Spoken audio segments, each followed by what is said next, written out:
yet. Let's see where we are with it. We're not where we need to be. Let's change that over. Let's go over here. That's it. Lovely. Let's move this over.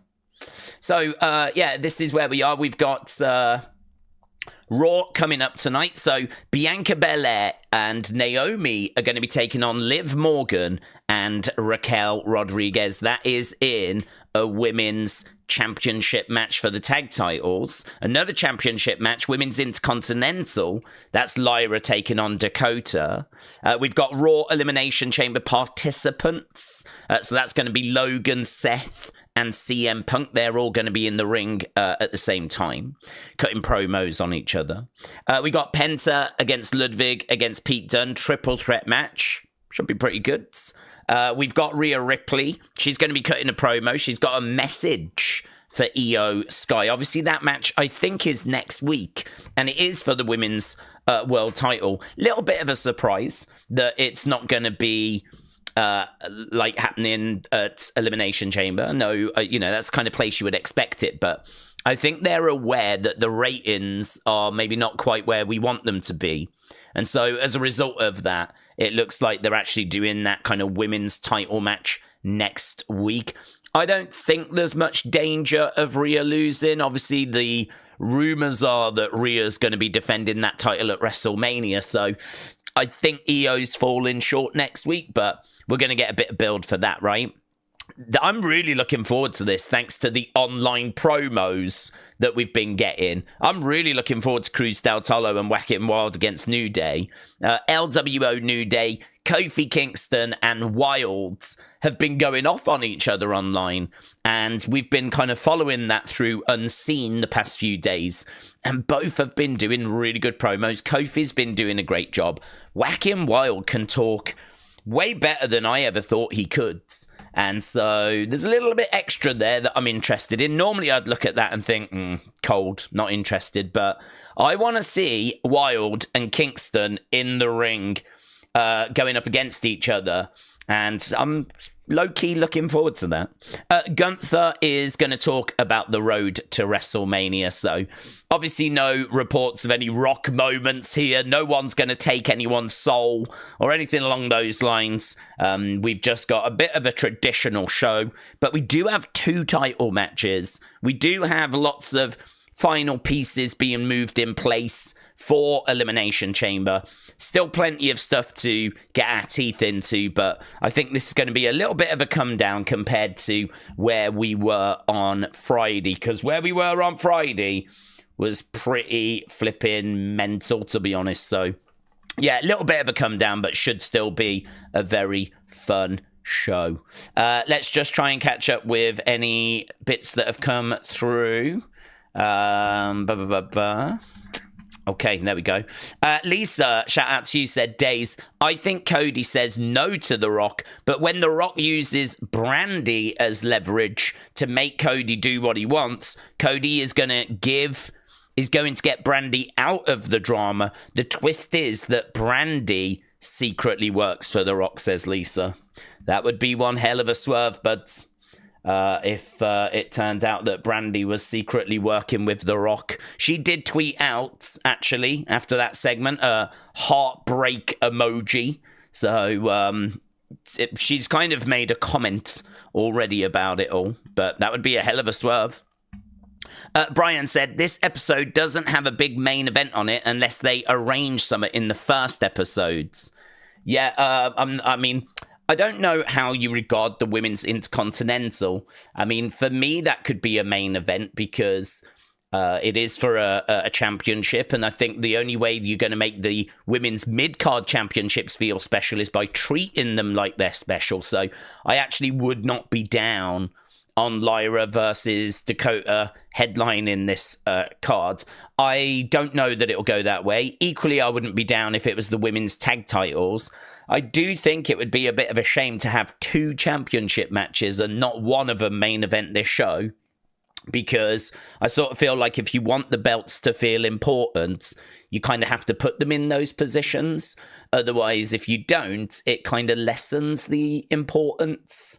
To put them out in the middle of the show and close with, I don't know, Drew McIntyre and Kevin Owens versus flipping Judgment Day or whatever, right? Obviously, that wouldn't happen. People have moved brands, but I'm just saying, I sort of feel like, yeah, okay, you get some big names in a main event that way, but I don't think it really helps the titles. I don't think it really helps the prestige of the titles. So I would like to see one of those title matches main eventing, but you're right. I mean, traditionally, that's not what we do. Days, salutations. I think The Rock's a genius, says Hannah. I'm kidding. But I think maybe Rhodes turns. As you said, WWE WrestleMania needs a heel.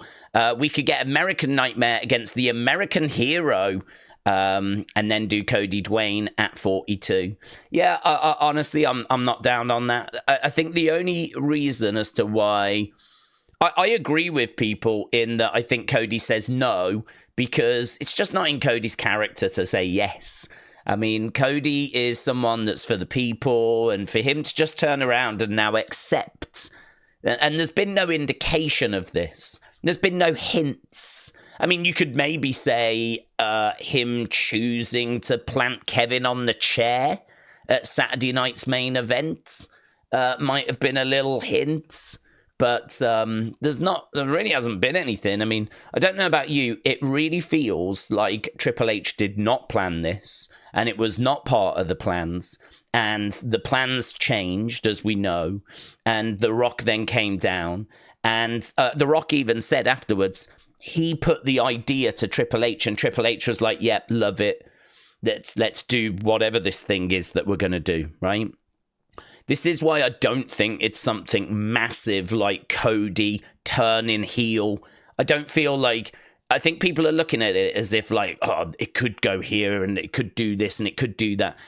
And that's right. It could do that. But realistically, what is it likely to do? What is it likely to do? And if you look at how the show's changed on Friday... If you listen to The Rock saying that he took the idea to Triple H and Triple H was like, yeah, love it. Is he going to react that way? Yeah, love it. To the idea of his biggest babyface turning heel. Like, that changes everything. That changes everything. So it's really hard to look at kind of where we are and what's happening and what has happened and come to the conclusion that Cody is about to say yes. I think this feels all very last minute. I think this feels like we're just like trying to... It feels like we're trying to get the heat back again. It feels like The Rock came back in January, and he was like in good spirits, and he was like a good friend of Cody's and everything, and a good friend with Roman, of course. And we all was like, what? Like it left us confused. And I think they're trying to find a way of getting The Rock and Cody back to a heated place. I think they're trying to find a way of getting them back to being against each other. And I think there was lots of ways that you could do that. And I think the way they're doing it is we're actually really good friends. Our moms are friends. We've actually come quite close. Come and be my guy. Come and be my brother. When Cody says no, Rock ain't going to like that. And all of a sudden, you've got back to it being a fractured relationship again. So I'm of the opinion that he's going to say no. I'm of the opinion that this is going to upset The Rock. And I'm of the opinion this gets us back on track, considering where, we had been before with January Netflix premiere and The Rock coming out and just flipping loving everyone, So I'm of the opinion, I'm of the mindset that Cody says no, and it's a way of getting us back to a fractured relationship. Now, the question is, what does The Rock do then? Because that's either going to result in The Rock wanting to get his own hands on Cody, or The Rock's going to cost Cody in some way. Might not get physical, but he might strip Cody of the title, stack the deck against him, put him in some bad situations. Ultimately, I think it will lead to Cody against The Rock, maybe at SummerSlam, maybe at WrestleMania, but I think that he'll turn him down. I think we will get to that match. And I think that The Rock could go out and get a representative, yeah. I think The Rock could go out and get someone to be his brother, be his champion. I'm totally down for that being Drew, for that being CM Punk. I really am against the Cena idea. That's one that feel quite strong on, that I definitely would not turn Cena. And the reason why is because, as I keep saying, and I keep saying it in different videos, people are buying tickets right now to say thank you, Cena, bye, Cena. Do you know what I mean? Like, it'd be a little bit like inviting a friend round your house. You have a lovely evening, and then just as the friend leaves and goes out the door, they turn around and call you fat. Do you know what I mean? Like, it's a bit, a bit shocking, a bit like unnecessary, a bit out of the blue. We've just had a lovely evening and you've gone and done that. Like, what? Like, I feel like that's Cena's in his goodbye stage now. Cena's in his, I don't think there's a need for him to turn around and start berating us and calling us fat. Even if we have put a bit of weight on, thanks, Cena, for noticing. Yeah. We're trying. I sort of feel like people are buying tickets to say goodbye and to thank him for his career. I don't think they want to go along and boo him. I don't think people are buying tickets and kids are buying tickets to go to the shows because they are looking forward to booing John Cena. I think there would be a lot of criticism for turning him. I think there would be a lot of disappointment. I don't think it would be the kind of heat of like people going along having a great time booing the heel like they do Dominic.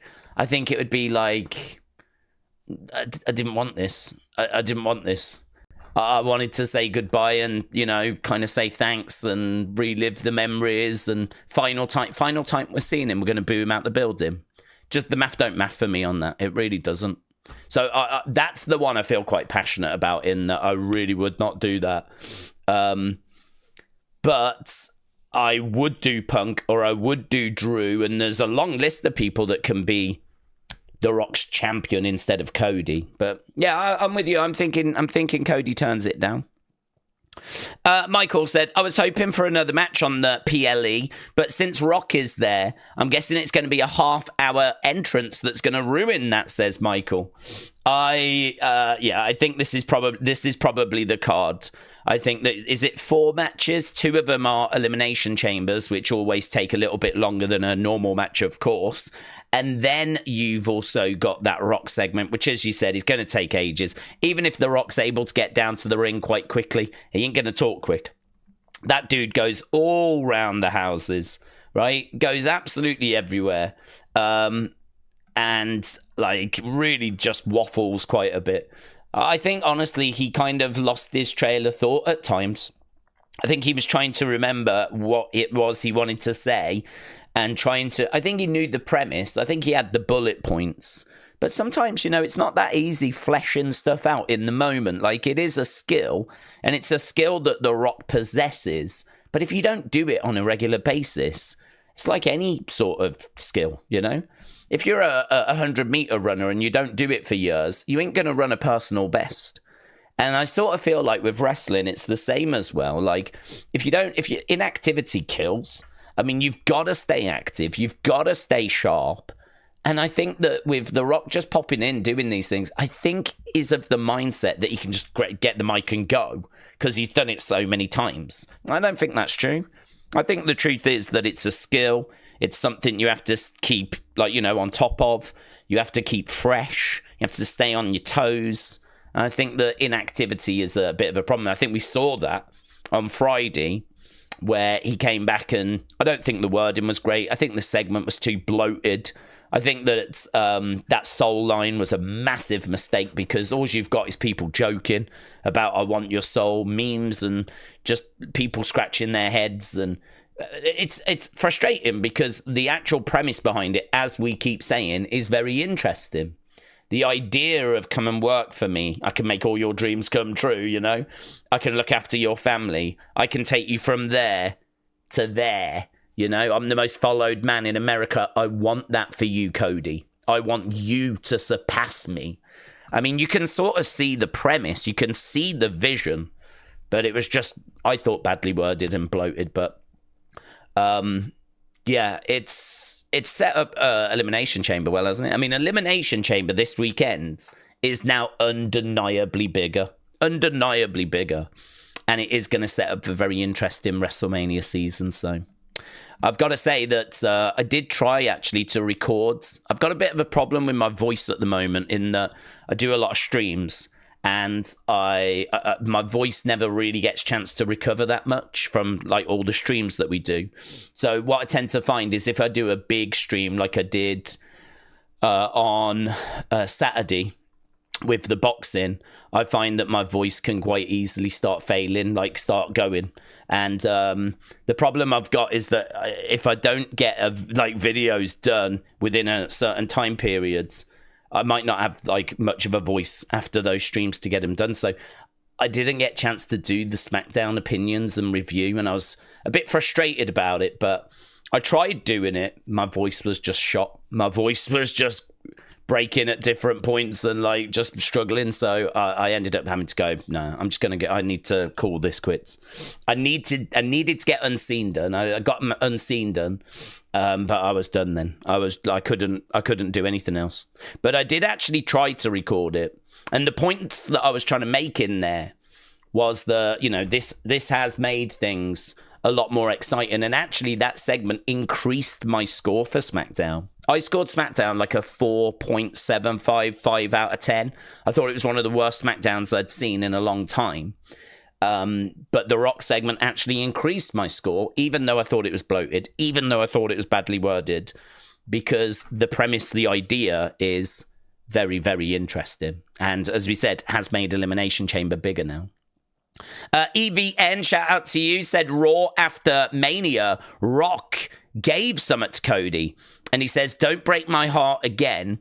If Cody says no at the Chamber, he will break The Rock's heart, says EVN.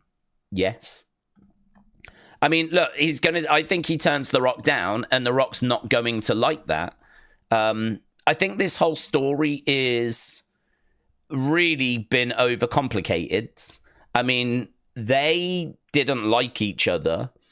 And what was believed to have been handed back was that watch that Cody gave The Rock. So, you know, in my mind, like, they didn't like each other. Cody bought The Rock a watch to celebrate, like, them all headlining WrestleMania 40. He gave that watch back and said, you know, don't break my heart again, whatever. Whether that was, I mean, I didn't take that as them being like friends or anything. I took that as them being, you know, their paths. He even said our paths are going to cross. I'm going to come back. I'm coming after you. So he made it very, very clear that he was going to come back and go after Cody at that time. Then, of course, he came back at Bad Blood, does the 1, 2, 3, does the, you know, and it was hard to know, was he saying it to Roman? Was it saying it to Cody? But, I mean, that was, when was that, October? And then, obviously, you fast forward to January and everyone's best friends. And, you know, I just sort of feel like, I don't know why this has been made so complicated. I don't know why they've kind of gone down this road when they hated each other. And they could have just stayed hating each other. I think maybe it would make more sense if Cody was to accept. If Cody was to accept, which I'm really not expecting, maybe then the fact they've become friends would make more sense. But I expect him to turn him down. Rock's not going to like that. And the repercussions are going to be very interesting. Aaron, shout out to you, my friends. Hope you're doing well. Aaron said CM Punk in Pipe Bomb. Dwayne's a pretty good ass kisser. Imagine CM Punk becoming The Rock's champion. Rock's arms too short to box with gods. In WWE, I now am God. Imagine that line by The Rock. Would be brilliant. Yep. I would so be down for CM Punk joining up with The Rock. I'd be really down for that. I think that it makes a lot of sense. I think that CM Punk has always wanted to be the guy. He's never main evented WrestleMania. He was champion and obviously lost that title to The Rock. And famously, you know, CM Punk was frustrated by that because I think he saw Rock as being a dinosaur, a has-been, someone that had their time, shouldn't really be coming back and messing with the then current generation. And I think The Rock was probably, CM Punk was probably thinking Rock should have put CM Punk over to help make him a bigger star. But instead, Rock comes back, takes the title from Punk. And actually, Punk cut a promo with Cody saying the exact same thing about everything's going brilliant. You think you've got everything under control, then bam, here's something comes out of the blue. What's that on the horizon? And you could tell that he was referring back to his career where things were going okay, things were going good. He was the champ for a while. Then boom, The Rock comes back, completely sidelines CM Punk, blows like, his title reign out the water. And I think Punk has kind of held a bit of a grudge there. Punk obviously ended up not too long after that leaving. And I think that Punk's always wanted to be that guy. He's always wanted to be the face. I don't think he ever wants to be the face that all the fans stick around, and I don't think he's into that part of it. But I think he's into the I'm the man part of it. I think he's into the face all over the front of the posters, closing out WrestleMania. I think he's into all of that. I mean, really, I could see CM Punk selling his soul to the devil. That's not hard to see. I mean, CM Punk feels like, he's there for the fans. But if Punk turned on the fans, I don't think the fans would be too surprised. And it would make sense. He's come back. Now he's got The Rock willing to help him achieve all of his dreams. Yeah. And as you said, the opportunity to kind of dig back to the past. I like all of that. I think that's probably where we are. That's probably the direction I would go, yeah. Having Punk be that person. Some people would say that it should be Drew, though. And Drew, I think, would also be a very good choice. But I'm with you. I like the Punk shout. So, Aaron, shout out to you, buds. EVN, shout out to you. Michael, shout out to you. Mackenzie said, who do we think will be Chelsea's opponent? When is she fighting? She's fighting. Are we talking about the SmackDown in Toronto, or are you talking about WrestleMania? Because he did sort of tease that there was going to be someone interesting for Chelsea, which kind of sounded like they were going to be a problem. It kind of sounded like it was going to be a Nia Jax type. Some sort of wrecking machine. Maybe like it could be a fun swerve, and he could put Piper up against Chelsea, and he could make those two fight, which would be fun. He could go and get someone from NXT, couldn't he? He could go and get Zarya or something like that, but I don't think that's wise. I think it probably should be a woman that's already on the main roster that's struggling for opportunity. And the way he said it was kind of like, I can't wait to see you get ripped apart. So, I don't know, the name that kind of would come to my mind would be like a Nia Jax or a Shayna Baszler. Someone that's kind of known as being dangerous. Someone that's got that sort of a Rhea Ripley, but it won't be Rhea Ripley. But someone along those lines that's going to really tear her apart. Who her opponent will be for WrestleMania, I don't know. I mean, I don't even know if she'll make the card. I mean, obviously, when it comes to these, if you think these women's mid-card titles, they weren't around last year. So we've got to now find a way of getting them onto the card when we've never had room before. We've been doing 2-day WrestleManias since WrestleMania 36. We've never had any problems filling them. And there's always been lots of people left over. Hence the Andre Battle Royal, right? The fact that we've got to do a Battle Royal to just fit people in. So are those women's mid-card titles going to make it? And even if they do, will both of them make it? Because there's probably a good chance we do Lyra versus Becky. And if we do Lyra Becky, that, of course, will make it. Is there going to be room for Chelsea? Plus, also, they do like something for the go-homes and the Raw after Mania. So, unfortunately, I'm sure she will feature because she's fun. And, she could probably be in like a comedy segment. I could see her like coming down, demanding a match. Can't believe she's been overlooked, and then flipping someone comes down and murks her. But actually her being in an advertised match for WrestleMania, I'm not 100% sold that she will be. Ghostblade, shout out to you, buds. Let's see what Ghostblade is saying. Ghostblade said, Days, do we think instead of Cody, we get Punk accepting The Rock's offer, with Punk taking the title off Cody at Mania? This could lead to Cena versus Punk at SummerSlam, with Cena winning 17 there. I would go that way. I mean, for me personally, I'm not looking to turn Cody. I think Cody's their top babyface. I think Jay's probably number 2. I think Cody is someone where it works. I think you've got a lot of people in the IWC, if you look online, that are like, let's turn Cody, because I don't think it's so much Cody that they want to turn, but they've just not been impressed with his title run. But I think that's due to bad creative. I don't think it's a problem that Cody is a face. I just think that he's not been facing big enough names. You know, he's been facing the likes of Kevin Owens, who is just WWE's nearly man. You know, he's the guy that like faced Roman how many times and always fell short. You know, now he's going up against Cody and falling short. Like, that's kind of what Kevin Owens does. And I would love for Kevin to get more world title runs. But if he is, it's probably going to be with the world heavyweight title than it is the WWE title. So the Kevin Owens feud was probably the best feuds, but I don't think too many people thought that Kevin was going to win. Then before that, you had like Logan had a match, which was in Saudi, which was throwaway.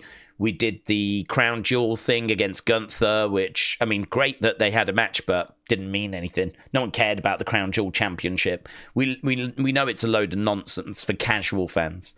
It's one of those where it's like, we're going to put our 2 world champs against each other. Who's going to be the ultimate mega champ? And we're like, we're not bothered. Don't care. It doesn't mean anything. They're both still champions after, aren't they? In boxing, when you do a unification fight and someone wins, that one person gets the undisputed title. They don't still both walk away after that with their belts. So, you know, the fact that they were both going to be champs after just meant, who cares? They could fight 10 times. Maybe Cody wins 7-3. But who cares? You know, what's the bragging, right? You get to say that you're a crown jewel champion. Has any of us heard of the crown jewel championship since it was won? Like, I've not heard it mentioned. No one, he doesn't get introduced as a crown jewel champion holder or anything like that. Like, it's just forgotten about. It's not spoken about. It'll be spoken about once we get back round to it again. So that was nonsense. Logan was nonsense. Kevin was a good feud, but I don't think anyone thought that Cody was going to lose. AJ was probably the right feud, actually, because really good opponent, really credible, banging matches. No one thinks that Cody's losing that title after WrestleMania. So why not just put him in against someone that's credible, that can deliver great matches? So actually, that one was fine. But it needed to kick on, and SummerSlam being, what was it, Solo Sikoa? Come on. Solo Sikoa is mid-card, right? Mid-card. I know they had high hopes. It didn't work. I know that it brought Roman back. Great. There's a million ways you could have brought Roman back. But the reign has been flat. It has been flat. I don't blame Cody for that. I would ask people that say that the Cody title run has been flat. I would ask them, show me where that's Cody's fault. Show me where Cody dropped the ball, because he killed it against AJ. The Kevin Owens feud was good. What is he meant to do against Solo? Solo's just not main event level. What's he meant to do against Logan? You know what that's going to be. What's he meant to do against Gunther in a nonsense match? Like, I feel so sorry for Cody. I feel sorry for Cody. I don't look at it and go, let's turn him heel because of this. I just look at it and go, I can't believe you booked him this bad. So for me, I wouldn't turn Cody, because I think that his title run has been mid. I don't blame him. And I think now's your opportunity to actually give him a good title run. Now's your opportunity to have him go up against The Rock, Seth, CM Punk. These are the feuds that people want. And you can do this now. So why don't we do that now? Let's do that now. Let's put him in the feuds that people want to see, rather than whatever the guff was that we was doing in 2024. So I wouldn't turn Cody. I would try and improve his title reign now. I like Punk accepting The Rock's offer because, as we said, I think he always wanted to be the guy. The fact he's such a big name and he has never main evented WrestleMania is pretty bonkers, right? In fact, there's quite a few things that Punk has not done in WWE, and he is definitely someone that I think has felt the frustration of hitting a glass ceiling and never being allowed to be that John Cena, be that Stone Cold, be that Rock, which is where he wants to be. But he's always hitting a glass ceiling. He's hitting resistance. If The Rock turns around now and goes, I can get you there, that is exactly what CM Punk wants. So for me, Punk is an absolute no-brainer to accept The Rock's offer. And a heel Punk against Cody at WrestleMania with, you know, maybe John in there as well. You know, I was saying a few months back, I would do a triple threat and we need a heel in the mix. And I said, bring Randy back as a heel. Have Randy come back and not be upset with Kevin because Kevin obviously package pile drove him. But why did Kevin do that? It was all because of what Cody had done. Cody and Cody's relationship with the Bloodline and his relationship with Roman, that had been the relationship that had upset Kevin and prompted Kevin to do what he did. That dragged Randy in, and none of that stuff would have happened to Randy if it wasn't for Cody. So I think he's got a perfectly good reason to come back and go after Cody. And with their history, like, that is a match we need. We need Cody versus Randy. And to have Randy come back as a heel, I was down for that. And I would have done Cena winning the Chamber, or I would have had him winning the Rumble. Then you have Randy come back as a heel. You do Cody, heel Randy, Cena, triple threat. Lovely. Ticks every box that for me. But you don't have to go that way, because what you can do is you can have Cena win the Chamber and The Rock can just put CM Punk in. No one's going to like it. The Rock ain't going to care because he's on the TKO boards. And if he wants CM Punk to be in the main event of WrestleMania, guess what's going to happen? CM Punk's going to be in the main event of WrestleMania. If The Rock wants to put himself in the main event of WrestleMania, guess what's going to happen? He's going to be in the main event of WrestleMania. So I sort of feel like this story has got a lot of potential. There's lots of directions that we can go, but that's the one that I'm personally favouring for the reasons that I've said. But there are people out there that would turn Cena. There are people out there that would have Cody accept. I did a video where I asked you for your thoughts, and there was loads of different thoughts. Loads. I mean, there are so many directions this can go. There's some people saying turn Cody and build a faction around him, which is pretty intriguing.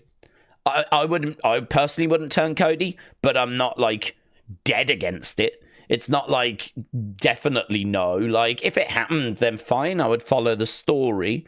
Plenty of things happen in wrestling that I wouldn't do.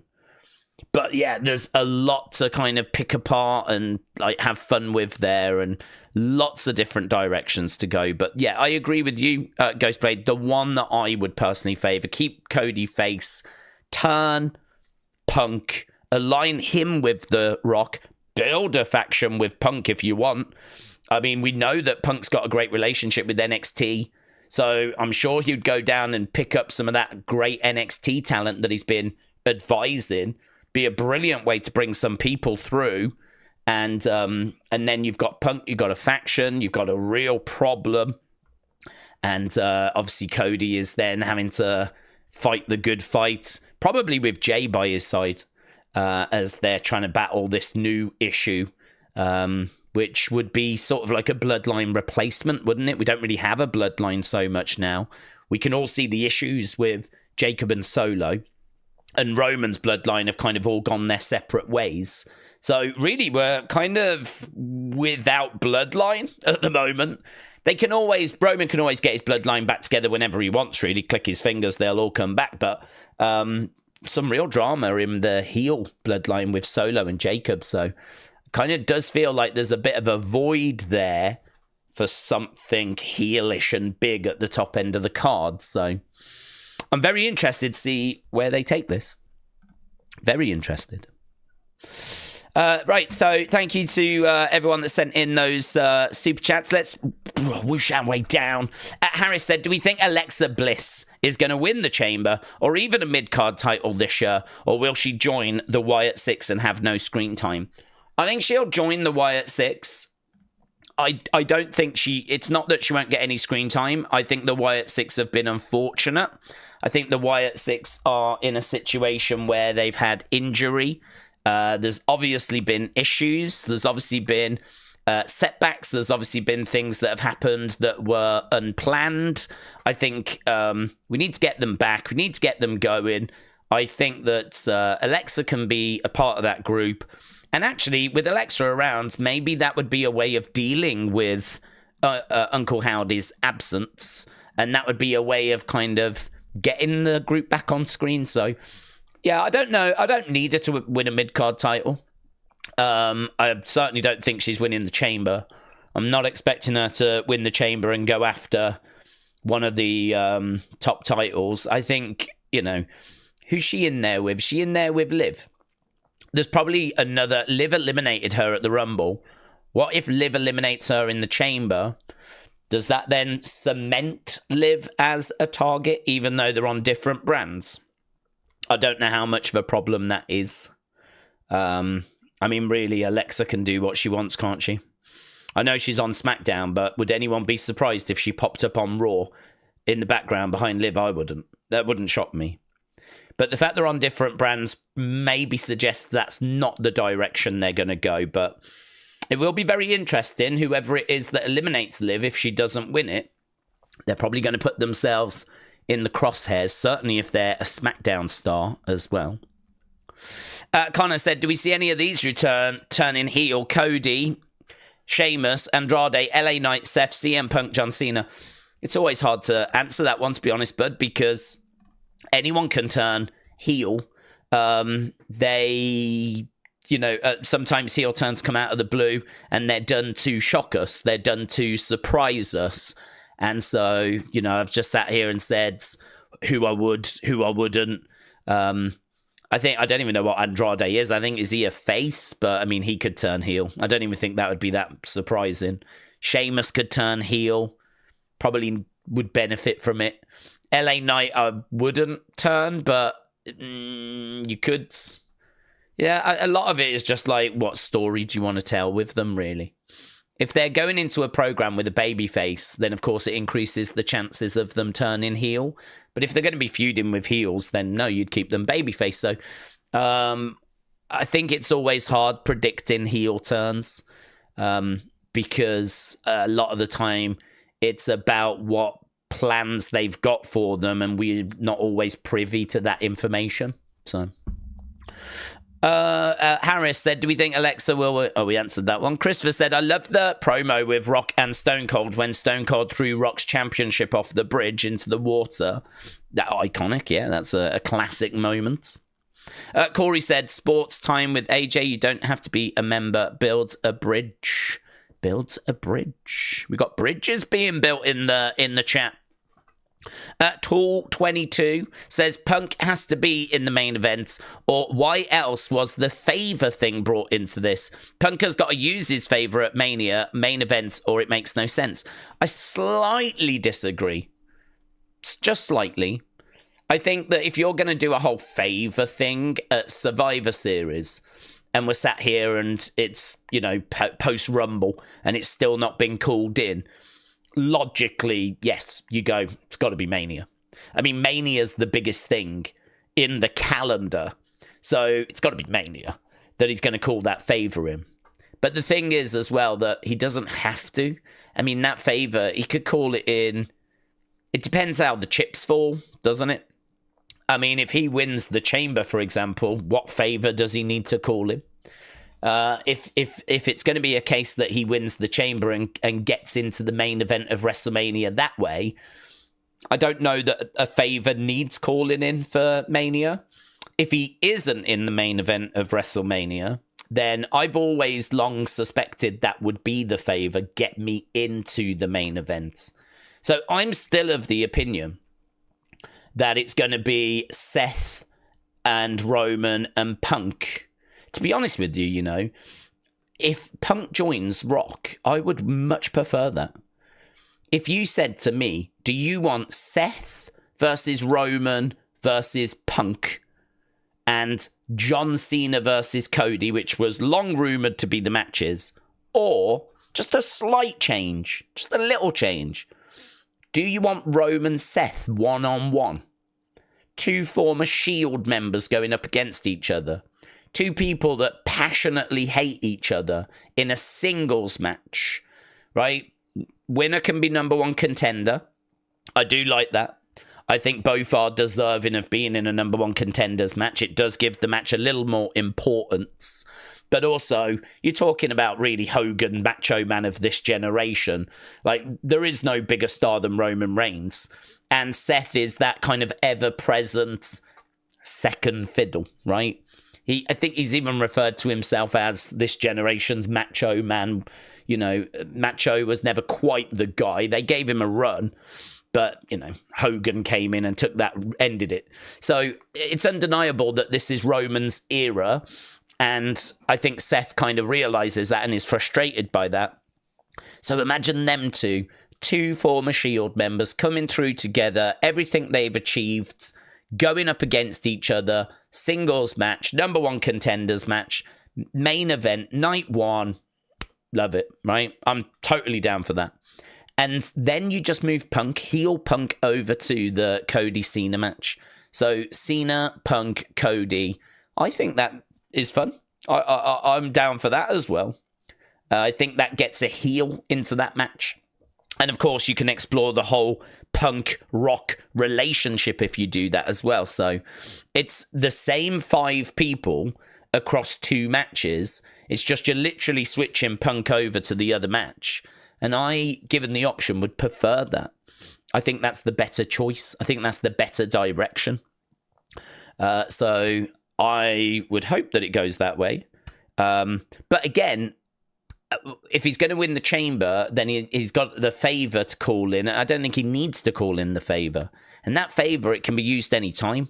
It's a bit like Money in the Bank. Like, you can always just keep it in your pocket. We said this with like Dolph. Everyone thought Dolph was going to cash in at WrestleMania. He didn't. He did it the night after Mania. He did it the Raw after Mania. So I sort of feel like this is a bit similar. That favor is there.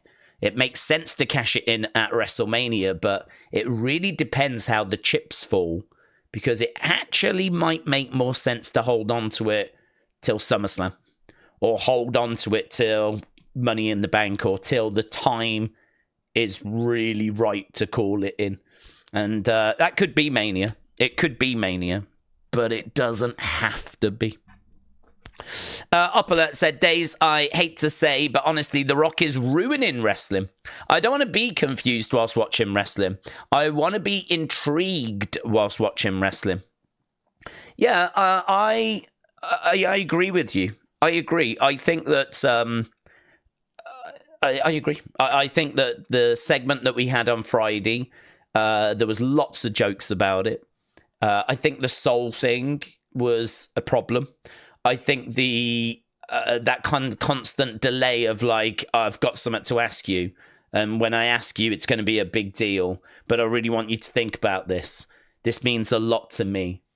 And listen, I'm going to ask you this thing, and do you know what I mean? Like, just get to it. Like, it was too bloated. Like, because the thing was, the way he set it up with, I'm going to ask you this thing. It's a really important thing. I'm going to ask you. I want you to focus. Big deal. Blah, blah, blah. Builds it. That would have been fine if when he had said what he wanted to say, instantly made sense. Yeah? But it didn't.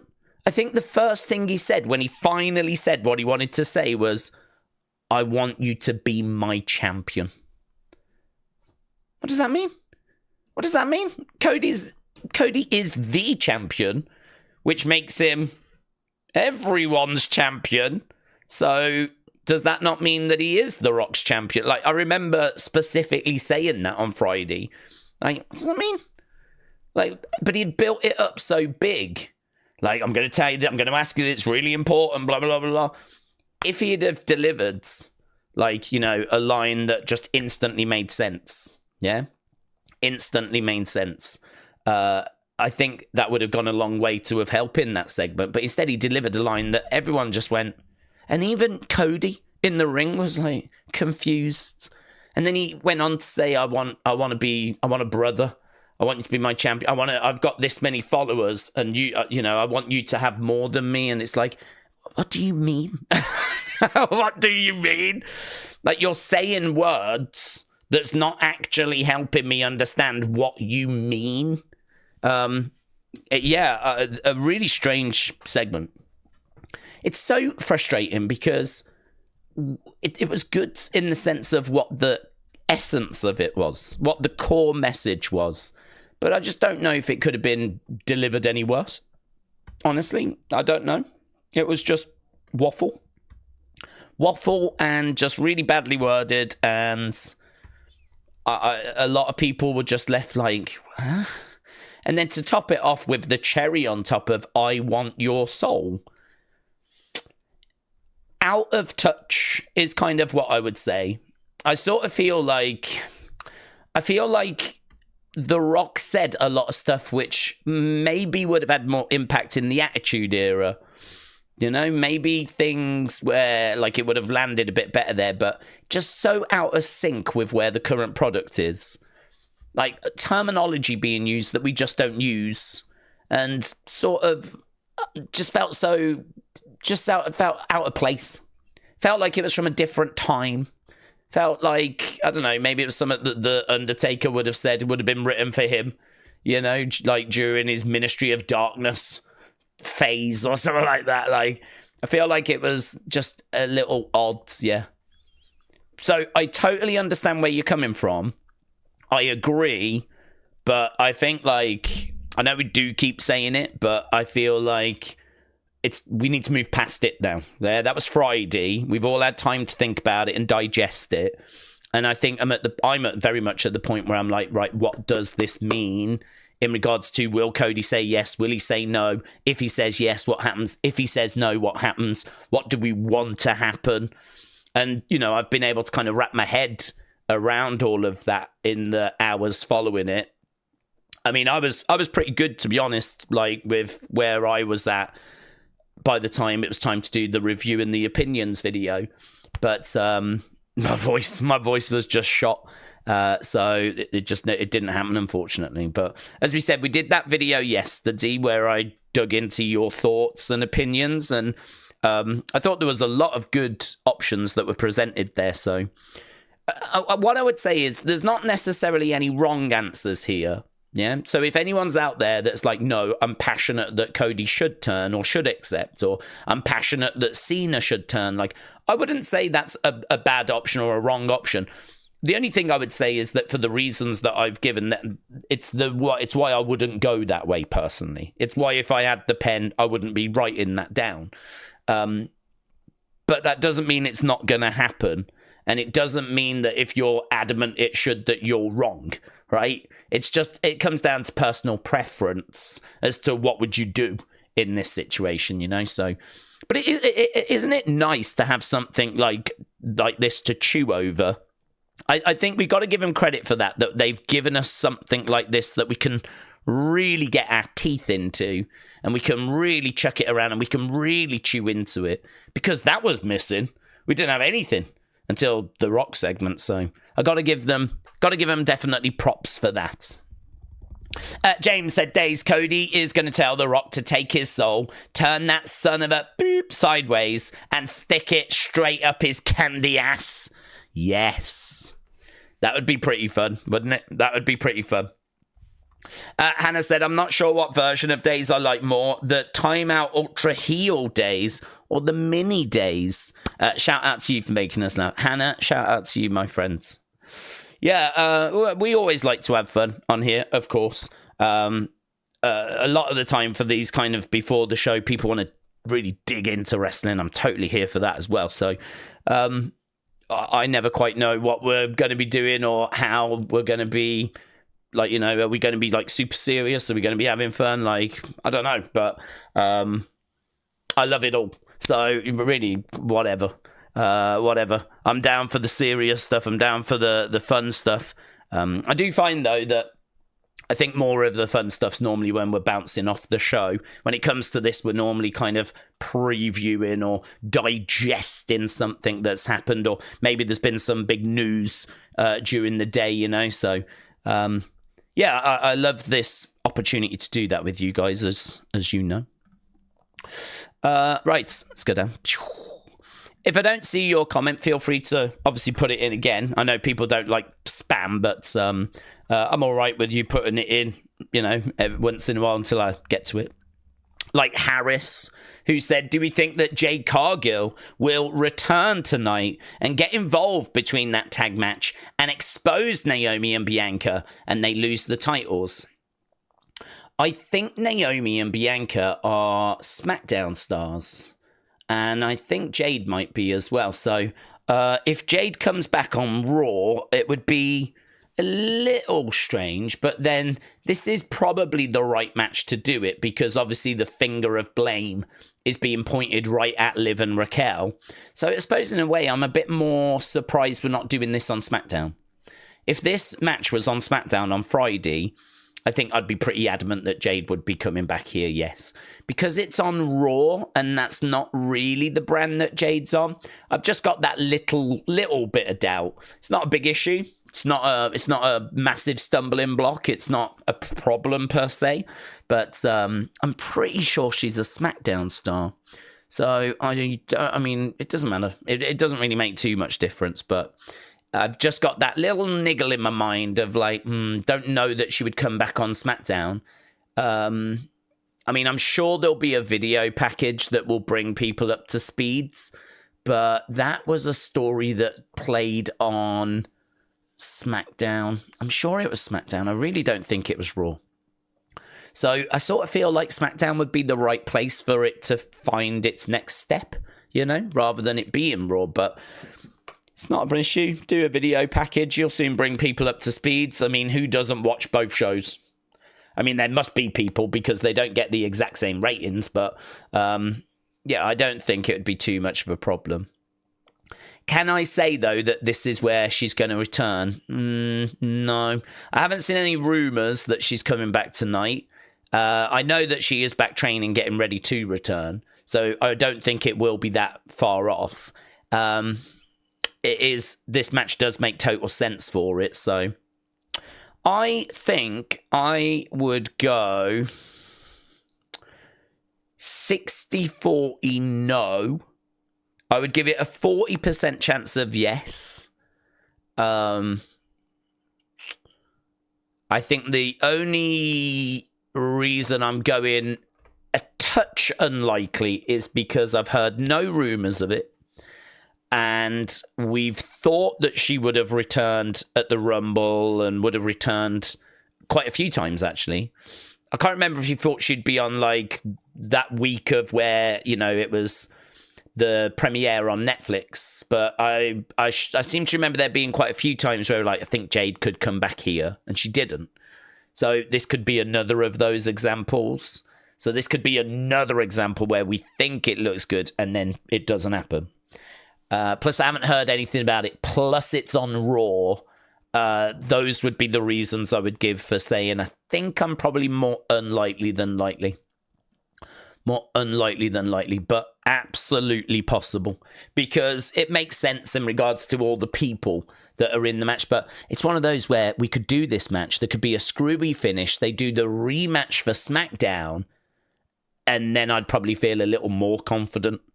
You know, if there's like a screwy finish tonight, like some outside interference, or what if Liv and Raquel win by count out or something like that, and then it sets up the rematch and the rematch is on SmackDown, then I would feel like, okay, I feel a bit more comfortable now. So I'm going to say unlikely, but I mean, nothing in it.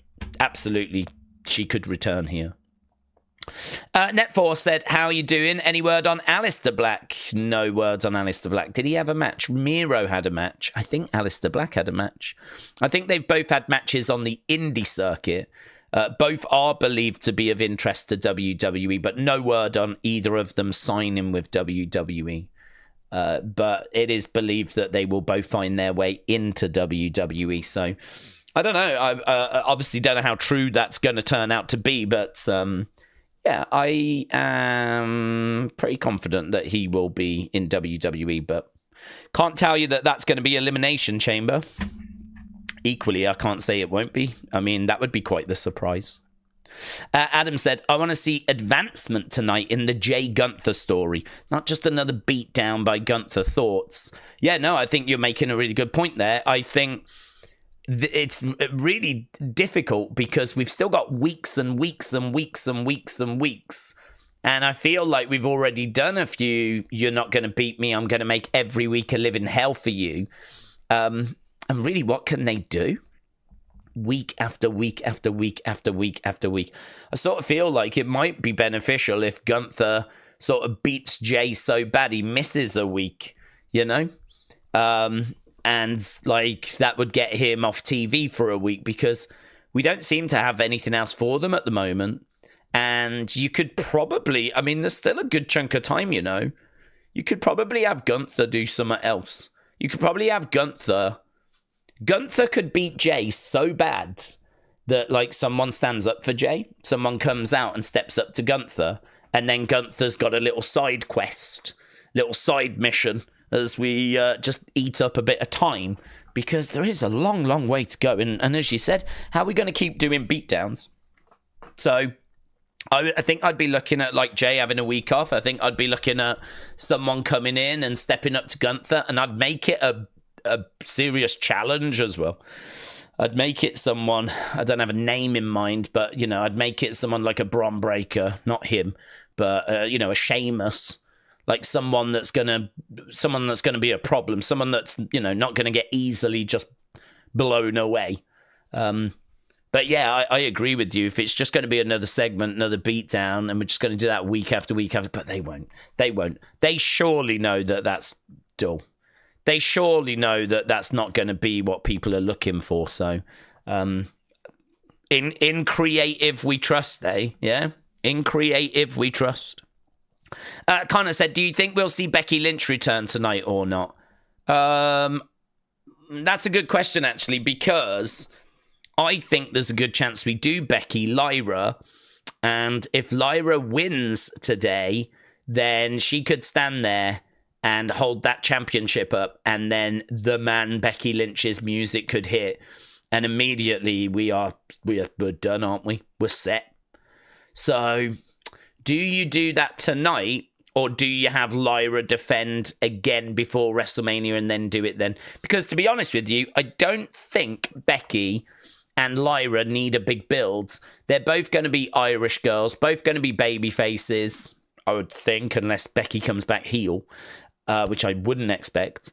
And it's going to be a bit Cena, Cody, like nothing but respect, may the best person win. I've been so, you know, I love what you're doing, blah, blah, blah, blah, blah, you know. So I don't think that needs much time to build. So I think if you're going to do that match, and that would be the direction I would go, then I think probably no, not tonight. I think what I would do is I would have Lyra defend again in about 3 weeks, and I would have her defend there against someone else, like good challenge, get past that, and then as she's celebrating, Becky Lynch's music hits, and then that gives us a much shorter amount of time till WrestleMania, where you can get away with just doing a couple of promos that are a bit lovey-dovey, a bit like, I've got nothing but respect for you, but make no mistake, I'm coming for that title. I've never held the Intercontinental title. This has always been a dream of mine. And Big Time Bex is looking for, you know, collecting belts in 2025. And yours is the first one I want. So, something along those lines, blah, blah, blah. And I would be down for that, to be honest with you. I'd be down for that match. I think it'd be a great match. I think we've seen it in NXT, and it was great. So I'd be down for that match. I think doing it at WrestleMania would be a great platform for Lyra. Give her a real boost being in there with Becky. Becky going for a belt she's never fought for before, because it obviously came into existence while she's been away. It would be a lovey-dovey build. We don't need a long builds. So I would delay it. But again, you know what I'm going to say. I always say this. Whenever we talk about theories and we talk about stuff like this, I'm able to give answers in regards to I'd do that for that reason, I wouldn't do that for that reason. Just like everyone, we all know our wrestling. Yeah, we all know why we would do something or wouldn't do something, but it doesn't mean that it's not going to happen. We could get flipping Malachi Black tonight. We could get Becky tonight. We could get Jade coming out tonight. It could all just kick off. Because to throw the counterpoint in, right, to what I've said, the counterpoint would be it's WrestleMania season. It's been a bit flat. The Rock has just shook up SmackDown. And I never actually saw the ratings for SmackDown. But yeah, the Rock has just shook up SmackDown. If they really want to shake up Raw and not just allow it to stay in its kind of current slumber, then, these are the kind of things you would do, is you would bring back a big-time Bex, you would bring out a Jade Cargill. We are on the road to WrestleMania, so we've got to do something, We've got to shake it up a little bit. So the counterpoint would be, you can make an argument for these things not happening, but then the ultimate argument for them happening would be, it's WrestleMania season. It's been a bit mid, and you probably could do with shaking things up a little bit. So, no one is considering the story of Cody turning down The Rock, Rock costing Cody the belt at WrestleMania, giving John Cena his 17th championship, says Christopher. Red Dead United TV said, when is Logan's action figure going to be in stores in Smith's? I don't know. Is it on the website? I don't even know if he's got a new one coming out, to be honest, but I would imagine he probably does, because he is one of the big names.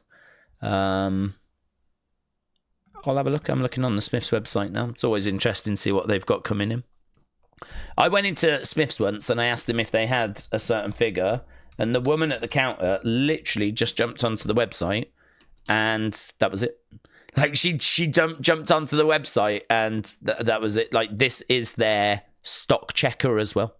So this is how they know what they've got in stock, and this is how they know what's coming in and when it's coming in and all of that information. So they literally just use this website as well. There is one that's showing, but I think it's just the older figure, so I don't think there's any details on any of the new stuff that's coming in yet. So no information yet, but my advice to you would be keep an eye on the website, because that is exactly what the staff in the store use to know what they've actually got in stock. He's got this Top Picks one, which I believe is an older one. And just looking at the stores, it looks like they're all out of stock anyway. So, yeah, if there's a new one that's coming in, keep an eye on the website. It should be listed there. Here's some booking. Becky and Lyra are both Irish. Becky turns heel because North and South are enemies. It makes sense to me. She retains tonight, and Becky comes back and attacks her in the ring, said Chris. I think they're both from Ireland, not Northern Ireland and Republic of Ireland. I think they're both Irish, Republic of Ireland. I think they're both Dublin and whatnot. So I don't think there is that divide there. Plus, to be perfectly honest with you, I'm not sure that's a good thing to do, because that is quite a political hot potato. It would be a little bit like having a Palestinian and Israel going up against each other in WWE. I think there's just some stuff you wouldn't want to touch. And going into the Northern Islands, I wouldn't do that. I really would not do that. But I don't think that works in this scenario anyway. I think they're both from the Republic of Ireland. It'd be like a Russian and a Ukrainian. You know, I mean, maybe not quite like that because obviously they're at war at the moment and we're not at war. We're not seeing Northern Ireland and the Republic of Ireland at war. It's not that heated, but it is also a political hot potato. There's been obviously a lot of troubles in the past, a lot of like IRA bombings and deaths, and it's quite the history. Austin, shout out to you, bud, said Days loved the opinion video of Rock and Cody. I was wondering, okay, the kind of mind of if Cody didn't accept, but Logan's secret. Oh my God, that would be a nightmare scenario. Do you know, that's a scenario I haven't even thought about. What if Logan becomes Rock's champion and flipping... He was talking about Instagram followers and about how The Rock's the most followed man in America. Do you know who would care about that? Logan. The Rock saying, I'm the most followed man, American man. I can take you from there to there. I would imagine Logan was probably like, oh, yeah. Oh, that's in... Yeah, you could do what, sorry? From a heat point of view, I mean... Do you know what, Austin? I think you should be absolutely ashamed of yourself because what you've gone and done is you've gone and put that out there in the universe now. And in the slim chance that anyone from WWE stumbles across this moment, you should be ashamed because I hadn't thought about that. And that is now my new nightmare scenario. That is now my new, like, if this happens, it will actually be the end of the world. Like, this is how the world ends. Is by The Rock doing everything in his power to push Logan. Imagine what that could lead to. The Rock throwing his TKO weight behind Logan Paul, putting him in Mania main events. He would certainly get a world title. Certainly get a world title in that scenario. Oh, God. Austin, I want you to think about what you've done there. I seriously want you to have just a little think about what you've done. And if that happens now, I think it is your fault. I actually think it's you're the person we're coming to blame now. Yeah? You're the person that we're coming to blame. Dean said, Days, here's an idea. Given that she's already handled Piper at the Royal Rumble, we should have Jordynne Grace fight Chelsea. She could tear her apart easily. That is a great idea. That is a great idea because she is... The way that Nick Aldis was talking, he was very much, I can't wait for this. So, you know, in my mind, it's a Nia Jax, it's a Shayna Baszler. But you're right. Jordynne Grace is known by main roster fans because she's been in the Rumble twice. So I've got to think that and she's had big moments in the Rumble. So yeah, Jordynne Grace getting an appearance on the main roster, coming out, going up against Chelsea Green. Lovely little advert for NXT. Just a one-off little advert thing. Opportunity for Jordynne Grace as well. I don't think they would have Jordynne Grace win. I'd imagine that Piper would probably interfere and prevent the title change. But, you know, be another good showing for Jordynne Grace. And it would build up her star power a little bit more. And again, she's down in NXT. It'd be a good advert for them. So, yeah. That ticks all the boxes for me. The only reason that I would just have just a little bit, like 0.1% doubt, is would they go with an NXT talent over someone on the main roster when there's a lot of women on the main roster that are struggling to get onto TV? And there's a lot of women that I think these mid-card belts are really there to help them. It's about helping like the women on the main roster that don't get on TV. So to then not use them and use someone from NXT instead, you could sort of understand the women on the main roster being a bit like, flipping hell, man. can't catch a break here. Can't catch a break. These belts were brought in so that we could get more main roster women's TV time. And now you're flipping bringing up Jordynne Grace from NXT. But, I mean, I think as a one-off, it's such a nothing thing that I could see it happening. I think it's a really good show. Ticks the boxes, doesn't it? It's, Nick Aldis was very much like, oh, I can't wait. You're going to defend. And it's, he was kind of rubbing his hands together at the prospect, Ellis Dub said, hello all. I hope everyone is well. I'm glad to be here. I'm so glad you're here as well, Ellis Dub. I'm so glad you're here as well. Have you ever seen The Fifth Element? You know that ginger woman that's like pure lovely. She's pure joy and just they have to protect her. She's so vulnerable and weak, but she is so just pure. She's just like the embodiment of love. She's the embodiment of love, laugh, life, She's just this pure essence. And in many ways, that's what LS Dub is. LS Dub is the ginger woman out of The Fifth Element. And to be honest with you, she's pretty fit as well. Certainly when she's wearing that little white top and she's got like the orange thing over it. And just saying. It's a good film. So LS Dub, shout out to you. That's how I feel when you're around. I feel like she's in the chat. And it does things, honestly. So, shout out to you. The Wrestling Gods, appreciate the support, my friends. Welcome on boards. Hope you had a good weekend. Hope everyone had a good weekend. Dr. Luchalala said there was a Girl Scout with a cart of cookies and her dad was holding a sign to honk if you like Girl Scout cookies. I could only imagine Days getting out the car and kicking over the carts. Well, I would do that, yes, and I would be right to do it as well because we know that is basically organised crime. And we know that only a very small percentage goes back into the Girl Scout movement. And it's not something that I support. I don't support that. Plus also, what's it doing to Dunkin'? Has anyone thought about this? Has anyone thought about those poor corporations that are missing out on cookie sales? Does anyone ever stop to think about what this is doing to Subway? Yeah? I mean, they've got, like, shareholders that they have to pay dividends to. And what, you're just all out buying cookies from Girl Scouts? Like, how's that fair? How's that fair? No one in this day and age is standing up for the big man. Yeah?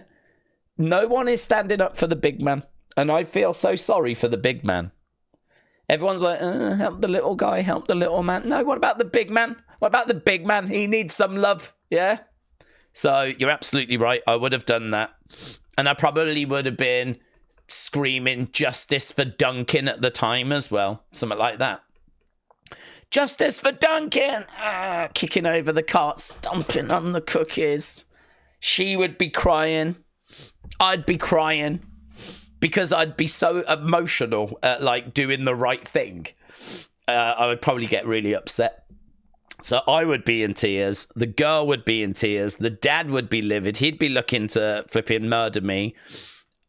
I can only hope that some Dunkin' employees would be driving past at the time that would then see that I was standing up for them and then they would maybe join in. So I don't know. It's quite the scene. I wasn't really expecting to dig into it as much as what we did, but I'm pleased that we did because it feels like it actually happened now.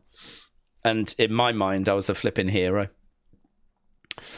Right.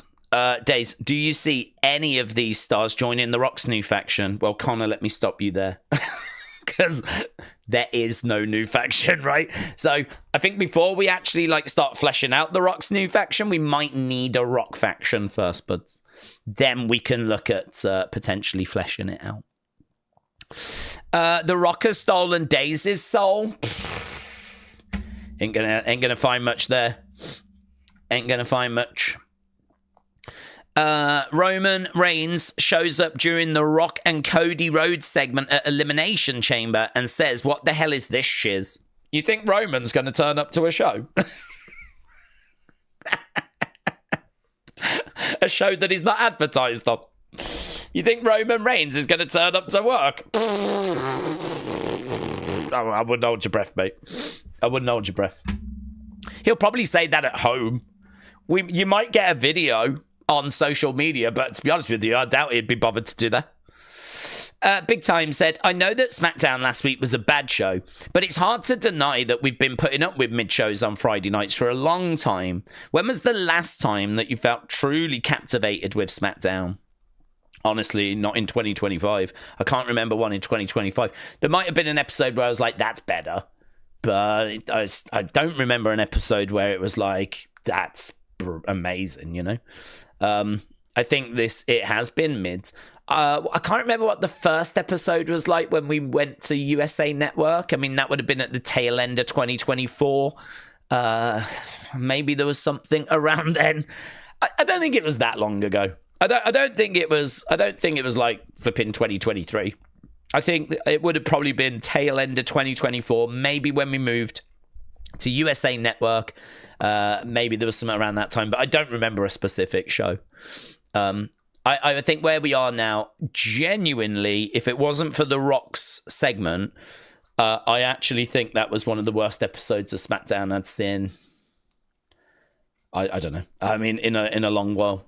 I think that was the worst SmackDown of 2025 if you take the Rock segment out. Because none of the matches, according to you lot, was better than good. One of them, which was the DIY Pretty Deadly match, was like good 70-something%. You did have the solo Jacob stuff, which was good. And obviously the Rock segment. But really outside of that, the in-ring was very underwhelming. I think Jimmy and Drew starting off the night, Jimmy just ain't it. I mean, he could be it, but he ain't it right now. He just feels so cold. He just feels like... I mean, what's got Jay over is the hand gesture and the yeets and the presentation and the cool music. I don't think Jimmy's music is good enough. He does not... They don't have anything they can chant, right? I mean, you might get the odd Uso chant, but it ain't like yeet, right? There's obviously no hand gesture or anything. People don't want to do the yeet. That's Jay's thing. I mean, Jimmy is in this difficult situation where I suppose we're just waiting for him to get going. I'm waiting for him to find how he's going to present himself. They keep saying he's the funniest one. So part of me wonders if should he lean into the comedy. I think they tried, actually. Do you remember that one week, a few weeks back, he came down and he was talking on the microphone as he was coming down the entranceway? He actually cracked a couple of jokes whilst he was coming down. I think it was aimed at Drew as he was coming down to the ring. But it didn't quite land. It didn't quite work, but I think they might have had a little look at it. I think his personality would shine through in backstage segments, bouncing off people. I think his personality could come through. It's going to be really hard how you present that during an entrance, you know? Apart from having him come down and talk on the microphone and giving some really witty, funny lines. But I don't know. I think there's so much work that needs to be done there. It was cold open, man. I felt it was a cold open. A couple of moments in the match that was good. I mean, they're both good workers, but I felt like Jay's just cold. Jimmy's just cold. Drew, it was just a nonsense quest, really. It's just a whatever. Just killing a bit of time. That's how it felt to me. You know, gone are the days where we open up with the bloodline coming out and something big would happen and then we would revisit it during the show and then it would probably feature at the end of the show. Like, that's when SmackDown was cooking. You know, when we was getting these big movements within the bloodline group. I mean, that's where SmackDown was. And look at where it is now. Outside of a Rock segment that had plenty of criticism. And Jacob and Solo, I mean, that's good, but that can't carry a whole episode of SmackDown. Match quality was way too low. And yeah, I just thought it was really, really bad episodes. So that's why for me, I was like 4755, and my score increased because of the fact that The Rock provided such an interesting proposition Was it worded badly? Sure, but still very interesting, and it makes Elimination Chamber bigger. So, I've got to say, probably, I can't remember a specific episode, but off the top of my head, I'd say probably when it moved to USA. Sean, shout out to you. Triple H can't bat 100. No way is it as bad as some of the BS that Vince did. No, Vince was doing some god-awful stuff. I mean, 2019 was a really bad year. Really bad year. I don't know that SmackDown is a million miles away from that, though, because, to be honest with you, watching those shows, there was times where you were struggling to find something that was a talking point. I always think, right, I do reaction clips. I put reaction clips up of, like, the bigger moments, the big talking points that people have got opinions and want to have conversations about. And genuinely, I put one up, which was the Rock segment. Oh, I might have put a second up, which would have been the end where Jacob... No, I didn't actually, but I could have. I could have put Jacob super kicking solo, yeah, by accident. I could have put that up as well. Maybe I could have put up like an Alexa Bliss vignette one. But I think that would have had like limited appeal because she didn't massively say anything in it. There was just these little things like I'm in charge, which seems to be a response to Uncle Howdy asking, do you feel in charge, you know? There was like the little glitch that had like the bird word in there. But again, it was hard to see. You had to kind of really go frame by frame to find it. And it didn't massive. It wasn't like Nightbirds or anything. It wasn't like a QR code. There was just a couple of little things in there, which are like, you know, little glitching and whatever. Outside of that, I really would have struggled to have like found any kind of talking point or anything to really have like of substance to have really put up.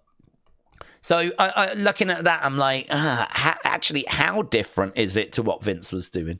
Because what Vince was doing was very similar. A load of stuff that just wasn't engaging, wasn't worthy of like a talking point. And, you know, I kind of felt like that was Friday's show as well. So, yeah, Vince did some terrible stuff. But I think to say that this is now getting down to some of the bad Vince stuff is like, that's not really where I want to be for this show, these shows, you know? I mean, we've been eating really good. There's no denying that, yeah? And I think, who was it? Sean. Sean's correct. Triple H can't bat 100. But I do think the quality of this WrestleMania season has been poor, very poor, since Rumble. And we've spoke about why. We know that we've got to get Chamber out the way. And we know then that it will likely improve. But I find that so frustrating because you've got a later WrestleMania this year. And what do WWE love telling us? Road to WrestleMania starts at Royal Rumble, yeah? You can't tell us the road to WrestleMania starts at Royal Rumble and then deliver pretty mid-Raws and SmackDowns and not expect people to be disappointed, yeah?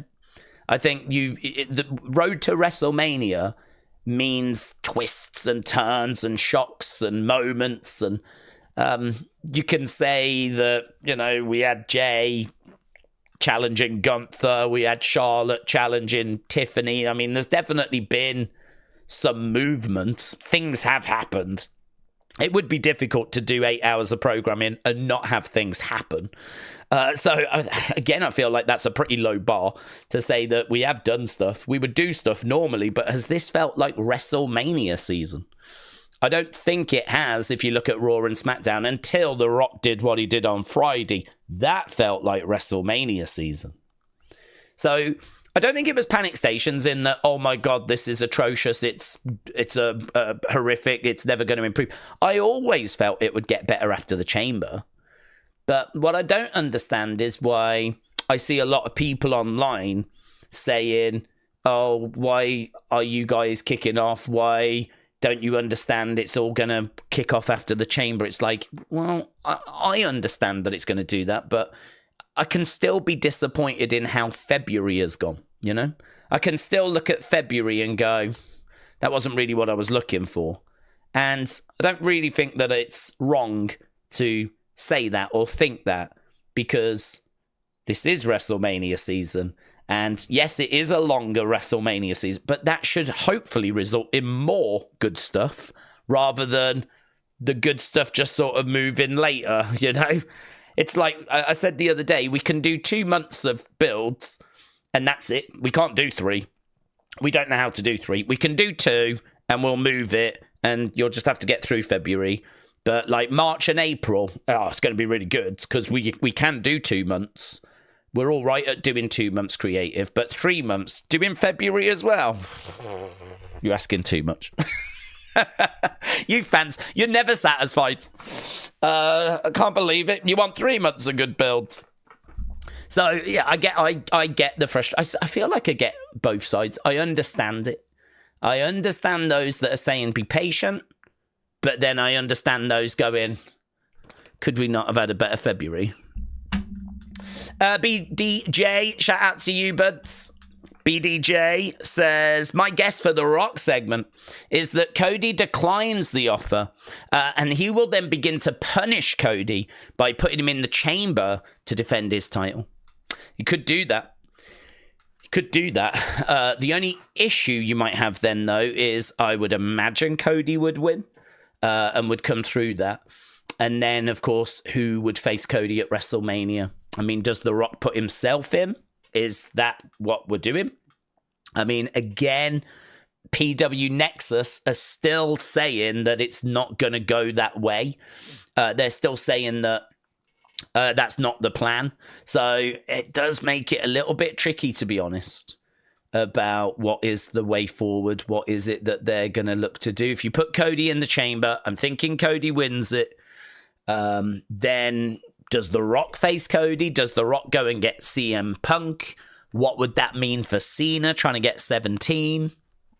You do sort of then create a few issues, which are not, it's not a problem. You can always resolve those issues, but there are problems then that you are going to have to resolve. I don't know. I think the cleaner way would be to have Cody turn down The Rock. The Rock make it clear you're going to regret that. Do the chamber. Someone wins. And then you've got your match for Mania. And then it's down to what does The Rock want to do. Is The Rock going to get involved in that match and cost Cody during the main event of WrestleMania? Is that how he's going to make him regret it? Or is The Rock going to go out and find a new brother? Is he going to take someone else's soul and put them in the match or have them interfere in the match? Or I think that way you've got options on the table and at least you've got a main event of WrestleMania you can advertise following the chamber. So, but interesting thought. He could say, right, you're going in the chamber. He could do that to him. You're going to be in this next match. But I don't think Cody would lose the title in the chamber. I don't think we'd be crowning a new champion in the chamber. I mean, of course, you could always have Punk win it. He becomes champ. Rock celebrates with Punk. Then you do the rematch for Mania. Cody would go in as challenger. You could always do that, but I don't know. Is that optimal? Is that what people would be looking for? Would people be looking for CM Punk to be champion and Cody going in as the challenger? Would that tickle some taints? I'm not sure. It's so exciting, though. There's so many different directions you can take it. Dre said, if you could switch lives with any WWE superstar, who would it be? I mean, I'm a perv, so I'm thinking, who is in a relationship? I mean, Ludwig makes a lot of sense. He's in a relationship with Tiffany, but I'm just thinking, can we do better than that? I mean, Seth's in a relationship with Becky, so you'd be with Becky. It's not bad. And you'd also be Seth, but I don't want to be a goof.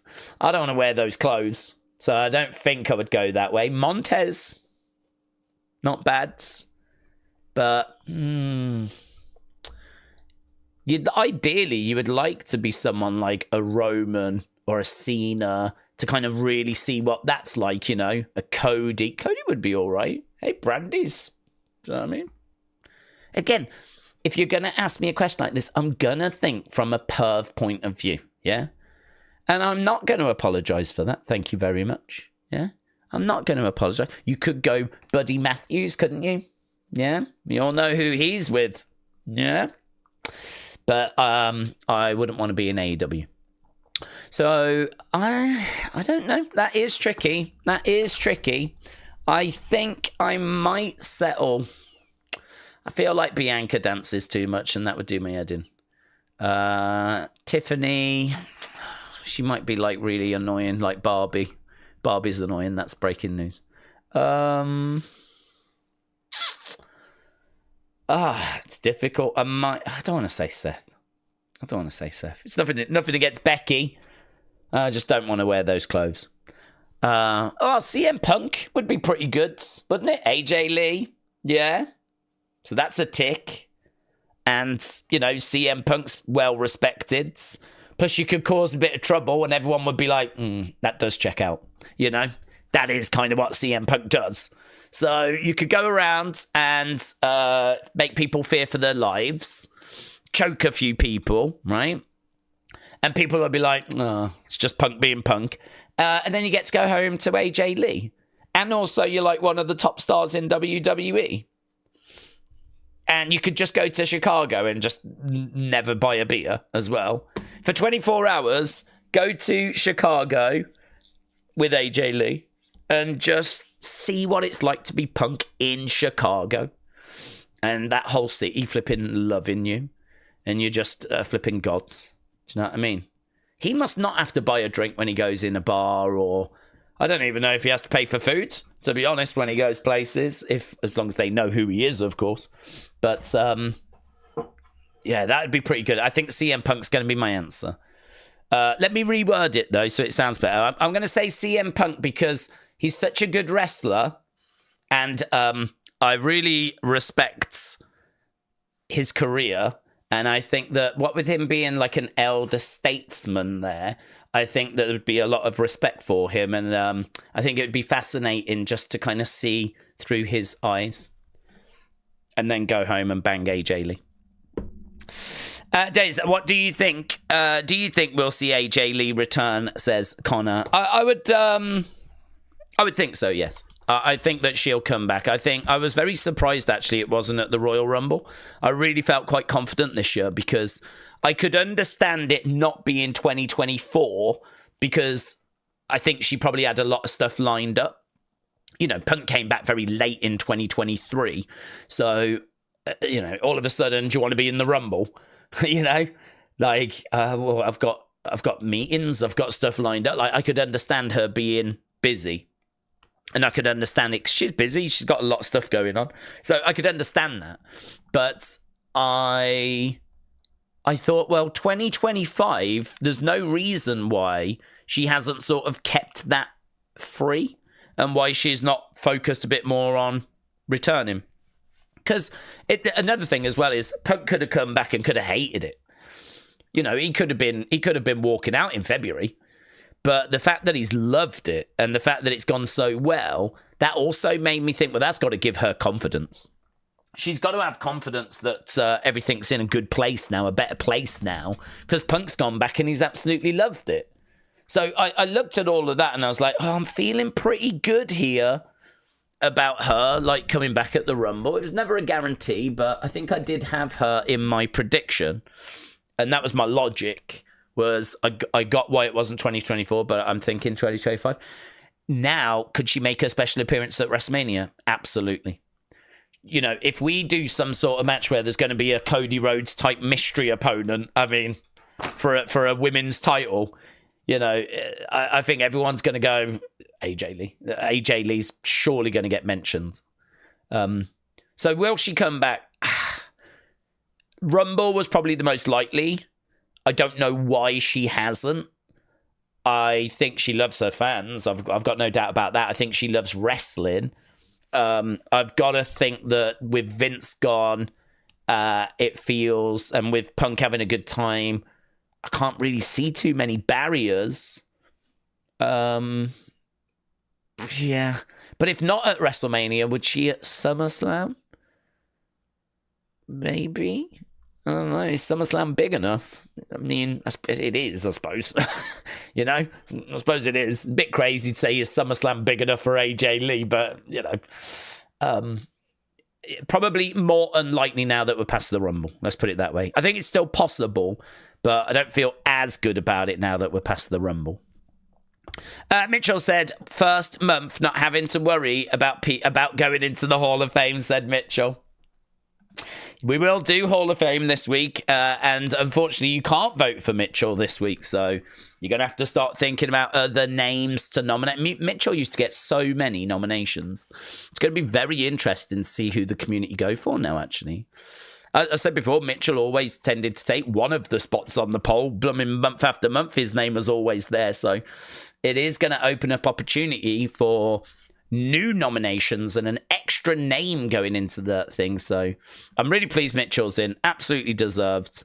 But I am also excited to see what happens now, who gets nominated now. And it's going to make it very interesting this week. So we'll keep the eyes peeled at the end of the week. Obviously, we'll make the announcement as to who's won on Saturday in the Elimination Chamber. So we're going to have to get the members voting and the poll done, like literally over the next few days, so that we can announce the results on Saturday. So we're working to that timeline. Opala said, I wonder if that I want your soul, you as my champion, if The Rock was saying to Cody, I want you to be in the same position I was when I was Vince's corporate champion. Yeah, I think it was. I think it was come and work with me, like, you know, come to the dark side, you know, just as you said, like Rock was when he was with Vince. I think it is that, but it's just badly worded. It's just I can't really escape the fact that it could have been presented so much better. But as I said, it was in the past. I think we've kind of made our point clear on that, and on we go. Muggsy said, NXT has been cooking lately. Do we think Stand and Deliver will be as good as Mania? Stand and Deliver normally, not always, but normally gives WrestleMania night one, day one, a good run for its money. There's been times where we've been like, do you know what? I think Stand and Deliver might have been the better show. Like, that has happened more than once as well. I think, though, with WrestleMania, night two is hard to beat, because with night two, you're always going to have a massive ending. You're always going to have some sort of massive conclusion. I mean, you've got to have like a match that people really want to see, and you're going to have dedicated a lot of your TV time to building it as well. So I think just for the scale of WrestleMania night two, and the twists and the turns, and God only knows I still don't know what we're going to get this year. I mean, we're sat here at the end of February, and I can't quite confidently tell you what the main event of WrestleMania is going to be. And I love that. That's great. That's brilliant. No moaning, no complaining. Love it. More of that. But I think Stand and Deliver can be a match for night one, but I think it will struggle with night two. But we do find that on a semi-regular basis. But vote for my beautiful wife, Dormouse, everyone said, Vertebrae. Are we having campaigns started now? Are we having campaigns where people are firing in who they should be voting for? James Ellsworth is going to return tonight, says Frankie. Carrion pinned Uncle Howdy, so Howdy is a jobber, says Frankie.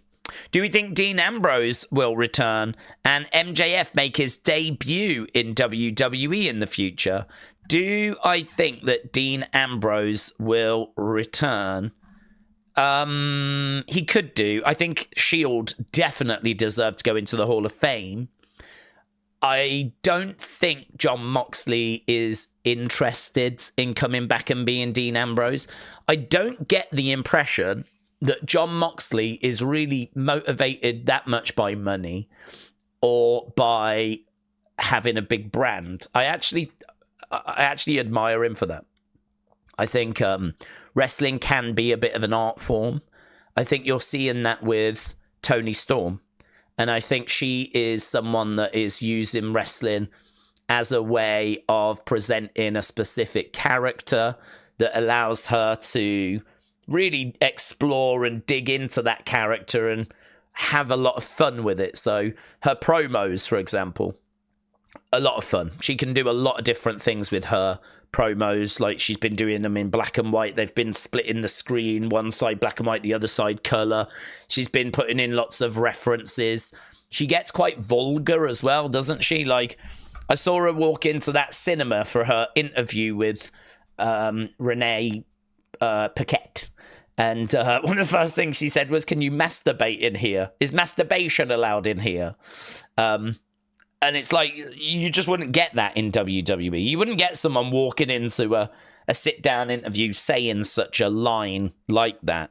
And, there was another one where she turned back to being Timeless Toni Storm, and she said to Mariah May that she was going to rip her tits off, right? And again, it's that sort of stuff which, like, kind of, geez, wasn't quite expecting that vocab, right? And I think that her character, I mean, she's literally just gone through what we thought was amnesia, but it wasn't amnesia. It was Timeless Toni playing the part of OG Toni Storm. I mean, it's so clever. It's so good. And she can really explore being creative. And I think that I got a lot of respect for her doing that. That, to me, is a very clever way of pushing the boundaries, trying to finding what works and finding something that fits. And it might not all work and it might not all be to everyone's taste, but she's doing something that I haven't seen others do, So I got a lot of respect for that. When it comes to Jon Moxley, he's obviously not pushing the envelope like that, but I think he is someone that enjoys blood, death matches, being in brawls. I think he is like someone that was born to be a fighter. Like, I actually wouldn't be too shocked if in another life he became an MMA fighter. He's probably not big enough. Well, I mean, he probably is, because he'd go in a lower division. I'm not saying he'd be a heavyweight, but, I think that he's someone that I think enjoys getting in there, getting stuck in, enjoys the taste of blood, enjoys trying to hurt people. Like, that's how his character comes across. And I think the WWE product is just too PG for him. I think it's too watered down. It's too tame. It's too entertainment. It's not edgy enough. Like, he wants ECW. He wants CZW. And I think that AEW gives him enough of that and enough kind of financial reward for it, where this is a bit of a sweet spot for him. I think he's absolutely over the moon with AEW. And I don't think he's worried so much about... I think he'd like better ratings. And I think he'd like larger house, like, attendances. Of course, you want to see your company being successful. But there is something that I really admire about the fact that I think he could go back to WWE. Because there's money in another Shield reunion. And there's money in Roman versus Dean Ambrose. There's money in Seth versus Dean. Like, I think there's a reason as to why you could do that. And he would get paid well for that. And it would be a real boost to his brand going back to WWE. And I sort of have to respect the fact that he is saying no.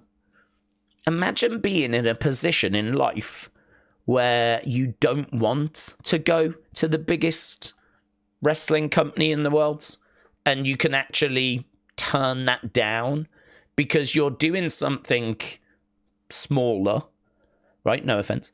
Smaller, but it's more in line with what you believe in, and it's something that you're more passionate about. And I've got so much respect for that, because there's a lot of people that would go back and take the money and not sell out their soul, but, they would sacrifice having a life that they would rather have for the money, like go back for the money, and do something that's a more watered down version of themselves.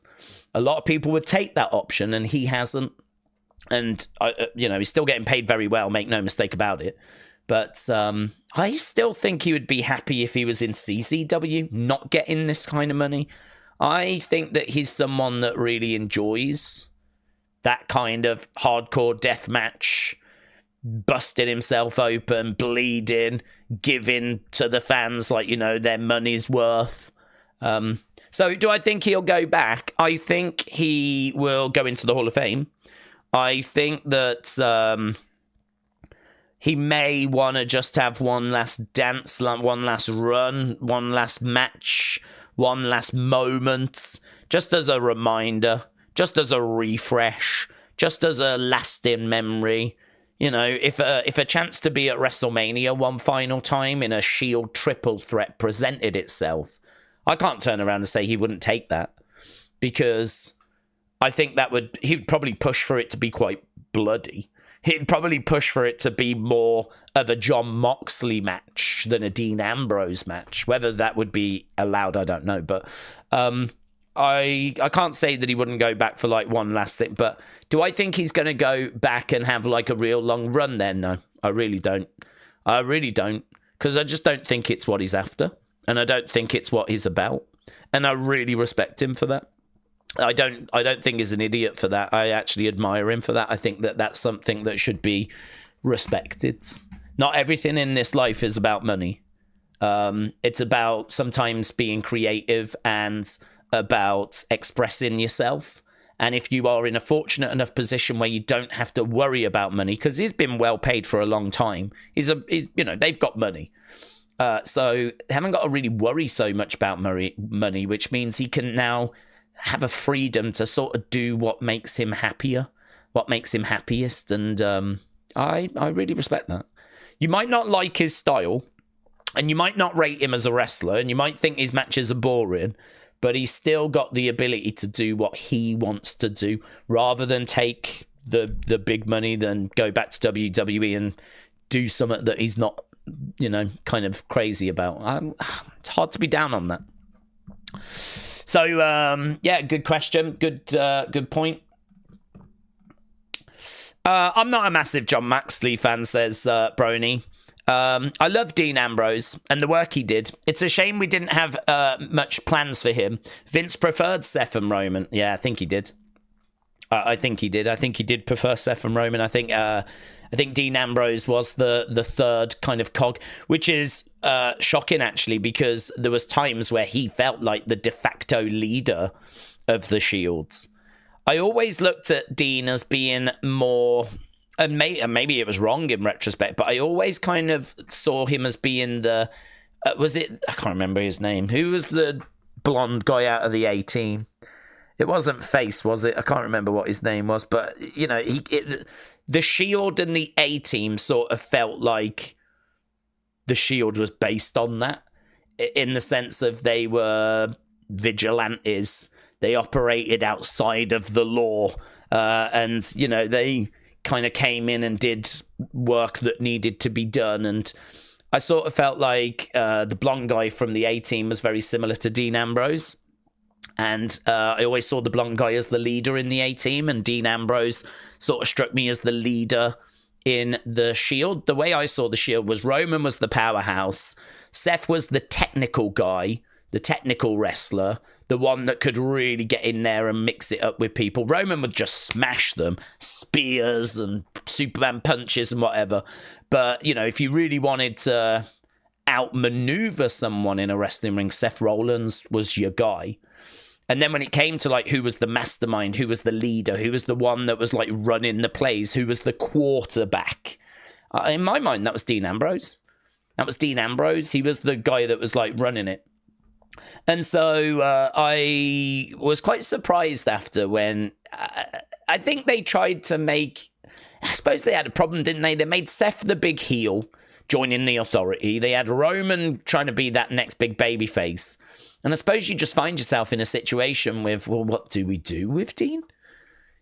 What do we do with him? Because he's not really the face that's going to bring down Seth, because we got Roman for that. And we don't need him as a heel because we've got Seth for that. And I suppose he did just sort of find himself as that kind of third cog, really. And we had him in there with people. We mixed him in with people. We gave him matches, and he had world title runs. I mean, I'm certainly not saying it was bad, but yeah, I mean, it was bad towards the end. When we having him wearing like a gas mask and like all that sort of stuff, like talking about not wanting to get germs from the crowd, and I remember it being rubbish. I think creatively we hit rock bottom when it was towards the end of his time, and I don't think I've ever heard him talk actually about what happened there. It was so bad actually at the end. I would not be shocked to find out that they were like, sign a new deal, otherwise like we're just gonna have to use you this way, you know, kind of like a punishment, kind of like this creative is so bad. We can do something better with you, but if not, like, we're just going to make you look a little bit stupid so that if you leave, it lowers your stock. It had that sort of vibe to it. It was honestly that bad. So, yeah, anyway, he's doing something he loves now, and I got a lot of respect for him for that. Brian said, Rock's going to get Crybaby a lifetime supply of 3-piece suits. If he becomes a corporate Crybaby, says Brian. Well, yeah, I like that, actually. I think that would be right up Cody's streets. Getting a lovely range of 3-piece suits. Wrestle Andy, hello. Imagine Drew becomes the corporate champion. That would be great as well. That would be great because, of course, he is someone that has hated the bloodline and hated what's happened there. And I think that would be very interesting. That would be a very, very interesting direction to take things. Because now it is the bloodline that is kind of giving Drew everything he wanted. So the bloodline stopped him from getting things that he wanted. And now it's the bloodline that's giving him everything that he wants. I think that would be very interesting. Do you think we will see Big E versus Kofi Kingston and Xavier Woods happening? Big E, Kofi, Xavier. I don't think so. I really am not under the impression that... I'm really not under the impression that we're going to be getting Big E back. I think he is genuinely out, injured, and I'm not sure that he has been medically cleared. Brock's not returning, said Brian. He's getting on now. He's got enough money. He isn't in love with wrestling, and Vince is no longer there. Not to mention all the headlines that he was a part of. I think the headlines are the big problem, aren't they? The headlines are the biggest barrier.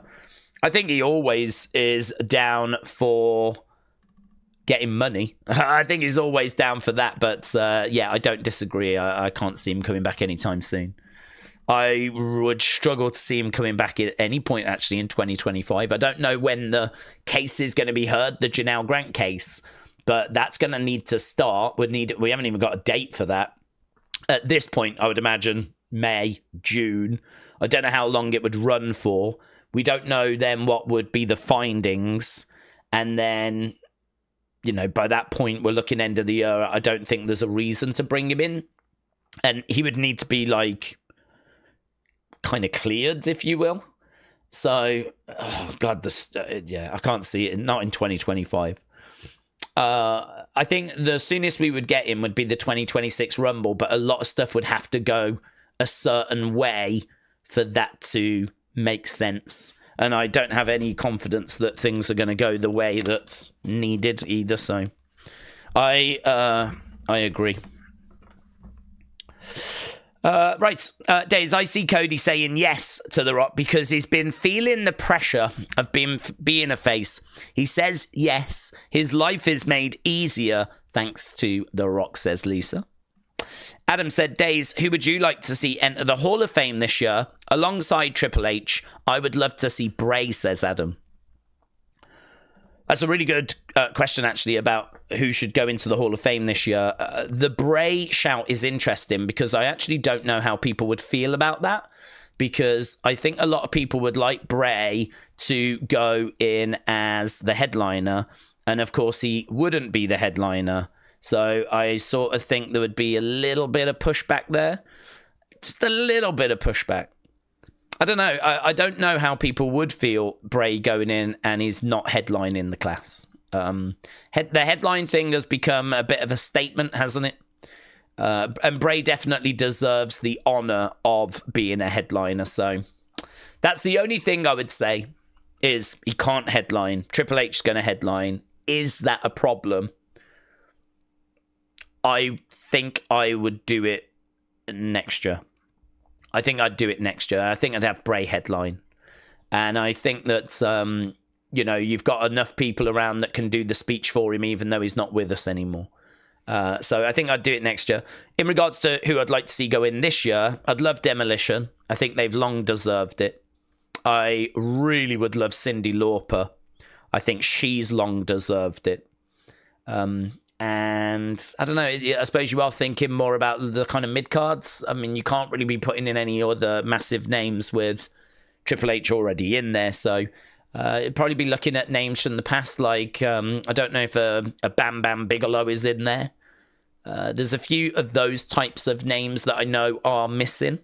So I'd have to have a look and see what names of those. Like, I don't know if an Ivan Koloff is in, even though he is a former WWE champion. I'm not sure if he's made it in yet. And there's a few of those that are missing. But the ones that would come to mind, Cyndi Lauper's the big one. Demolition, because they've recently just signed. And I wouldn't be shocked to see Ken Shamrock go in, because he's a name that's been mentioned quite a bit. And I think he's just come under a Legends deal. I think he came under a Legends deal last year. And so we thought he was going to go in last year. And he didn't. So maybe we see him go in this year. Right. We are in Cincinnati. We are seeing the Heritage Bank Arena. The Rock has got 396 million followers. Logan has got 27 million. TJF, thank you.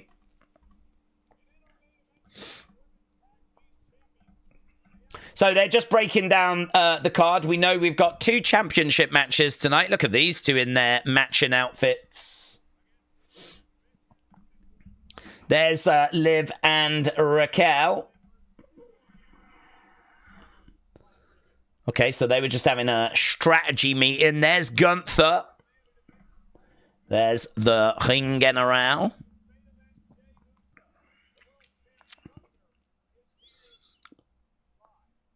Okay, we've got a little bit of dancing in the background by Alpha Academy, and Gunther just shakes his head and walks away. There's Iyo Sky, there's Dakota. Kai, she's going to be going for the Intercontinental Championship. There's Lyra. Lyra Valkyria. Just having a little look around as she is making her way. There we go. The final boss returned.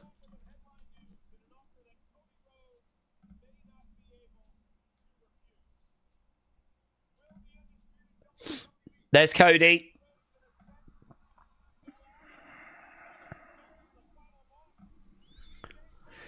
Big cheers for Cody. Okay, who's coming out first? Logan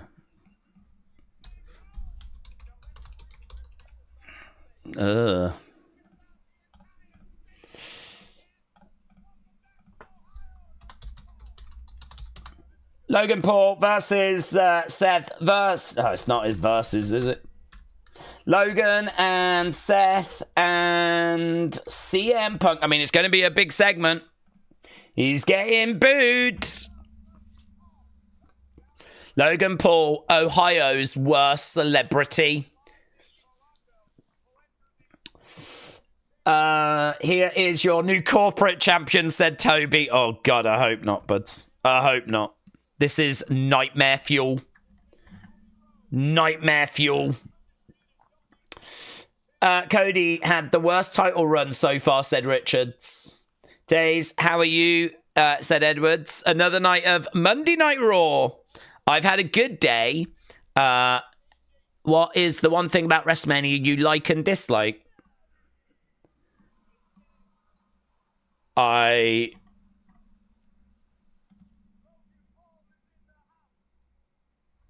don't know, to be honest with you, because I'm not sure what the card's going to be. I like the fact I don't know the card's going to be. Logan saying, you know that I'm from Ohio.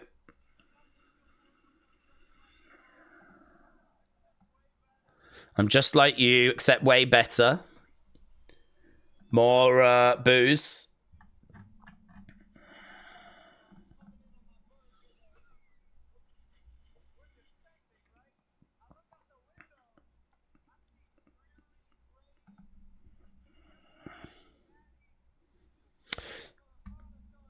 So he's just talking about Cincinnati.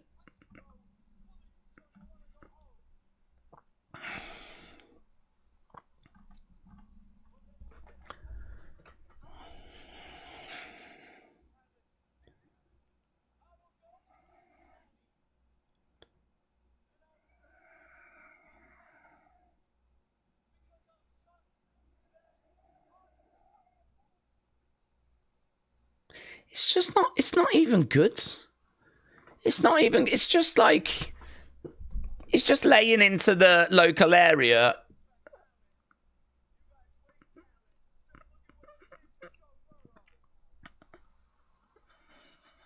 Sports rib.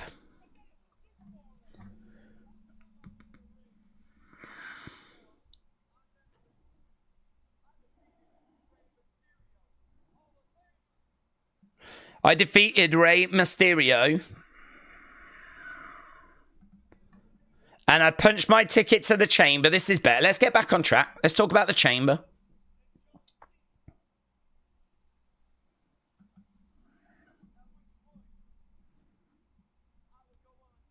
So he's talking about the chamber. He's talking about going on to face Cody. Here's CM Punk. Here's CM Punk.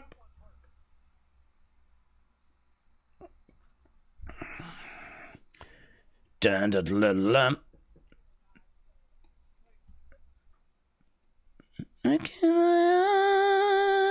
Okay, Punk coming down. Yeah, really low-hanging fruit nonsense from Logan. Cheap stuff. Maybe the sports line was witty. It certainly got a reaction. But, I mean, he ain't going to be cutting promos like CM Punk, is he? Here's Punk making his way down. Logan's a better person than everyone in here, says Simon. Loud CM Punk chants.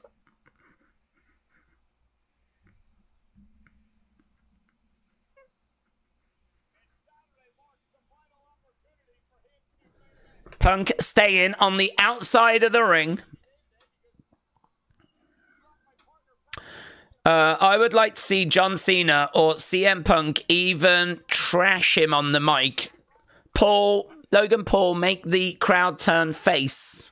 Hang on. I would like to see John Cena or CM Punk trash him on the mic. Logan Paul, make the crowd turn face. Let's have The Rock, CM Punk, John Cena bash Logan Paul. He makes wrestling boring, said Sammy. Oh, got you, buds. Got you. No John Cena segments leading up to Elimination Chamber, says Ace WCR. Nope. Certainly not advertised for this show. I mean, I think he said what he needed to say afterwards, which is he wants 17. He was very disappointed.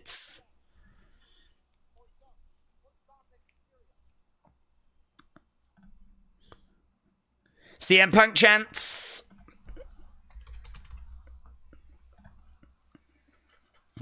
Okay, this could be good, though. Let's see what Punk's got to say, what shots he'll take at Logan. What's your problem with me? What's your problem with me? Are you jealous?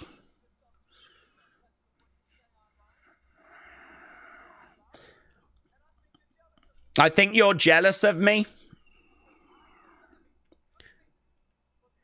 I'm looking.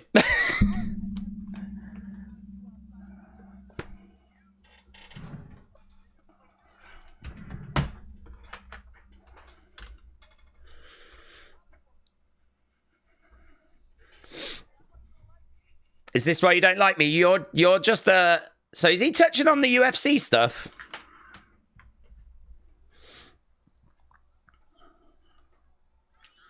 Tell me. Let's see what Punk's got. Table has been set here. We're going to need... I don't have a problem with you. I don't know you.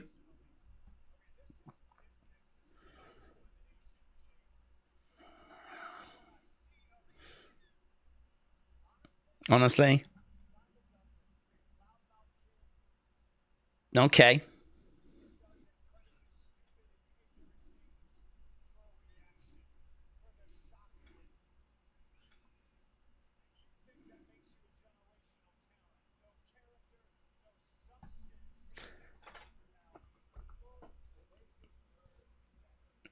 No character, no substance, and these people deserve better.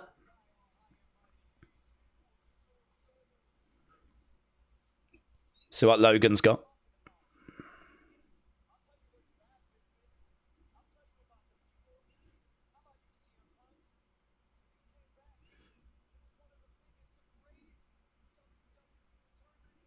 Yeah. Yeah.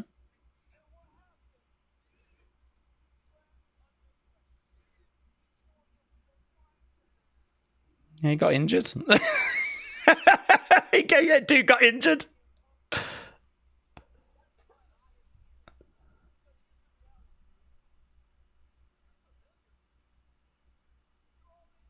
You're all they know.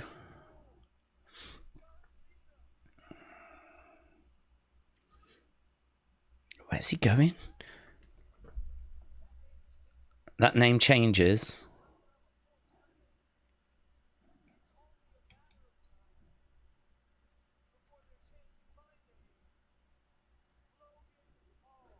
That was it. That was it. Anyone else was waiting for like a big sort of moment there, a big put down, and it was basically, you're all they know. They're chanting your name, but they'll soon be chanting mine. Mate. They might start chanting your name, says CM Punk. I don't think they will. There's a lot you just said that was wrong.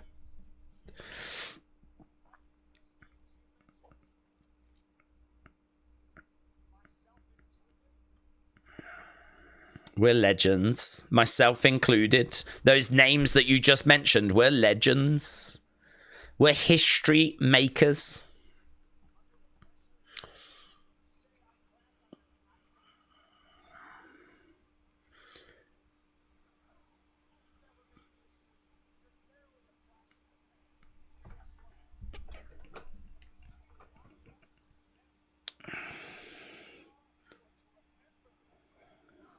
For them to figure out who you are or even remember who you are. I will eliminate you.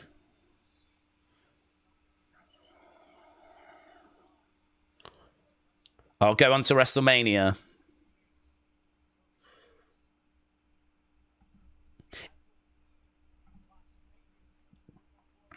So he's talking of leaving Las Vegas as champion, CM Punk.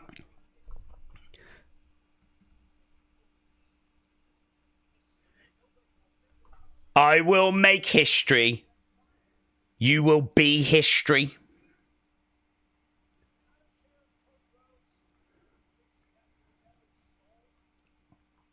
Sell your soul. Gets mentioned.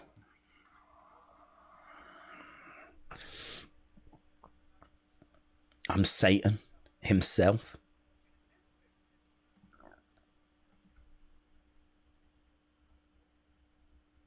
I am Satan himself. And in this business, you are nobody.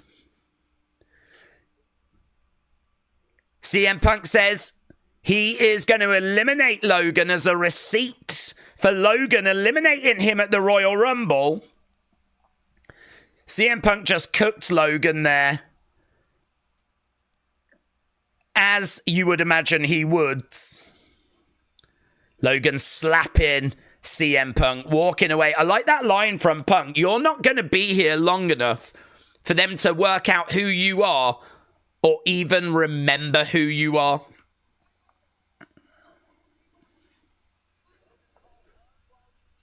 Run whilst you can.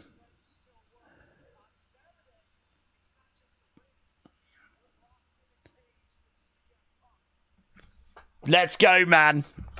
On Saturday, you are locked in a cage with CM Punk.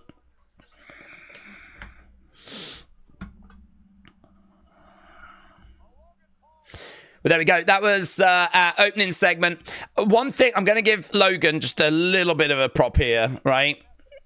And that is that he is so... the stuff that he does is so low level in the sense of, like, you know, laying into the local place, laying into the local sports team. It's very, very basic kind of, you know, promo 101 stuff, but it is very satisfying to see CM Punk fire back. Like, you sort of want someone to say to Logan the kind of stuff that you want to say to Logan, you know? I do find that. I do find that I'm listening to CM Punk and I'm like, tell him what I want to tell him to his face. Speak to him on my behalf. And there is something satisfying about that. There's a clear difference from someone that's good and bad on the mic, says Jacob. They're saying that Shiz Logan is doing his work in and that he's credible heel, says Neil. No. What I'm saying is that he is someone that has got a natural heat, not a heat that he can generate himself. Nothing he said there got me more angry than kind of the anger I feel towards him naturally.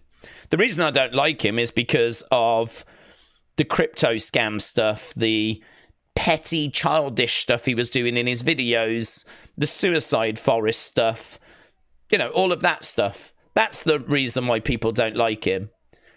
I don't think you can say that the work that he's doing from a promo point of view is generating any extra heat. He's getting mad boos the second he walks out. What I'm saying is that the hatred for him, which is a natural hatred, means that you want to see the babyface saying stuff to him that you wish you could say to him. But that heat is coming not from stuff he's done in a wrestling ring. That heat is coming from external things. You know, it's different. Like with Dominic, I don't mind if Dominic wins the world title. I don't want to see it. And he would rub it in everyone's face and he would be annoying. But I don't have a hatred for that. You know, Gunther's a heel. I didn't mind seeing him being like a world champion. But with Logan, I don't want that on his resume. Here's Ludwig. Have we gone to commercial break there? Yes. I thought Seth was supposed to be in that segment, said Who review. Yes, I thought that as well. I was actually expecting him to come down. I was waiting for him to come down. K-Dub said, as much as you hate him, you've got to respect how fast he's learned. He's only been wrestling a few years, which is nuts, says K-Dub. I'm past that stage. Honestly, I'm past that stage. I think after watching him a few times, we said all of that. But at what point do you stop saying that? At what point do you now judge him as a full-time wrestler and actually compare where he is to the other full-time wrestlers? I think if you want to give him props for how quickly he's picked him up, that's absolutely fine. I don't disagree with you. But I feel like I've done that and I've moved on from that. And now, to me, he's signed a full-time contract. He wants to be regarded as a full-time wrestler, even though I don't think he's working a full-time schedule. And, you know, promos like that, if I'm going to compare it to the other full-time wrestlers, I think that was very lacking. I also think some of his recent matches have been sort of flat as well. So it's weird because I actually don't hate Logan as much as I do other celebrities that have come in, because Logan is very athletic. He has got a good build. He is someone that has done boxing, and I think he has got some ability there. Like, if he was to deliver a punch to a wrestler and they were to go down, that wouldn't look weird to me. If Bad Bunny does it, that would look weird to me. So I actually think Logan brings more to the table than other celebrities. But I think I'm also just past the point where I'm like going to give him any sort of praise for picking this up so quickly. We can't keep saying that. There has to come a point where we move on from that. And so for me, I'm at the point now where I'm like, come on then, show me what you've got. Show me what you've got. Go in there, cut a promo on CM Punk. I actually thought there was an interesting point where he started to say, I succeed at everything I do, whereas you fail at everything you do outside of WWE. And I was waiting for him to say something like, let's talk about UFC, shall we? I was waiting for something like that, like some specific, you know, he could have mentioned some of CM Punk's opponents that he lost to, you know? Could have said, like, how's Mickey Gall? Do you still keep up with Mickey Gall? You know? Do you remember the last time you saw him? Or, you know, is it a bit hazy? Like, I sort of feel like he could have... Logan's got people around him that can dig into people's pasts, that can do a bit of research. He can find out some stuff. Like, I'm very surprised he went in there and basically laid into the crowd, into Cincinnati, laid into the local sports team, said you fail at everything outside of wrestling. And that was it, really. There wasn't really anything more to that promo than that, which I'm quite surprised at. When I thought he would have, you know, he's kind of known for, you know, throwing insults around. It was quite tame, wasn't it?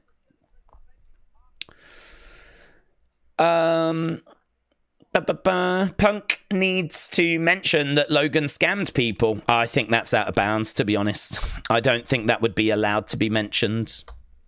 I think that's getting a bit too real, actually. Because there are people that I believe are still waiting for refunds on that. I think it could be hinted without being outright said. I think that it could be hit, but I would not be shocked if that is something which is not allowed to be addressed. Because, I mean, that's quite a big legal issue as well. I believe people that are kind of victims of that, if you will, have like took legal action and whatever. So, yeah, that would be messy. Okay, we're going to go over to our Penta match now. We've had Ludwig come out. We just had Pete Dunne come out.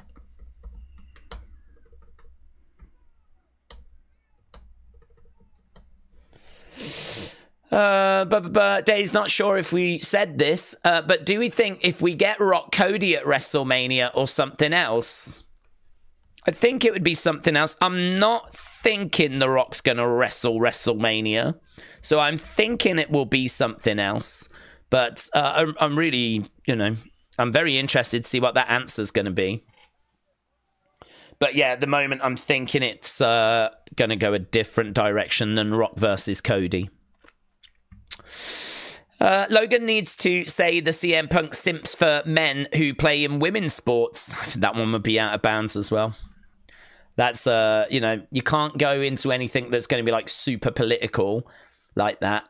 And you can't go into stuff that's going to have like legal repercussions. I think there's enough there about how Punk walked away from WWE, abandoned the fans. That's fine. His failure in UFC, that's fine. His failure in AEW, that's fine. The fact that he doesn't play well with others, I mean, maybe Logan could have hinted at what was in the Ryan Nemeth lawsuit. Again, you can't say anything because that's a legal issue. But you could certainly hint at the fact he doesn't play well with others, you know? Or he could have said something like, you know, I heard there's the streets are telling me some stuff about you, which I can't say was much of a surprise recently, or well, you know, something like that, something that just hints at it, just hints, but you can't outright say anything. It definitely is tricky of what you could get away with in a promo. And again, you don't want to really go out there and do stuff that Punk doesn't know about, because I mean that was all the stuff that Punk had an issue with Adam Page over. He went out there and was cutting a promo that was not the promo they had agreed. So you've got to be so careful with promos. Penta, Pete, Ludwig. Okay, match number 1. We are up and running. Logan should have said, do you really think the chamber pods are made of real glass? Oh, yeah, that's great. That's great. That's great. I knew LS Dub would come in with something great there. That's great. A little real glass reference. That's nice. Yeah, that's the kind of stuff, isn't it, that you kind of want from those promos. You don't really want these big, sweeping brushstrokes of, like, Cincinnati, you suck, you know, or Punk, you fail at everything outside of WWE. Like, you do want to get into the detail there. You do want to get into some specifics. You do want to make it more personal. And I think that was just lacking from him, and... well, it is what it is. We move on. On we move. In my opinion, Punk didn't fail in AEW, says Brett. AEW failed. Biggest star they ever had and the most money they ever made. But Tony Khan failed to manage his talent. Well, I suppose it was a failure in regards to he got fired. I suppose it's a failure that he was not able to go through the correct systems to keep that position, you know? So he was in AEW and he was getting paid very well over there. I mean, of course, he's landed on his feet. His comeback can be, I'm in a better spot now than I was then, you know? And that's fine. That's for him to come back with. But I think if Logan was to say you failed, I think it's a hard thing to argue that he didn't, because he went there, he got paid really well. He easily could have gone to HR and got issues dealt with through the proper channels, but instead, you know, he was getting into backstage fights and not just once. And, you know, I mean, it could be 3 times in his time in that company that he got into backstage altercations. And, you know, ultimately, he finds himself losing a job that you would not have expected him to have lost. Who thought Tony Khan would let CM Punk go? I mean, that genuinely would have been the last thing that Tony Khan would have wanted to have done. So I think if you're a heel, I think there is some meat on that bone. I think there is like something you can say there. Even if people don't agree with it, you can still have some fun with it, couldn't you? As a heel, you could still see what buttons you could push there, you know? I wonder if he could antagonize. Do you know what would be really good by Logan? Imagine if he went to management and got a no strike clause, so like you can't hit him during the promo, and then he just like antagonizes him, winds him up, does whatever he can to really get under Punk's skin, and you can see that Punk's struggling. You know, even reference like Alistair was like, you know, you could bring something that's got glass and like reference the real glass thing, and just see if you can push a few buttons and see if you can get him to like lash out.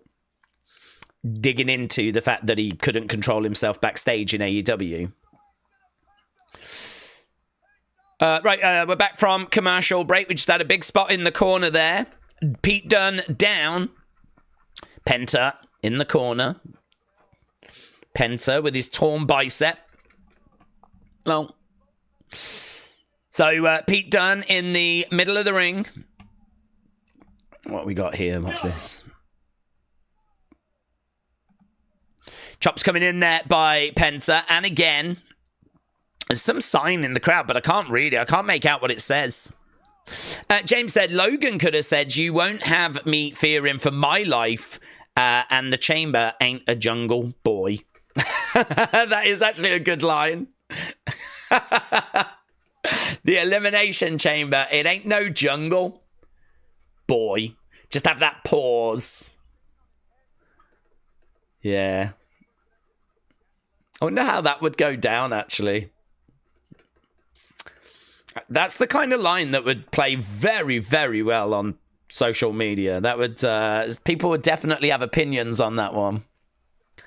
I think it's good. Oh my god, you lot should be writing promos for Logan. Hurricanrana there by Penta. Days, do you agree that if they do Rhea Bianca at Mania, it feels a little rushed? Doesn't feel like the right time because of the Jade situation. I think it really depends, but I don't know if Bianca was aware of it. I mean, obviously the Bianca Jade situation, if she was responsible, would need surely to be resolved. It'd be very hard to see us just ignoring it and moving on to a title match, but what if Bianca wasn't involved in it? And what if it was, say, Naomi, and we do Naomi versus Jade's? Bianca can be trying to be the in-between on that. Maybe we don't know which side Bianca's going to choose because she likes both. But then, equally, she's got the Rhea thing. I agree, it would feel a bit rushed, but we do have a bit of time, actually. Once we get past this weekend, I think we've got a good 6 weeks to build it. But that would be a lot on her plate, yes. But don't know quite where the Jade thing's going at the moment. Friday, there is a kickoff show, so obviously we'll be doing that. Thankfully, it is closer to SmackDown than what they used to be. So they are a little bit closer. They're not quite as early as what they were before. So we'll be starting our SmackDown stream on Friday a little earlier to accommodate. Obviously, Elimination Chamber, we have got a countdown show. We'll be doing that. And we'll be starting hours before that as well.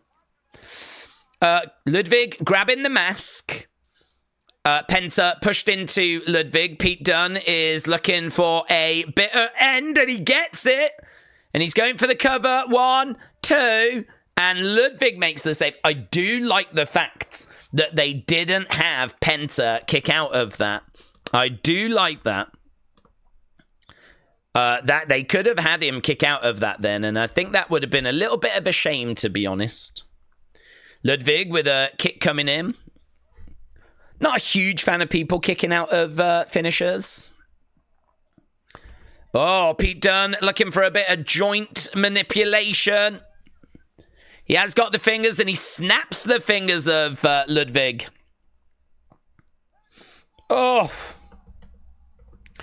Mexican Destroyer.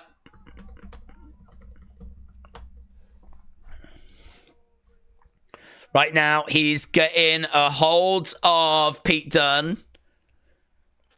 And looks like Penta is looking to put this one away.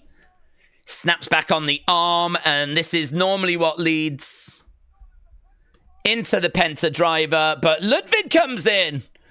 Ludwig grabbing Penta, chucking him out the ring. Oh! 1, 2, 3. Ludwig gets the victory.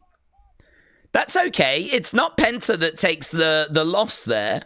Penta was looking pretty good. Bit of a surprise, though, that it's not Penta that picks up the win in this one, but Ludwig getting the win. R.I.P. Pete Dunne. He did just get flipping planted. Let's get the match score up, see what you lot are feeling on that one. Did you like that match?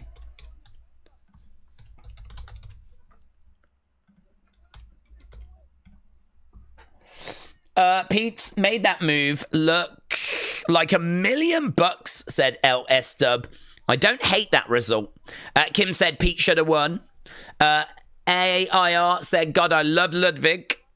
Hannah said this international three-way had potential to be number one all-time banger. It was Mexico against Germany against England. I'm confused. Is there a point to Pete Dunne? Oh, he was great down in developmental, but we've just not been able to quite carry that to the main roster. But then we did start him off on the main roster, calling him Butch. So it wasn't the greatest of starts for him. Okay, they're just talking about John Cena. And this is going to be Cena's last Elimination Chamber match.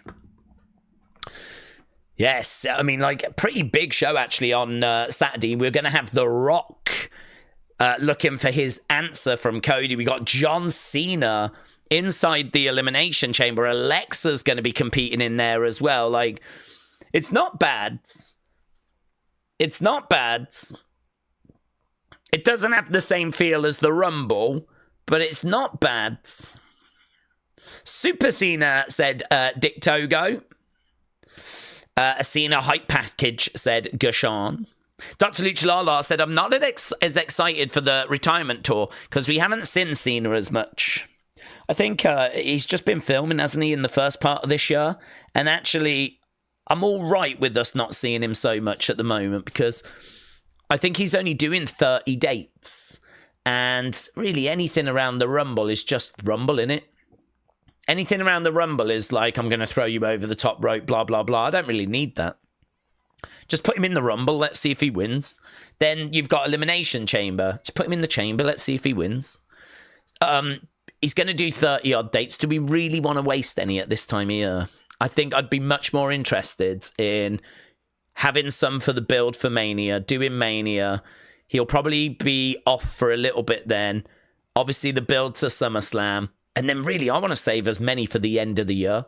I want to save as many as I can for that sort of like November, December. I'd love for those to be really every week John Cena's on, you know? Maybe if he's got 17, he could do an open challenge each week, defending the title each week. And then maybe it's a case of, does he leave as champion? Does he retire as champion? Or will he lose the title to whoever his last match is? So, yeah, I'm all right, honestly. 30-odd dates. Let's save as many for the second part of the year as we can. They're just interviewing Rhea Ripley.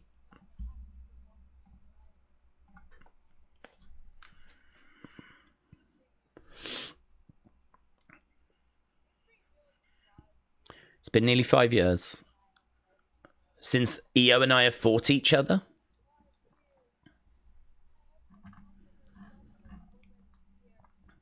I've become the most dominant woman here in the last 5 years.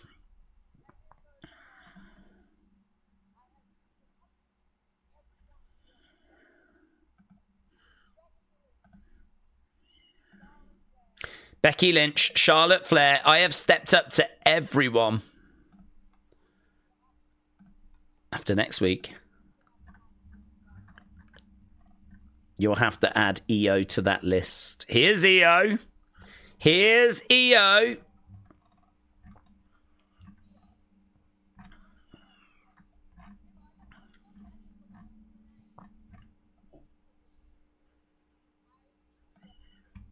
I'll beat you again.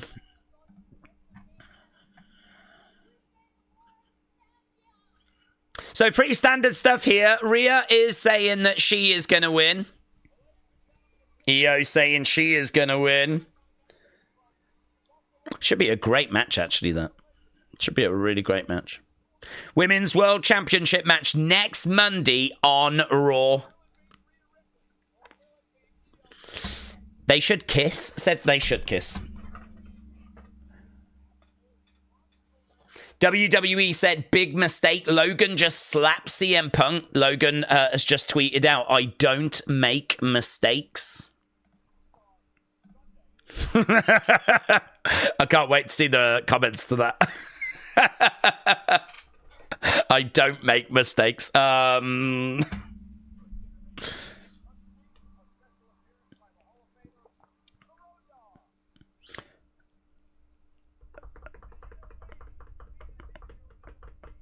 Road Dogg is going to be on LFG.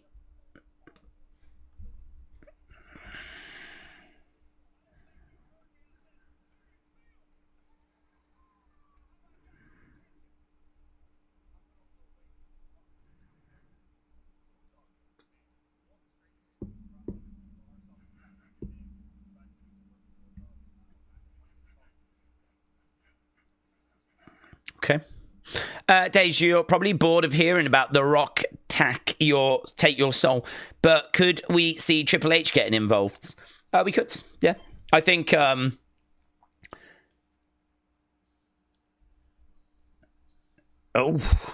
it's your boys, the New Day. New Day coming out now. This should be fun. I'm actually looking forward to these. Going up against LWO. And look, there's Kofi with his lack of moustache.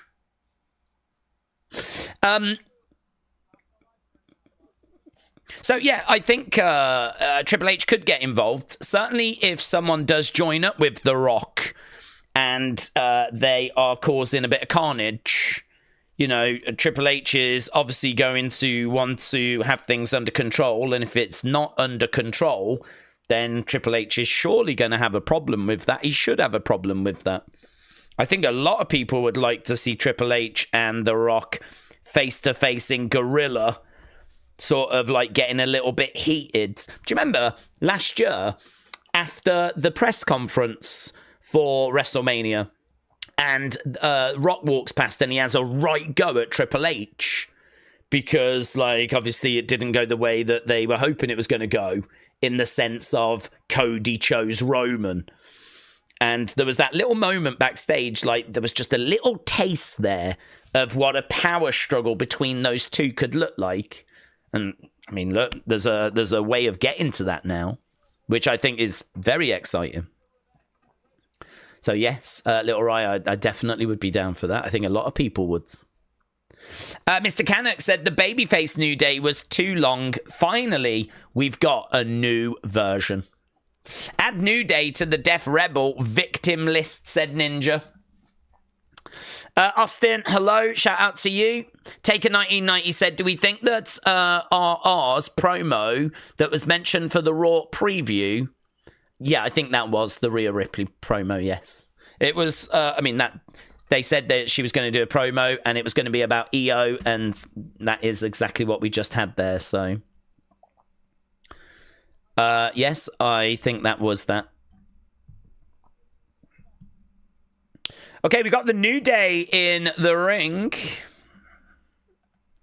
They've got a microphone, so let's see what they're going to say. Already 42 minutes into this show. New Day sucks chants breaking out. Hold on a minute.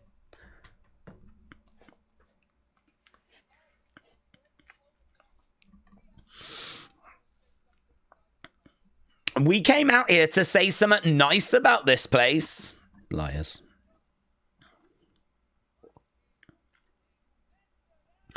Right here in Cincinnati.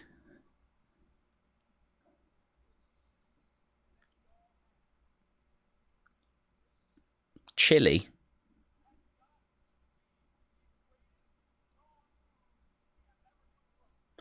The chili that you have here has got to be the greatest dog food we've ever come across.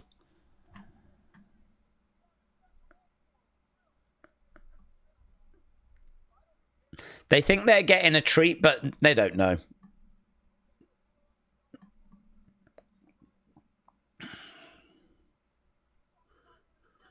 We've been trying to come out here and explain ourselves.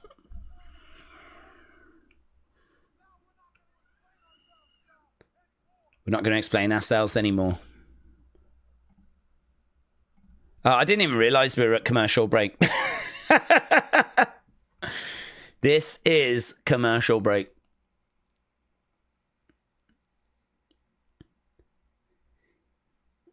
They're kind of trying to get that cheap local heat, but during a commercial break that Logan did on the actual show.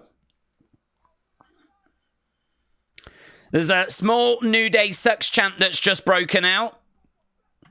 Would you have been down for a British Strong Style reunion? Oh, yeah, definitely. Yeah, I think that would have been the best way to have bring them in, actually. Great little group that could have been.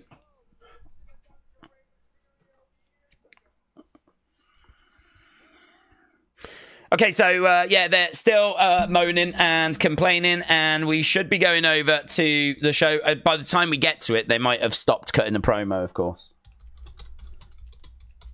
So, New Day against LWO, that's what we're building towards. I'm really interested in Wild against Kofi Kingston.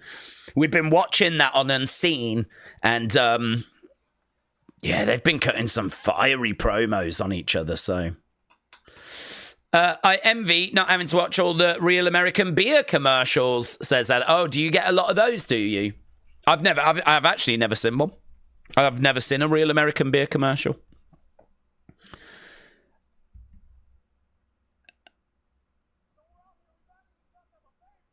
We've done them a favor.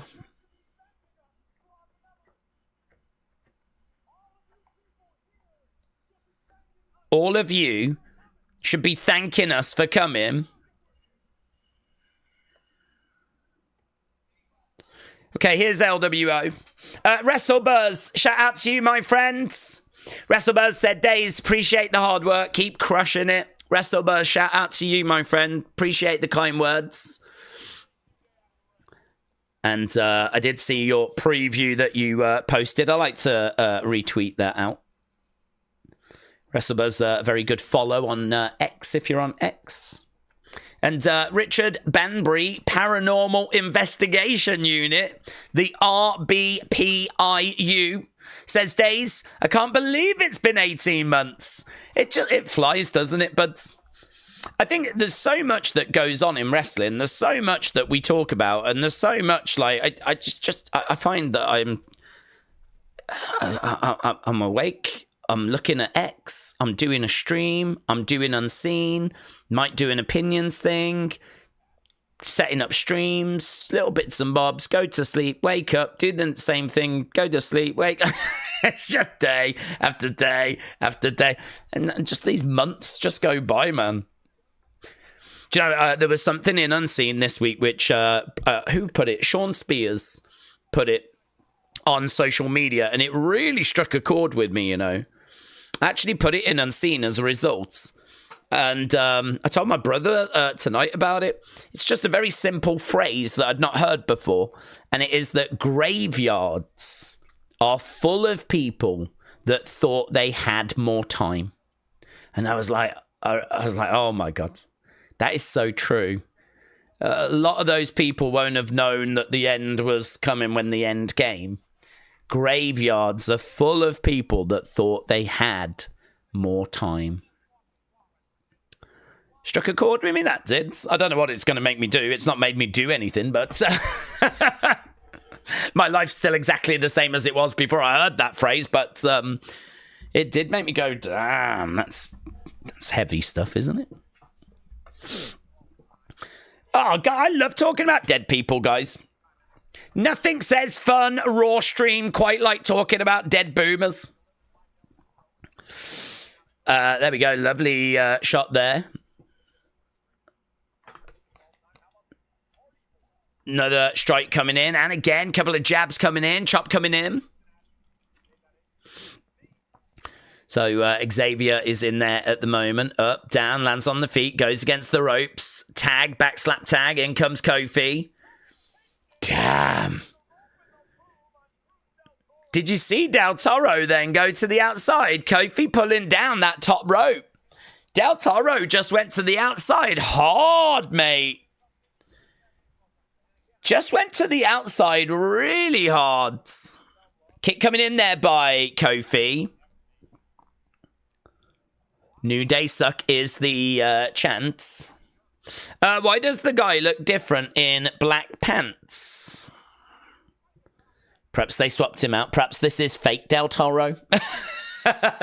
We had fake Razor and fake Diesel. Now we've got fake Del Toro, and we're hoping no one will notice. That's actually Kane. But no one's noticed. Going for the cover. 1, 2, and kick out there by Del Toro. Christopher said, Days, I'm curious. Is your real dream to work for WWE and be a WWE personality? Be on commentary calling matches? Christopher, I don't have a dream. That's my honest answer. I am not working towards anything. There is no... I have no ambition. And honestly, that has been a big problem in my whole life. Is it's not that I'm not ambitious. I obviously put the work in. So it's not that I'm like lazy or anything like that, but I've never known what I've wanted to do with my life ever. Even when I was at school, I never quite knew. I was like, I don't really know. And I ended up going into retail, which was brilliant. I really loved it. I loved it. I'd quite happily would have just stayed doing that, to be honest. But the channel started to gain a bit of traction. And obviously you start to wonder, like, oh, what would happen if I did give that my time? Yeah, would that be the right thing to do? And there was a real decision I had to make in 2018. And so I made the decision to, like, just go full on this. And I think people can see that, you know, every day we do unseen videos, we do streams on a regular basis, I do members stuff, we do the wrestling escape pod, I do opinion videos, there's little shorts that go out, I'm constantly on top of X and notifications, and I mean, that just takes up all my time. So yeah, no, is the honest answer. I'm not sat here hoping that I find my way to WWE. I'm very happy doing what we do. I love doing this. Both guys going against the ropes. LWO going over the top, landing on top of the New Day. New Day go down. I don't think we've seen Wild and Kofi one-on-one yet. We might have in the very early stages. Kofi goes back into the ring. Del Toro telling Wild to go up top. So Kofi going up. Here is Wild going up. Oh... Del Toro gets knocked into Wild. Del Toro into the corner. I think Kofi's going to look to put him away. Here we go. This could be pretty moody. And that might do it, you know. 1, 2, 3. And it's a win for the New Day. And I never really got that Wild kind of Kingston show off, really. Well, there we go. New Day get it, and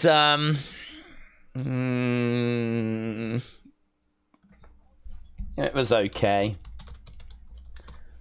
Oh, here we go. Kicks coming in there by Kofi. Surely that's going to bring down Ray, Dragon Lee. It is Dragon Lee that's making his way down. Dragon Lee coming down to the ring. So a win there for the New Day.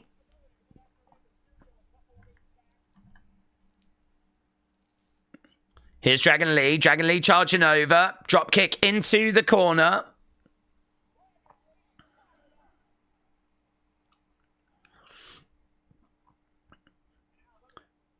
Right now, Kofi trying to get into the ring. Yeah, that going the way I thought. I don't make mistakes. Crispy Wrestling with that as a quoted tweet response. Dragon Lee is about to get planted. Hardy Boys tomorrow. Forgot about that. NXT, easily the best show of the week. Hardy Boys in action on NXT tomorrow. There we have got Dragon Lee dealt with. Just trying to push Del Toro out of the ring. Thanks, Days. I obliterated that god-awful fake Razor fake Diesel from my mind. Happy to bring it back, buds. You're welcome. Okay, we got Finn Balor, we got Dominic. Finn's wearing a 10 years of Finn Balor shirt.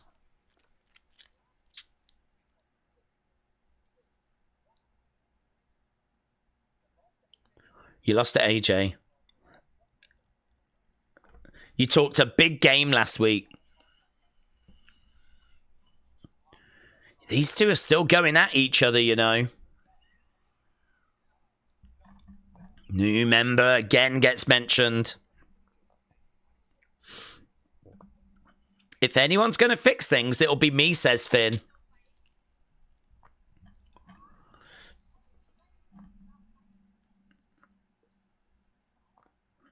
So Liv's here. She's like, you've got to stop fighting.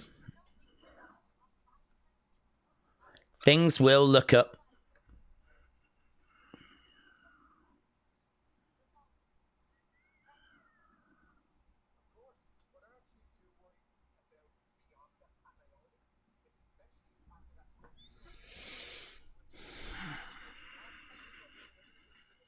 We're bringing too much trouble.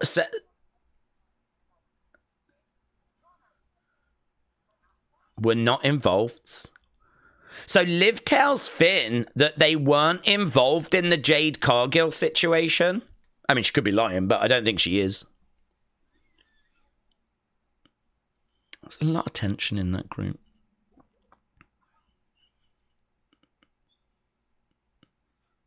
And he got a yellow apple, so pleased for him.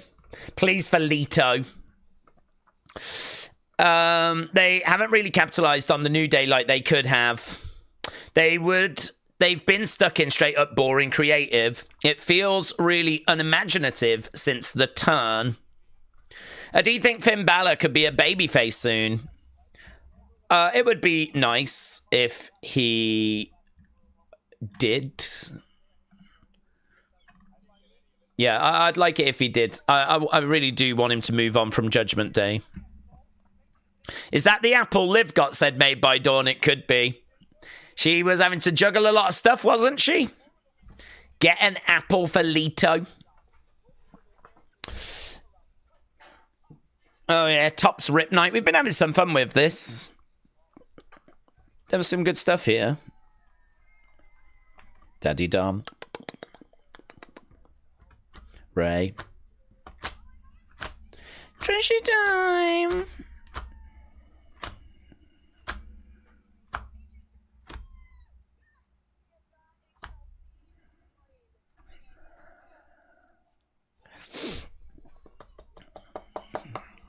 She yeets too.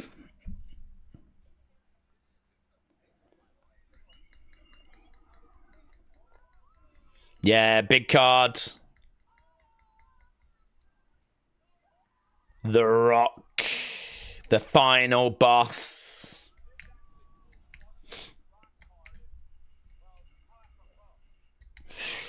If tag title is the main event, something is going to happen or the titles are changing hands, said Dr. Lucha Lala.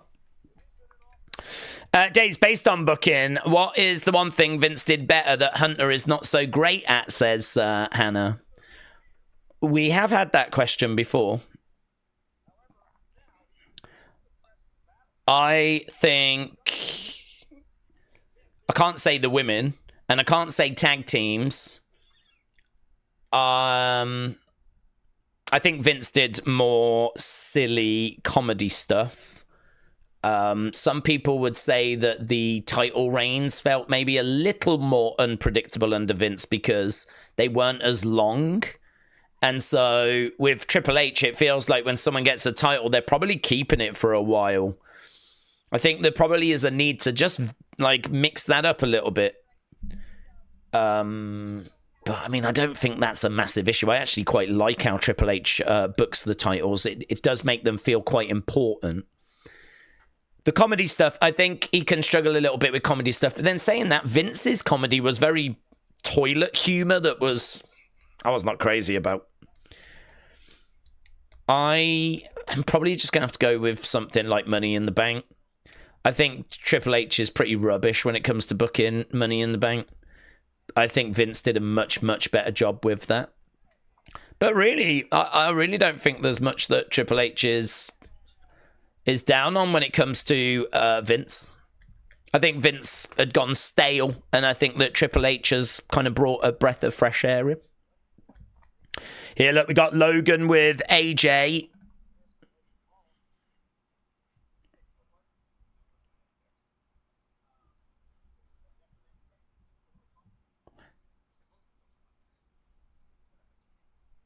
I bet you can't do it again.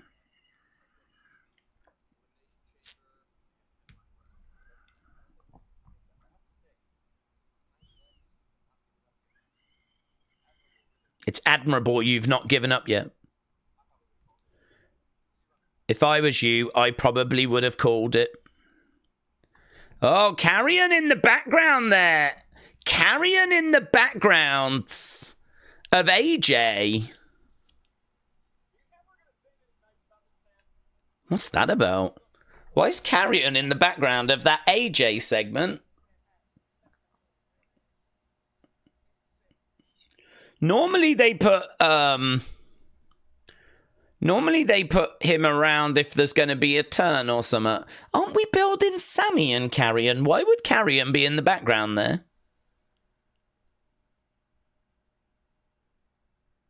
Defcon said, say my name and I appear. Defcon Prime is here. Transformer collection is now at 981 different Transformers.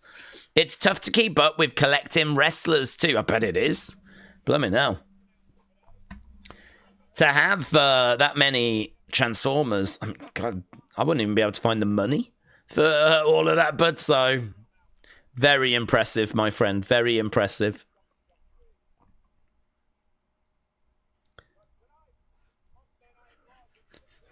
How many was it? 981. God, I bet you can't wait to get to 1,000. I bet you can't wait to get to 1,000.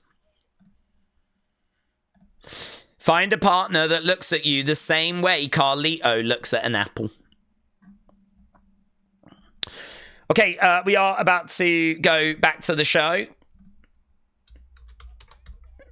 Carrion is the big talking point. Days, this is a hypothetical situation, but if Jade does return in the main event tonight, leading to Liv Raquel winning the titles, who do you think will win the chamber? Jade would probably take Bianca out of contention. Well, I don't know, because I don't know who she would come back and point the finger at. She could come back and point the finger at Naomi, couldn't she? Adam Pac-Man Jones being shown in the crowds. Mackenzie said, I think everyone's going to gang up on Logan in the chamber. Good. We're just getting numbers coming in of how SmackDown did. It did 1.736, which is not bad at all. I think that's quite an increase, actually. Okay, Gunther is out there. Let's see what Gunther's going to say as we start the second hour. It's been we've had 1 hour already. So here's Gunther. Gunther.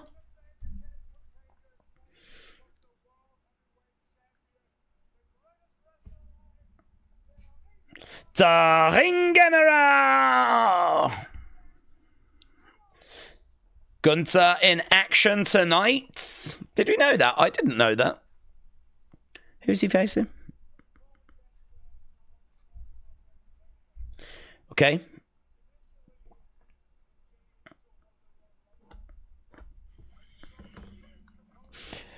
When Jay won the Rumble, I was angry. Initially.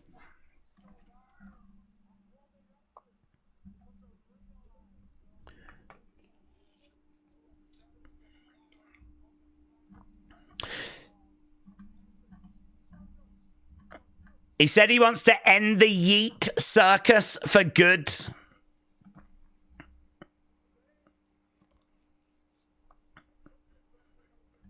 I took the WrestleMania spirit.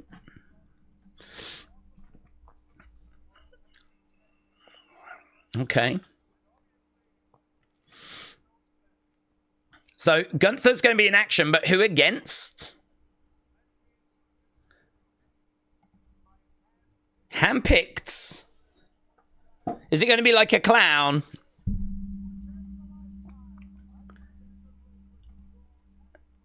Handpicked. Here we go. Akira Tozawa. You do tend to see them doing this. Whenever, like, they want to, like, go up against someone low level, it is poor Akira that always gets wheeled out there. I remember The Miz doing this a few years ago I think he might have been feuding with LA Knight. And he wanted... Look at Akira coming down. Look at... He is not thrilled. That is a seriously concerned man. And he should be as well. Maxine's like tapping him on the shoulder like, you've got this. This is like the final walk on death row. Poor Akira. Poor Akira. His life's going to change. His life's definitely going to change. How much are respirators in 2025?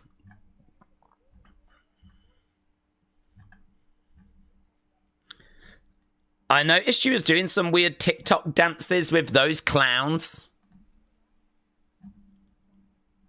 We've got some stuff in common. Not many. Not many, but we have. We uprooted our lives. Yeah, to have careers in WWE.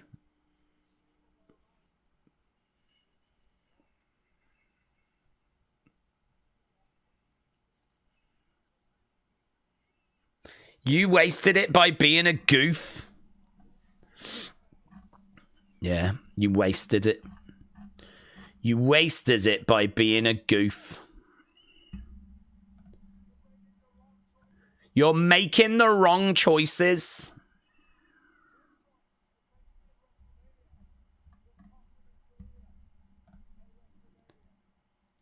It's kind of interesting, actually, him having a few words for Akira.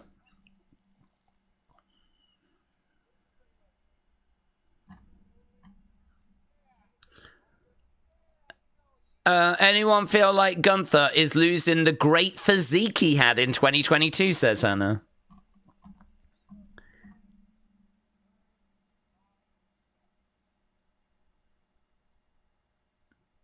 You have the chance to earn my respects. He pushes Akira. Tozawa, this is going to be a bullying, isn't it? Kick coming in. Tozawa trying to unload there on Gunther.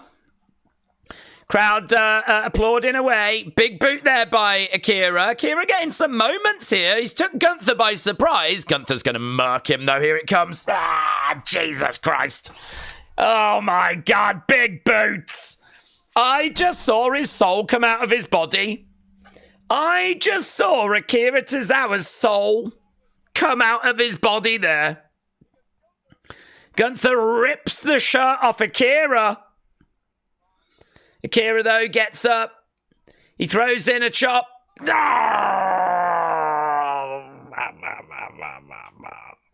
Yeah, this is as bad as we all feared. This is as bad as Akira's face thought it was going to be. Actually, Gunther, into a guillotine. He chucks him down. Kick coming in. Gunther struggling a bit here, and a big drop kick. Akira goes down. That'll take the life out of him. He'll powerbomb him. If he powerbombs him here, no, reversed again by Tozawa too. Kick out by Gunther. He's got a little bit of fight him in here, Akira. When Gunther wins this match and he powerbombs him, I hope he keeps doing it. Maybe Otis has to get in there to stop him. Turns it over. Boston Crab. Really cinched in as well. Really cinched in. Yeah, and he's quite a distance from the ropes. Is he going to find a way of getting over to the ropes? Crowd are really into it, though. He's got some... look, Otis is right there. Come on. Tozawa gets to the ropes. Big cheer by the crowd. Otis gives him a kiss. Otis gives him a little peck. Tozawa is all bent out of shape here. Another kick coming in. Gunther again, slapping his face.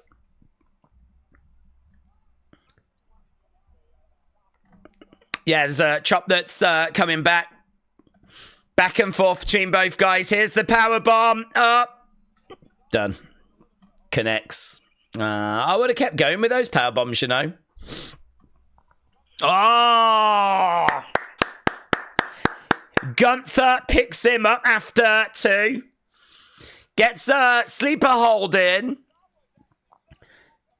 Tozawa is out. Referee's going to call it. He dumps him down. Love that. Love that. Love that it was a 2 count and he went for more. I would have kept powerbombing. Good though. Gunther, the general. Jay going to make the save. Otis coming in. I think Gunther might mark him as well. That'll bring out Jay. Otis is powering up. Otis is ripping off the shirt. Gunther gets out the ring. Otis looking after Akira. Gunther from behind. Grabs him. Chokes him. Otis in a bit of trouble here. Otis is fading. Otis goes down. Here's Jay.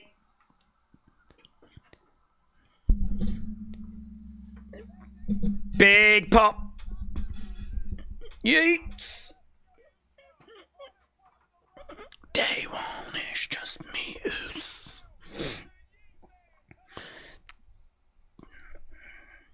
Big reaction as Jay comes down.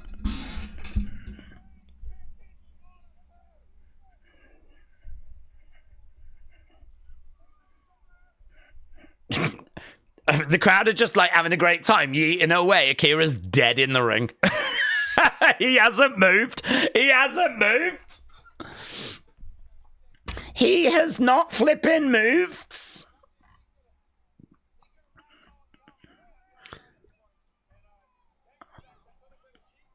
So Jay makes his way down. It's day 1-ish. Do you know what? That was really fun, actually, wasn't it? That was the way they booked that was really fun. Berate Tozawa and then have Tozawa just show a little fight in there. And I think that really grabbed people's attention. I miss Titus Worldwide, Akira, said Alex. Days, the women's tag matches main event in. Do we think the truth gets revealed about Jade's? Well, it obviously stands a chance, doesn't it? With that being the main event, which I think it's good that it's the main event. I thought one of the title matches should be. Yeah, it's probably a good sign. I don't think it's guaranteed, though. Gunther is choking Otis out via his 3rd chin, said A.B. Jobson.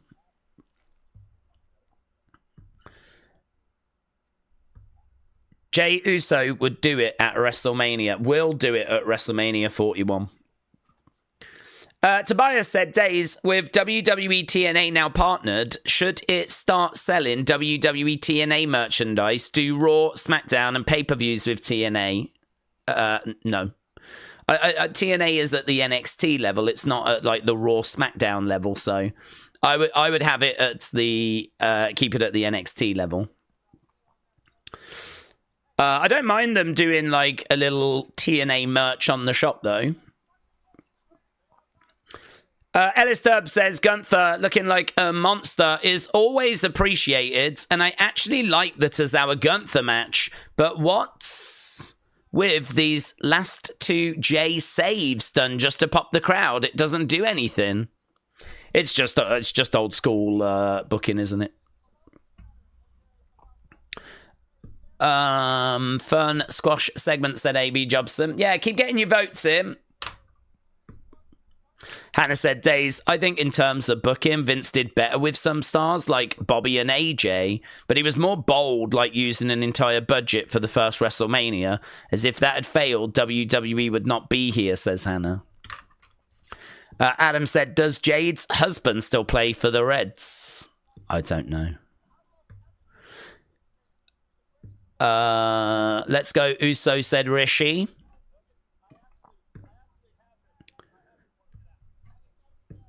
Okay, where are we? We've got, we're a quarter of an hour into the second hour.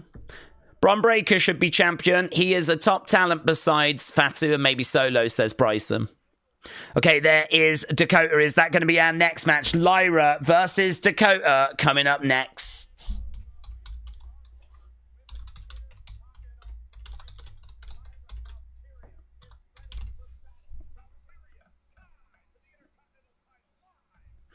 There we go. What about Team Rock against Team Triple H? You could absolutely build to that.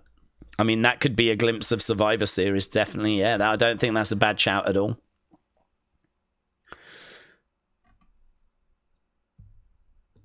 Right, we are at commercial break. We do have Jackie Redmond. Dakota's going to get it, says Dan. Well, I tell you what, let's end this poll and we'll put that poll up instead. Yeah? And we'll see where we've got... Will Dakota Kai win the IC Championship? Let's see what you lot think. Will she win the IC Championship? Okay, that's what she said. Said, will Punk lose Saturday and get Heyman's favor? Well, that was the belief. I thought that Cena was going to win the Chamber, and then, yes, he was going to have to call in that favor. The only thing I don't know now is, has the Rock situation changed anything? I'm not sure about that. Is it a bird? Is it a plane? No, it's Lyra Valkyria, says Austin. Lyra against Dakota. This should be a fun match. This should be a good match. It seems like people weren't too crazy about the match we just had. It's got a good, which is understandable. I thought it was fun for what it was, but it gets a good 91% rating.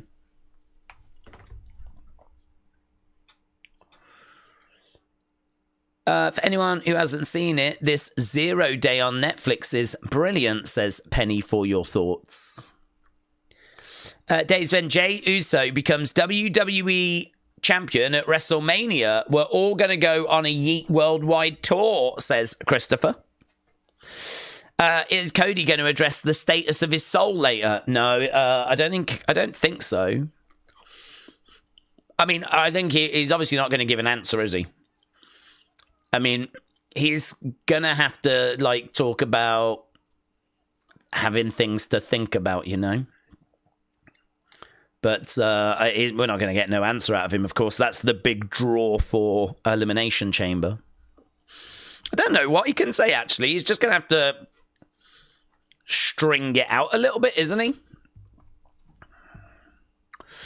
Days, I like the segments where there's enhancement talent that fights for a world title. It shows offense and even wins, like Benjamin beating Hunt back in 2004. That was awesome, says Hannah. Here's Dakota. I hope Lyra wins, said Dro. I like Dakota's new gear and graphics, says Dan.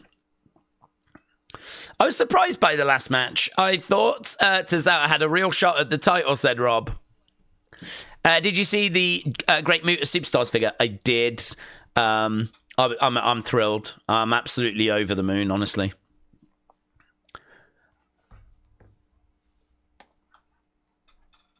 I love that figure line, and I think the Great Muta, for him to go into that line is something really special as well. So obviously there's going to be another couple of figures in that line. There's a rumor that one of them is going to be Yokozuna, which would be crazy. You know, Yokozuna going into that line would be brilliant. I mean, I've got a real fear that that Superstars line is going to be ended. It's the Walmart exclusive line. And I've got a fear that they're going to like end it like later this year, maybe. So really it's about just trying to get in that line as many as we can and some really good people that are like missing. I honestly, I know that it's a line that's about like golden era, new generation, but I really wouldn't mind John Cena and Roman going into it. You've got to be pretty petty to be down on having two of the biggest names ever going into that line. So I really wouldn't mind if they did that. I think they've got quite a few of like the big names in there. You could make an argument for someone like Lex Luger for the, how big he was at the time. You could certainly make an argument for that. I don't know if a Sergeant Slaughter's gone in yet, to be honest. But a Sergeant Slaughter would be interesting. I would love Akeem. I would love Kamala. But I don't think they're going to do those. I don't think those will go in, unfortunately. I think there's a chance they'll do Demolition. But it'll probably take them 12 months. And honestly, if the line's going to end later this year, they might not do them. So I don't know. I love the line. I hope it sticks around. Here's Lyra. Iyo hyping up Dakota's match. Iyo was kind of celebrating and geeing her up in the background.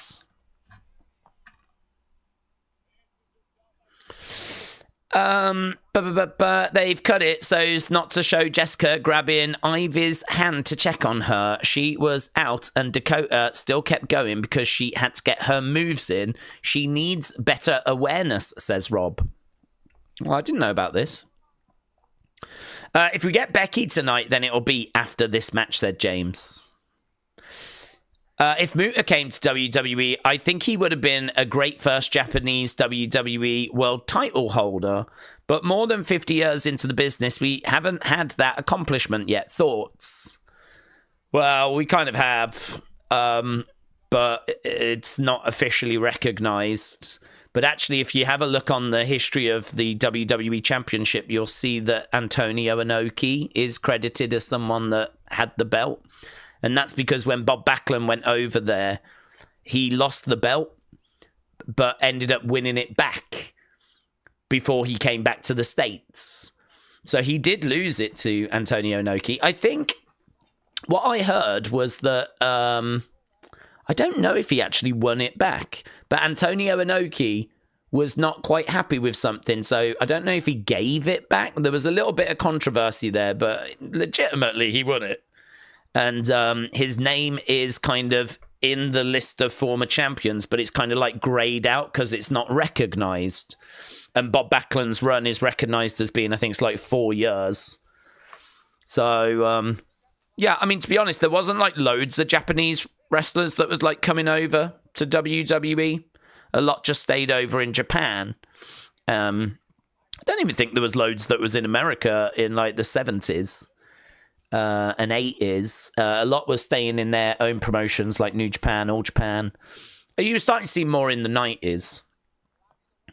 But yeah, I mean, I think there was a belief. I certainly had a belief that Shinsuke could go on to win a world title. I don't know if that door is closed now, but we've seen Shinsuke going, obviously, for it.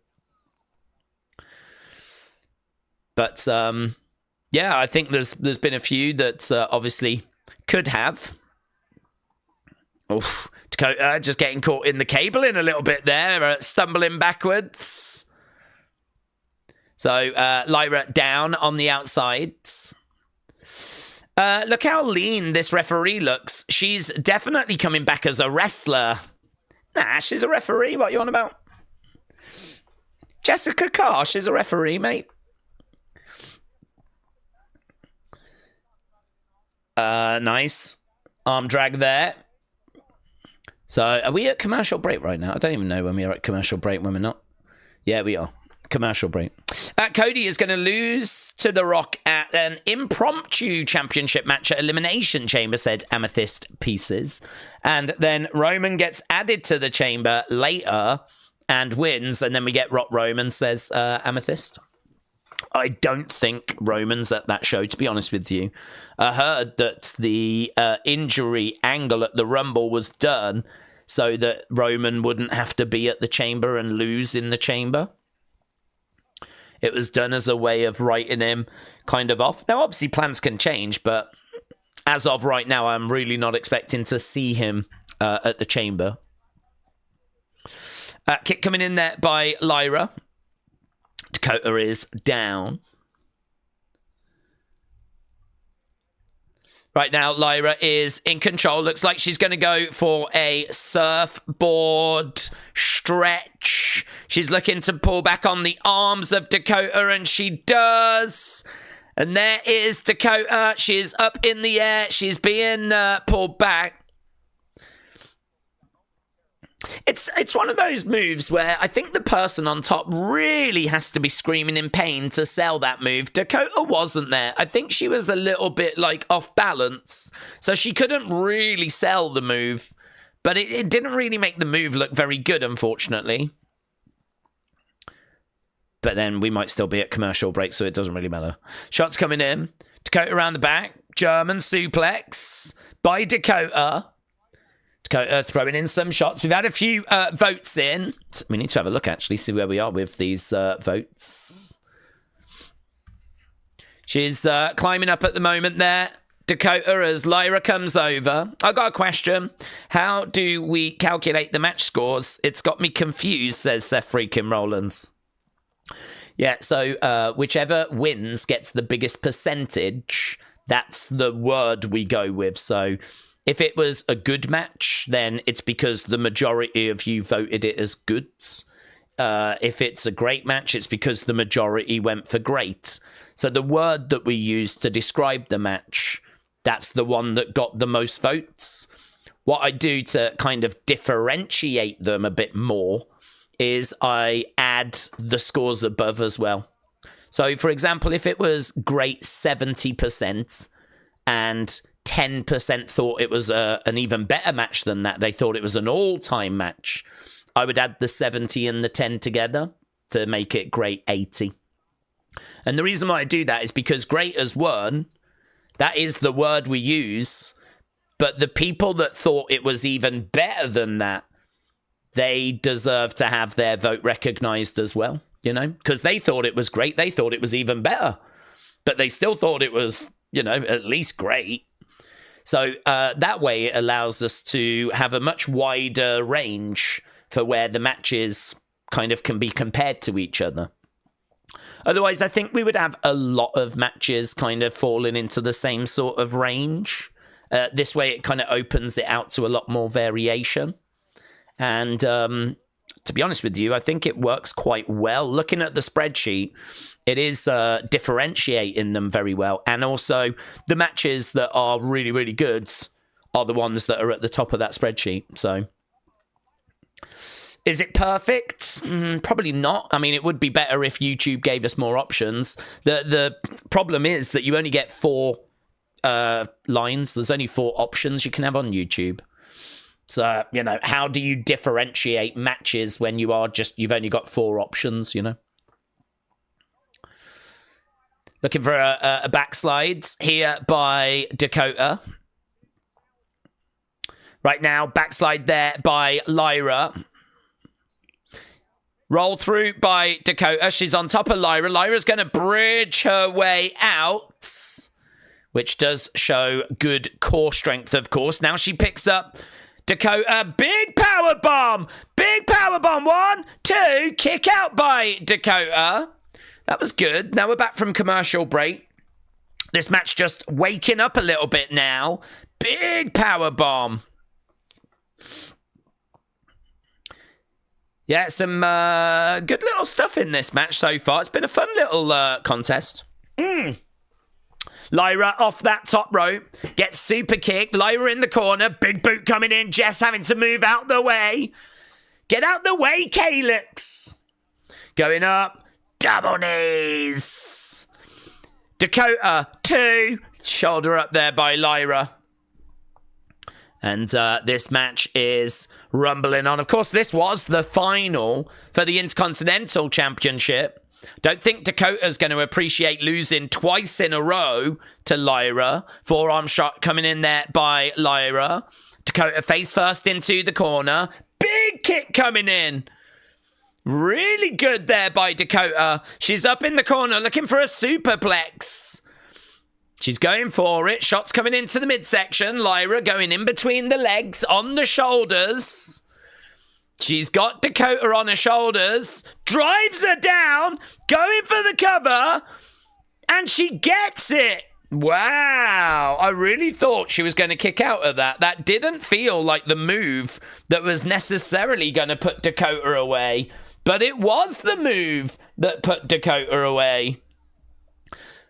Lyra Valkyria retains her Intercontinental Championship. Dakota falls short once again. And what is Dakota going to do here? I mean, that has got to be frustrating. She rolls out the ring, but that has got to be frustrating. She lost the final, then she gets a rematch, and she loses that one as well. Where does Dakota Kai go from here? Oh, well, there's a glimpse. Ivy Nile has just jumped into the ring. She's grabbed Lyra. German there by Ivy. She's marking her. Shots coming down. Blows raining down by Ivy. Ivy said she wanted to bring a championship to American maids before Chad Gable returns. And she is taking this opportunity. She attacked Dakota in the entranceway. She picks up that Women's Intercontinental Championship. And Ivy Nile makes her intentions very well known. She wants that Women's Intercontinental title. Crowd are chanting, "You suck," as Ivy leaves the ring. So there we go. Ivy Nile comes down and, yeah, lets it be known. It must be short wrestlers, and black pants make her legs look longer than they are, and she's going to be in performing condition. Jessica Carr is only 5'8". Don't know what you mean, but...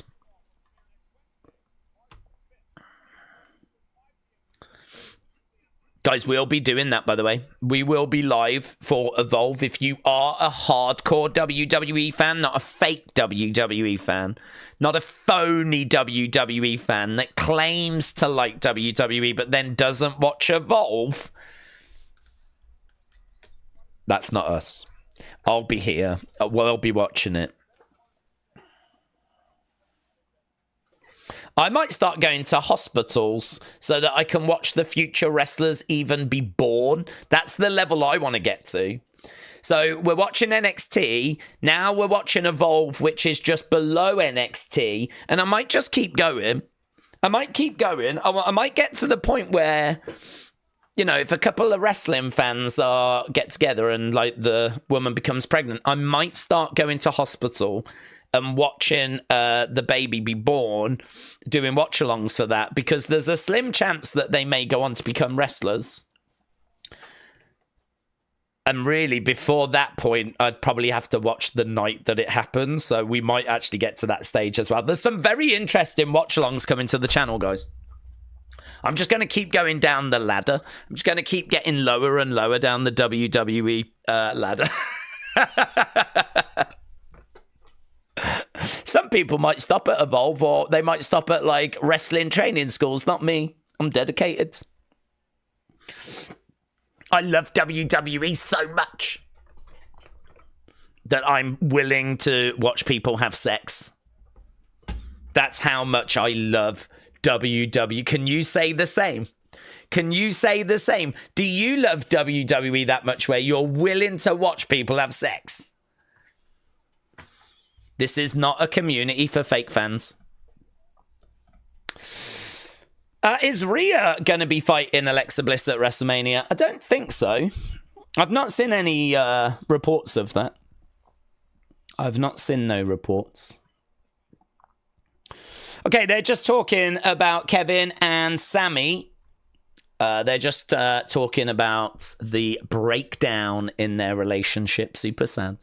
Super sad. James Ellsworth says, "Come on, Tozawa. Any man with two hands has a fighting chance." Yes. Here's Sammy. Here's the GOAT. The greatest of all time. Sammy. He must know that Kevin was outside his house. He must have seen that. Dude's got Wi-Fi.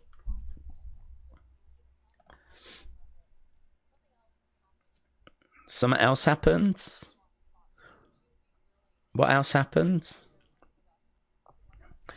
I'll tell you what happened. He opened one of those Tops cards, and the first card was Kevin Owens.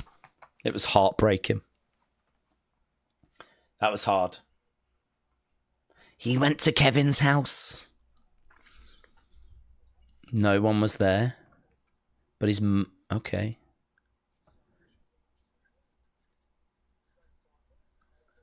Caught up with his... Oh my God, did they have sex? Did he sleep with Kevin's mum? I got home. And I was ashamed. He did. He had fun time with Kevin's mum.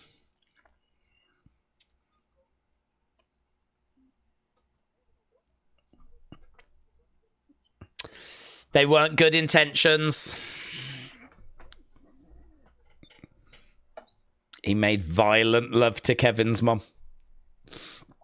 That is going to add more spice to this feud, in all fairness.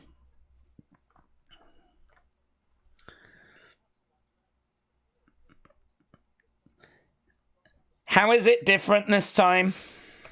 Here we go. I don't know what I'm capable of. Oh, God, if he did and she's pregnant, we can do the watch along for that, can't we? Because that kid will probably be a wrestler. Kevin Owens' mum and Sami Zayn.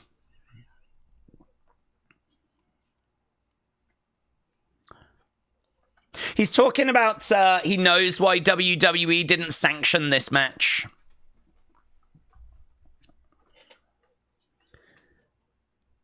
They should be concerned what I do.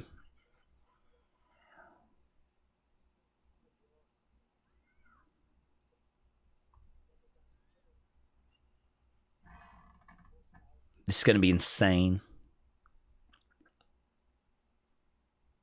Oh. It's going to be a bad time.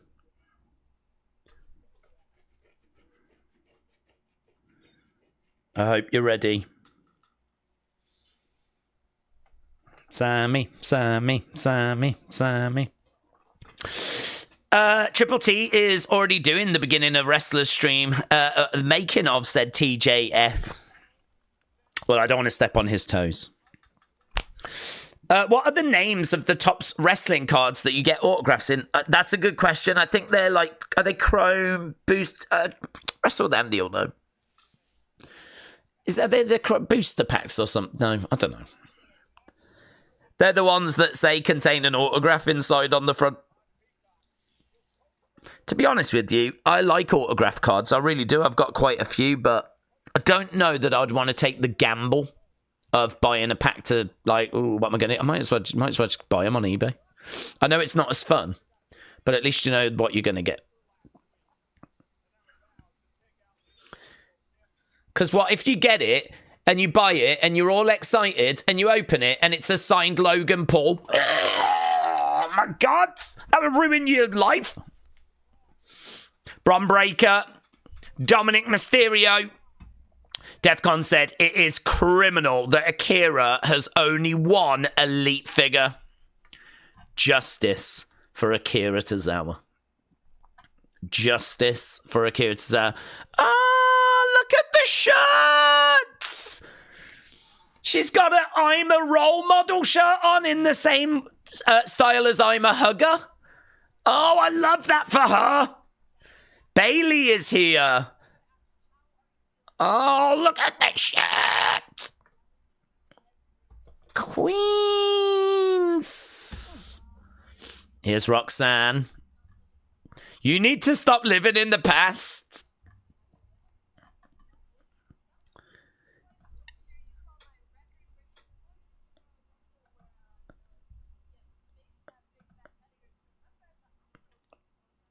I don't know if there's space in that big fat head of yours.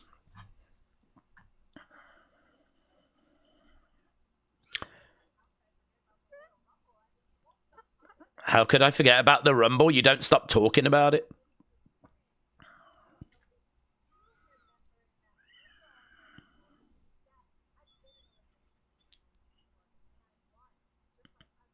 I've been in Elimination Chamber matches and I've won.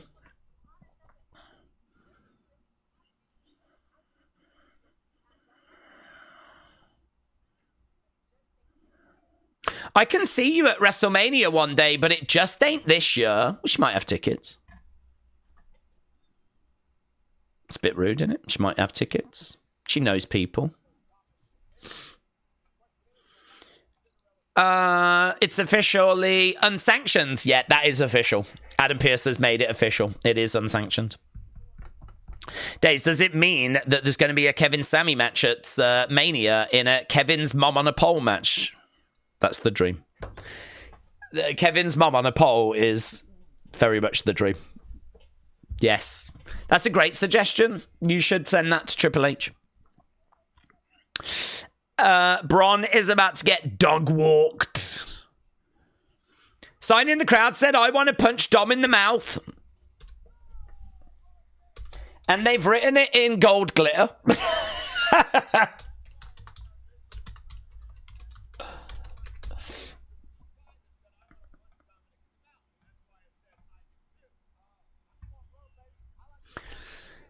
Rishi says, I love sexy women wrestlers like Naomi, Alexa Bliss, Bianca Belair, and Charlotte.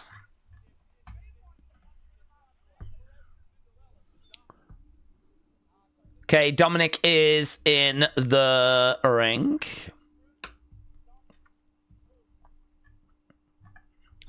We are going to be going over to this match very soon, and I don't think it's going to go well for Dirty Dom. KO's mom on a pole match. That is Vince Russo level of... I can't say either of those words, James. Effing testicles. We don't need... God, people are like, bring the Attitude Era back, bring the Attitude Era back. And then you give them a glimpse of the Attitude Era and they're like, oh, I don't want that. Guys, do you want Kevin Owens' mom on a pole or not? Make your minds up. Days, I literally would punch Logan Paul face with brass knucks, says Christopher. Just do it, Christopher. Just do it. I'd beat him to death with a box of Lunchley.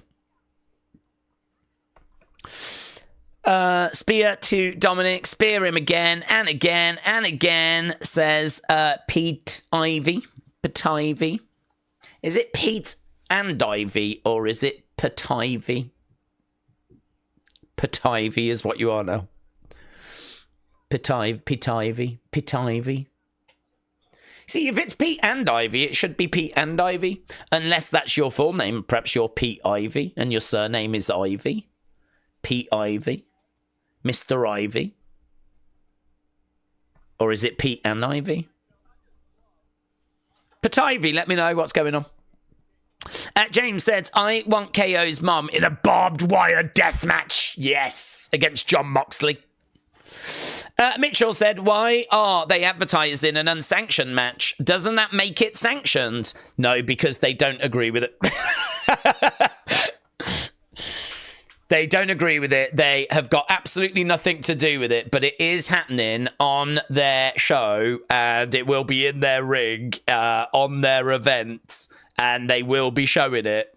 But other than that, they have washed their hands of it.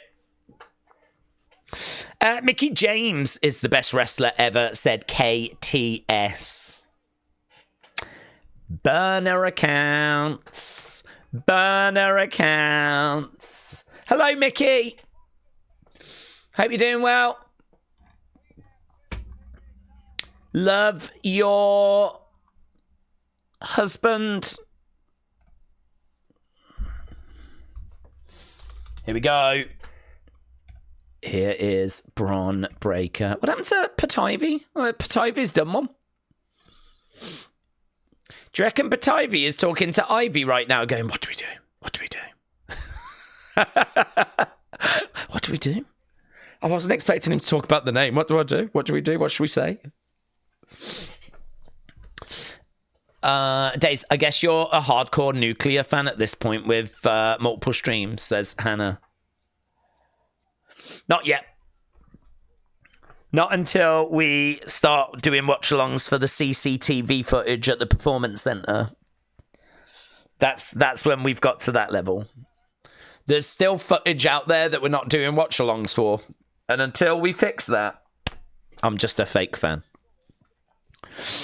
Hannah said Carmella has addressed the Instagram story that she'll have a lot of questions to answer in a podcast sometime next week. That should be interesting. Well, I mean, the big question is, are you ever going to go back to WWE? Like, are you just on like a bit of a break at the moment because of your ill health? Oh, here we go. Pativy said, I did say I used to live in an ivy cottage. There's no other reason. I don't know any ivy. Oh, really? Shouldn't you be Pete Ivy Cottage then? I mean, I live in a house, but I'm not Day's house, am I? I've lived in a studio apartment. I'm not Day's studio. Could be. Should be. Pete Ivy. Well, I'm glad we've cleaned that up. And I'd recommend if an Ivy comes into your life that you do go for it, because the name will make even more sense then. Brandy on a pole, said Elizabeth. Let's go.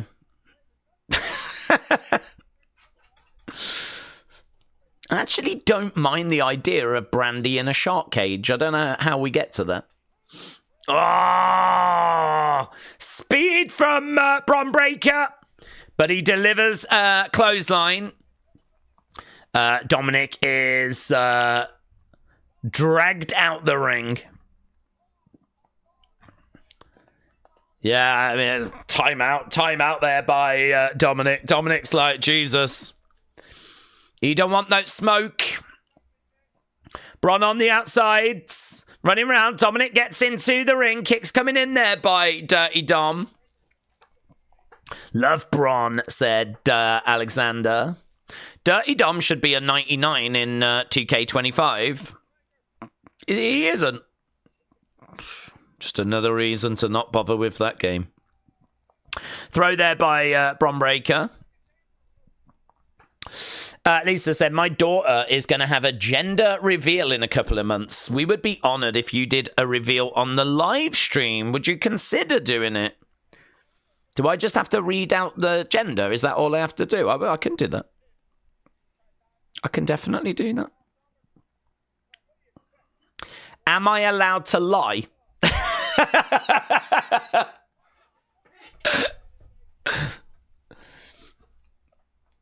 Am I allowed to lie and then go, oh, hang on, no, I might have read that wrong, and just keep stringing it along? I wouldn't do that. It's going to be at a party. Did you say a gender reveal party?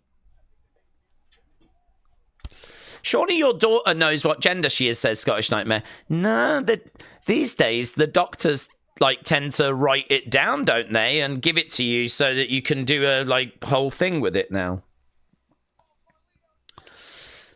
The tribal chief Roman Reigns is the greatest wrestler of all time, said Amethyst.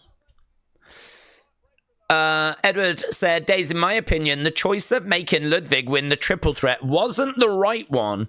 But in a way, I get it, because it also makes Penta look strong with being pinned. Do you agree? Without being pinned.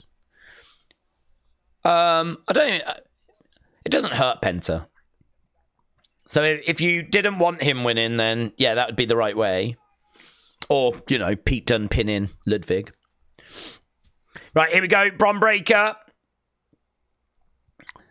Here we go. Oh, Finn and Dominic. Yeah, no, DQ. Into the ring steps. So, it's a DQ win for Bron Breakker. Crowds are booing. Yeah, that's a disgrace. That's a disgrace right there. I don't even know what was this match score for? I don't even know what this was for. Oh, that was the whole Lyra situation. Lyra versus Dakota. Oh, I'm getting all confused. Crowd are chanting, you suck. Because they wanted to see Dirty Dom get murked a little bit more than what he did there. Spear to Lito! Oh, Bron and Finn, actually. I've never really thought about that. Look at Bron Breakker, man. Dude's radiating with anger.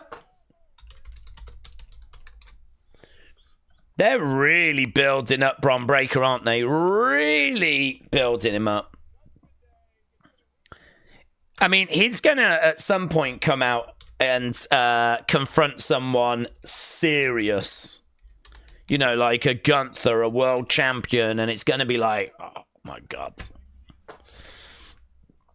So, there we go. It is a win for Bron Breakker, but not in the way that he would have wanted.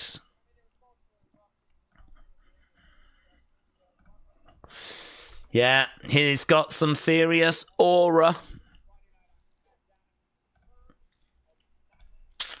Okay, they're talking about the return of the final boss. WWE has said who is the fastest wrestler in history, as it might be anyone has seen in Miz. He ran a 6-minute mile, apparently. That is somewhat impressive. Rishi says, I would know who is going to win the IC title from Bron Breakker. You know who's going to do it. Rishi, who is it? Please respond. LS Dub said, I was worried that we were going to see AJ make the save and get a coexist tag match. I'm glad we didn't. Bron doesn't need any help to fight these clowns.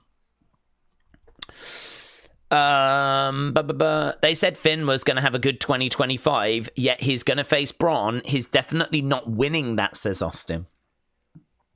Annoyed guy said Bruno Sammartino. What? Bruno was the fastest? I don't think he was that quick. He's powerful. I wouldn't have him down as the fastest. I actually don't know the answer to that. I don't know who would win. I think there's a lot of athletes. Right, we're just seeing a replay of The Rock wanting Cody's song. Days Iyo is added to the WrestleMania match between Bianca and Rhea. That's my prediction. He was the greatest, though, said Annoyed Guy. Listen, you're going to find nothing but Bruno love round these parts. Well, certainly from this direction. I don't know so much about this direction. Yeet. Let's keep your votes coming in. I won't end the poll just yet. I don't like this. I want to get rid of it. It does take up so much space, doesn't it? And I don't know why, to be honest. Why does it need that much room? It only gives us that much room. I might have to make this smaller so that I can get more. We need more, don't we? Before you leave, I want you to know this. Days will have you streaming on the TV and would get the gender results sent on email. You could hold up a male wrestling figure if it's a boy or a female figure if it's a girl. I'm down for that. And I would be honest, even though the temptation would be honestly really difficult.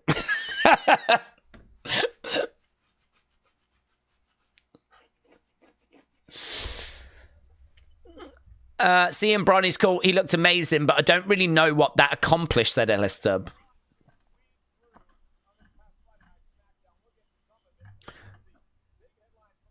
The big headline. Was that the big headline? The big headline was that WrestleMania is going to be in New Orleans. I mean, it was important, but I don't know. He said he wanted a man's soul. I think that's a headline, isn't it? There is Cody Rhodes. He looks like a heel. He looks like a heel to me, guys. I'm getting heel vibes. Cody's going to say hell yeah to The Rock, says Brian. Edward said, Days, quick question. Will you do KSI Dennis on March 29th? Don't know. It's a stat cards. Don't know. When is it? 29th. That's a Saturday. Have I got anything planned for the 29th? Not yet. But then I haven't got any. I don't even know if there's any boxing or anything. I don't think there's any wrestling. I think there is a window, so there is a chance. Jackie Redmonds. See what Jack is saying.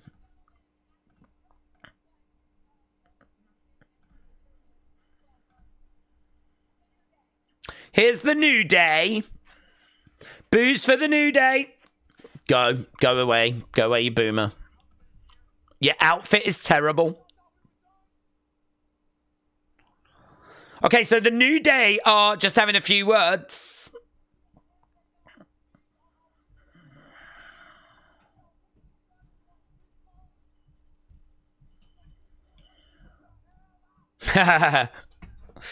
Did you see how quickly we got into our street clothes? It's because we can't wait to get the hell out of Cincinnati.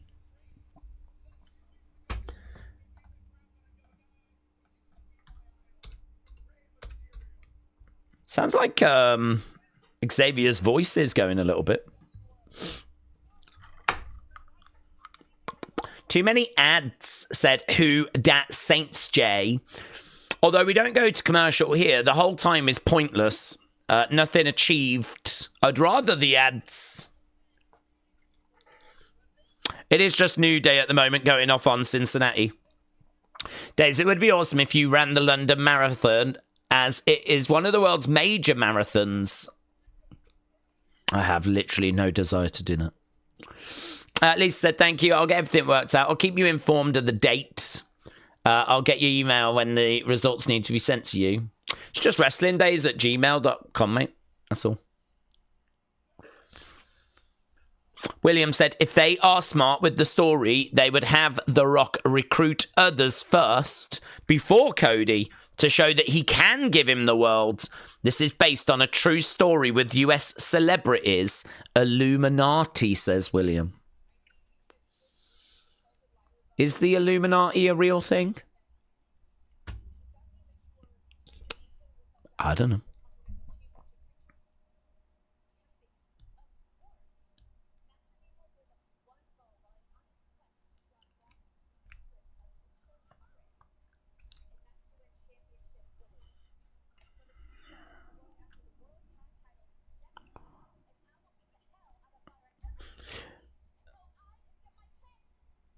Oh, what's going on here? We got the War Raiders going after the Creed. War Raiders and the Creeds brawling.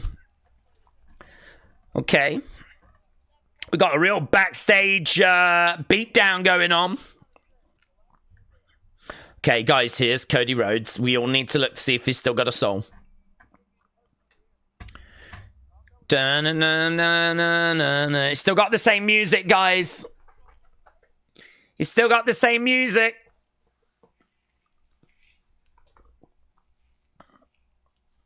We need to have a look to see if he comes out with like a cat and he's doing that.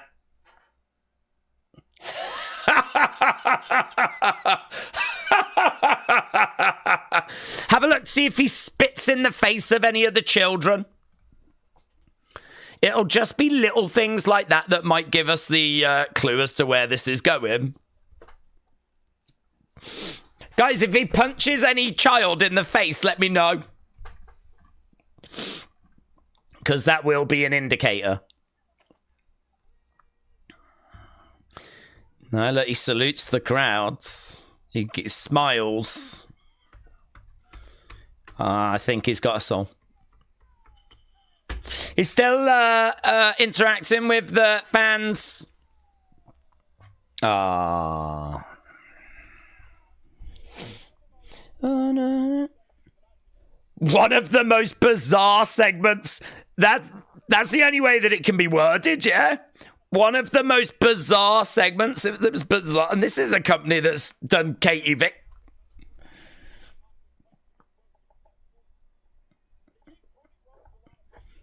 That's a good way of wording it, isn't it?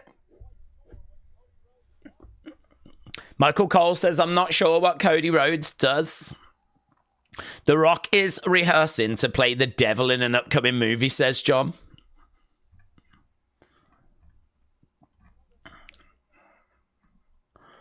Let's see what he's got to say. What do you want to talk about? Oh, what do you want to talk about?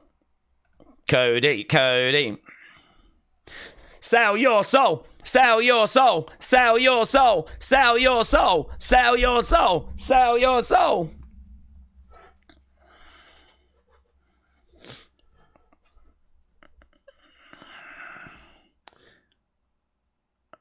Cincinnati. Do you know what? I mean, if Cody just goes, guys, I'm not selling my soul. Guys, that was so stupid. I'm not going to do that, am I? So, what shall we talk about? I'll tell that boomer no on Saturday. Let's talk about something else.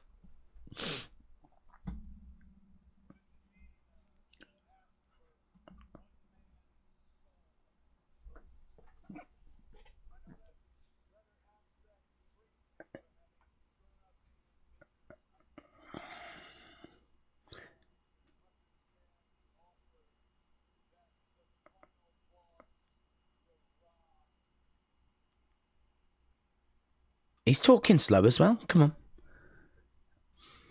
He said he can read between the lines.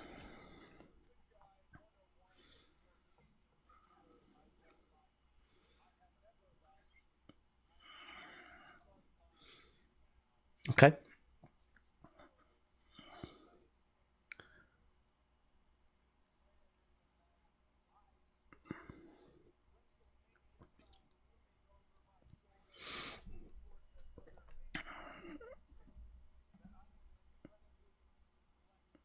He's a blessed man.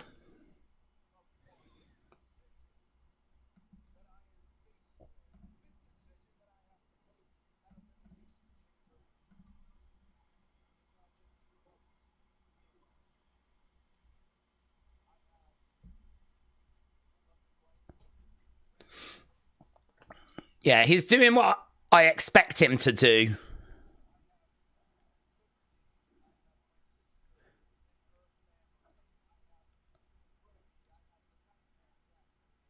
I've got things I need to consider. This isn't just about me.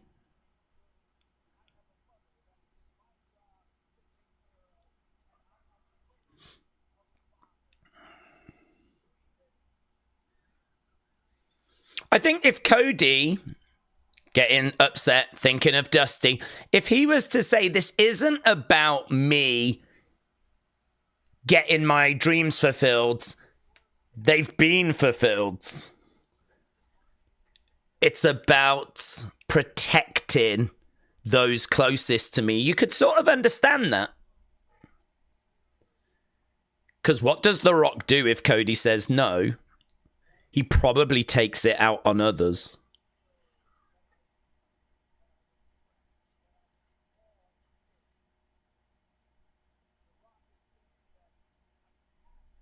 Mm-hmm. Yep. But that's not what Cody's about. Cody is about fighting and scratching and clawing, and he's done it, and he's got the big thing he wanted anyway. I think this segment would have been more intriguing if Cody hadn't finished his story last year. I think he's got to go down the road of saying, I need to protect my family. If I say no to The Rock, I don't know what he's going to do to them. Here's Seth making his way down. Cody is the modern day Stone Cold, and The Rock is the modern day McMahon. I thought he was going to say The Rock's the modern day Rock. I think Cody's the modern day Cody, and I think The Rock's the modern day Rock. Right, we've got Seth making his way down to the ring. I'm surprised he wasn't out earlier. I was expecting him to be in that Logan segment, but he's coming out here instead. Is Seth wearing a condom? Says, oh, I can't see, but I can't see. He's got some clothes over the top of his dinkle. God, imagine that. Imagine if he was wearing one just as a fashion accessory. Just for the lols. Just because all the other kids say they're doing it.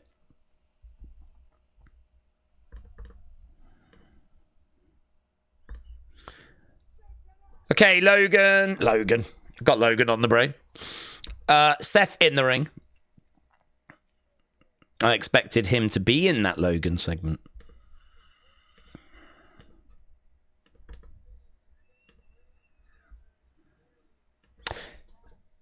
Last time was WrestleMania 40. We were in the ring together.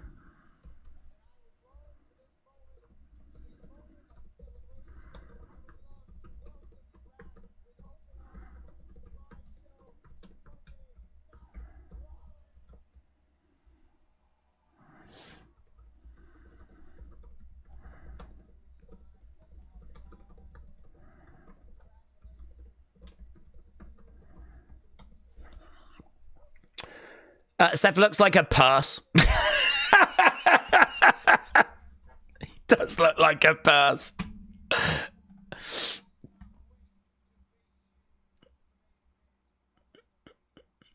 I can't wait to face you in the main event of WrestleMania.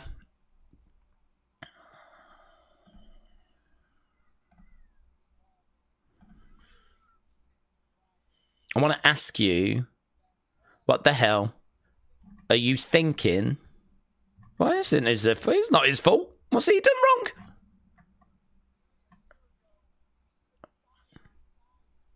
Why is he having a go at Cody? What's Cody done wrong? What are you thinking, Cody? He ain't done nothing.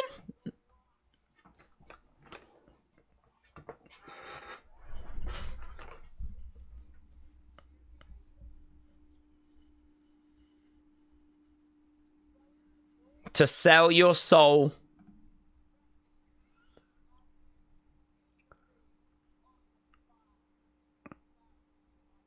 The fact you didn't slap him in his face is a slap in my face. Dude, I don't think he knew what was going on. How can he slap him when he doesn't understand him? Dude said, give me your soul. What's he meant to do? Like, I'm sure if someone said that to me, I'd be like, what? My first reaction isn't to slap them.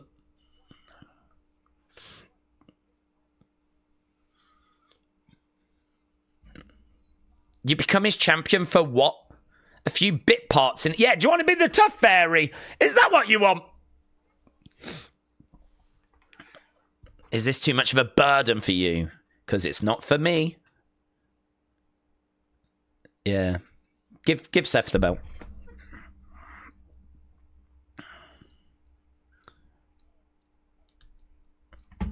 Having the chance to speak to you.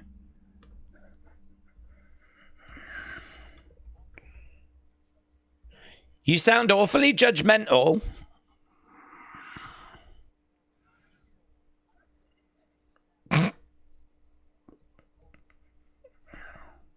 He asked me for my soul because yours might already be compromised. Yeah, you got a bad soul. Your soul's not worth it, Seth Rollins.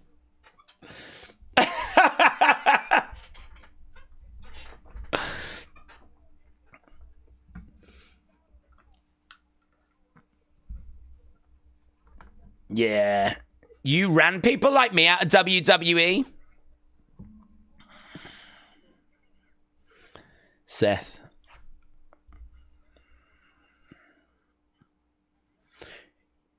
You as my shields.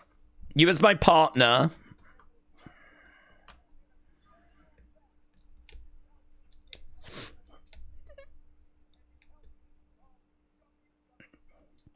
You helped me become WWE champion.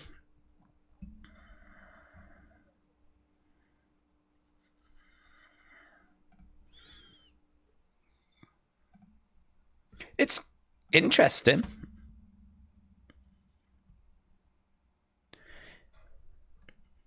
No one really knows what to say, do they?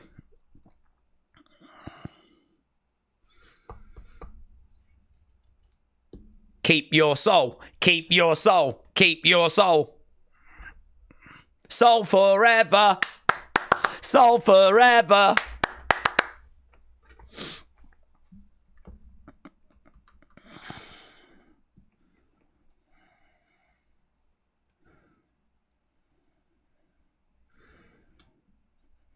I'd start a keep your soul chant. Someone needs to. Someone's got to be brave enough.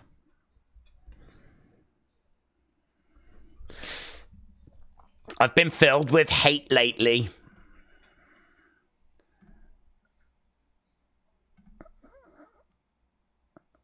I don't want to hate you. Don't make me hate you. I don't want to hate you. I just bought one of your jackets and they're like $400. Don't make me regret that. Not me. Someone's saying that.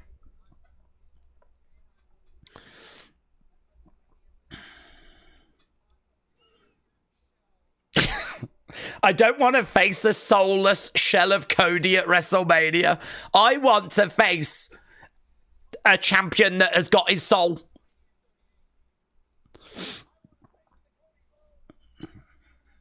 I want to face the Cody that took me to my limit.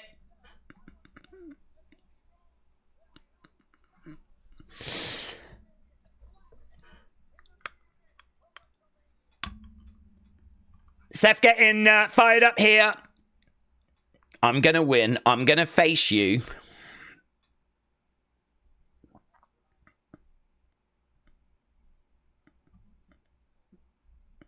I'm not coming for your soul. That's good.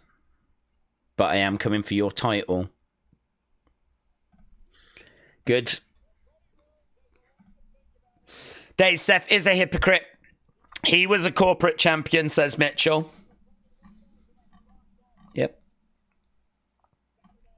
But that was a long time ago, and he was young, and he made mistakes, and he doesn't want to see Cody make that mistake.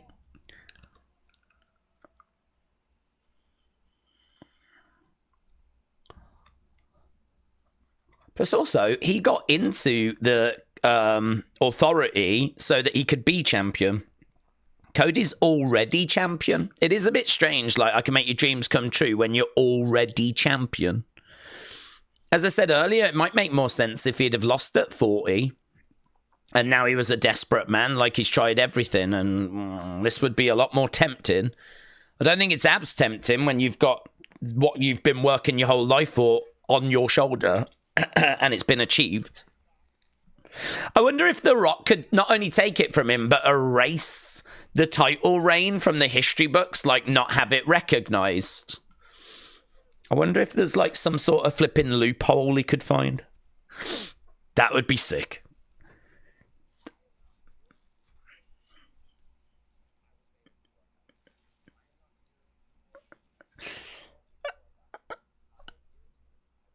I'm not here for a paycheck.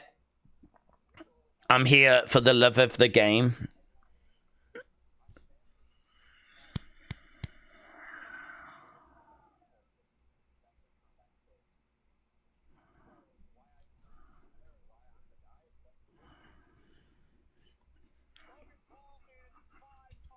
So there's going to be an interview that we're going to get. A real passionate go-home segment, that said LS Dub. Seth put a lot of effort into that to give it more meaning than just a go-home segment. He did an awesome job. There was a lot of layers to that one, said LS Dub. Is Andre recognised as a champion? I saw a picture of Ted DiBiase with the title at a house show where he was announced as champion. Ted DiBiase isn't, but Andre is. Andre won the title from Hogan in very dubious circumstances. And but that is recognised as a title change. Immediately, he then hands it to Ted DiBiase, which you're not allowed to do. You can't just give the title to someone else. And so Ted DiBiase did actually carry that title and have it as a champion. He did a house show as a champion, but it is not a recognised title reign. Ted DiBiase has always argued, though, that he was announced at that house show as WWE champion. I don't think a decision had been made at that point, so he is campaigning, or has campaigned, for that to be recognised as a title run. But it's not, and I don't know that it ever will. Guys, there's Jade's. Avert your eyes. Truly horrific, truly shocking. She was out of action for literally a week before she was doing photo shoots online.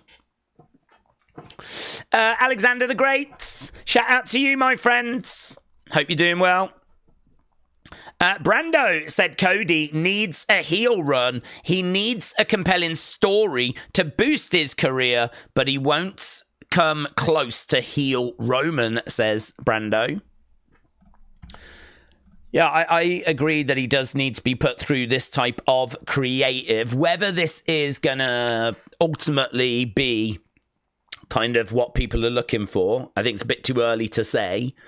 But that was not a bad little exchange there between those two.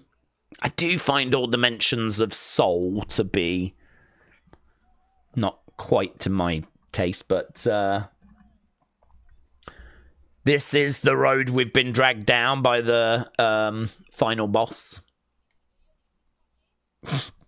Triple H's thoughts here said, imagine trying to have a heartfelt conversation with a co-worker that's dressed like this.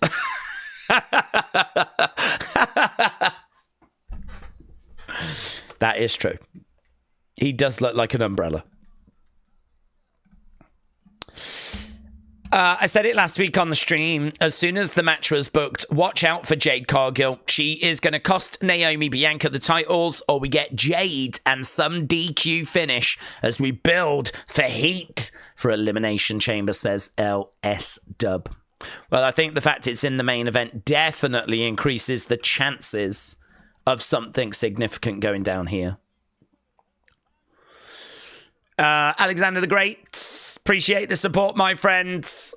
Let's have a look, see what the community is thinking. Will we get Jade Cargill return? Are we gonna get Jade Cargill return? Enjoy the hash browns, Jay. What's this? Last week, I've let the people know that they're not smart enough to understand my art. So today, I had to set a visual example with a person that is exactly like Jey Uso. Tozawa is a clown, so much potential, just like Jey. And they both made the wrong decision. Tozawa paid for it today. Jey is gonna pay for it at WrestleMania. The greatest mistake he's ever made. His career is gonna end at WrestleMania, and he can look into a future as a server at his favorite Waffle House.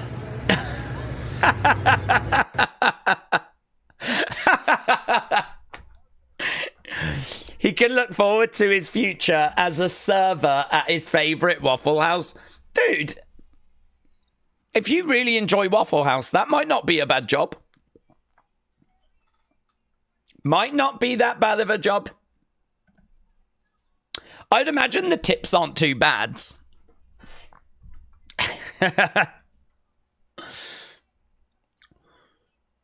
Okay, we got Liv in the ring. God, I hope you're right, Gunther. That was funny, says Maggie. Waffle House is great. You know, I've never been to Waffle House.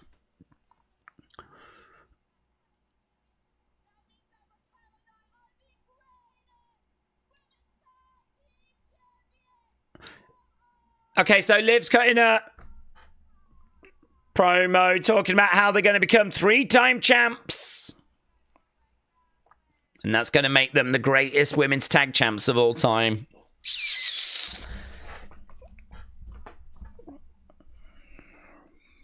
Dude thinks she's better than the Jumping Bomb Angels.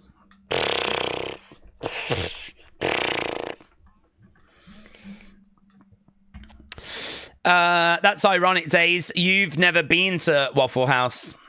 I've never been.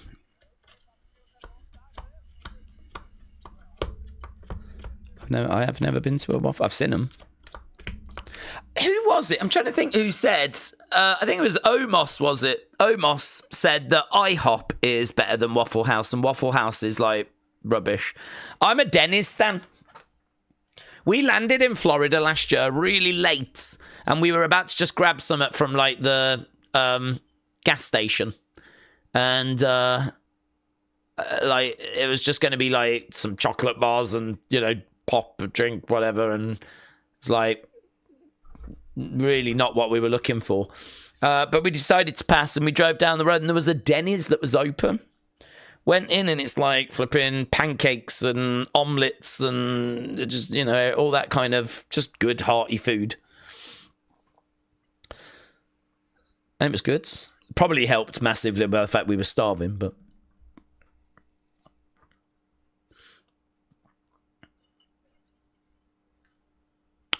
Jay coming in, just paying a visit there to Akira.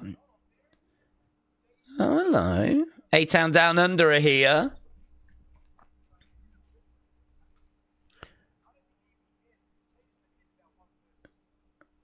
Jey Uso only cares about one person. Jey Uso.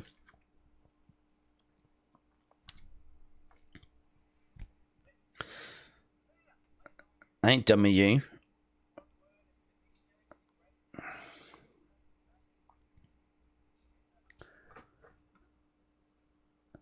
Have you ever thought people only chant that one word because you're nothing more than a meme? Yeet.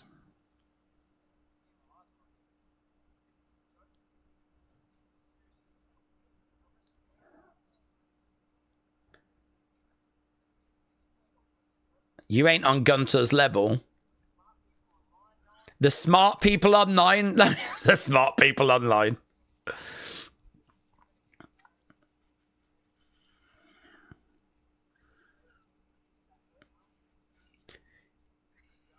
You're going to get embarrassed on the grandest stage of them all. Did Grayson not see WrestleMania 40? It's already happened.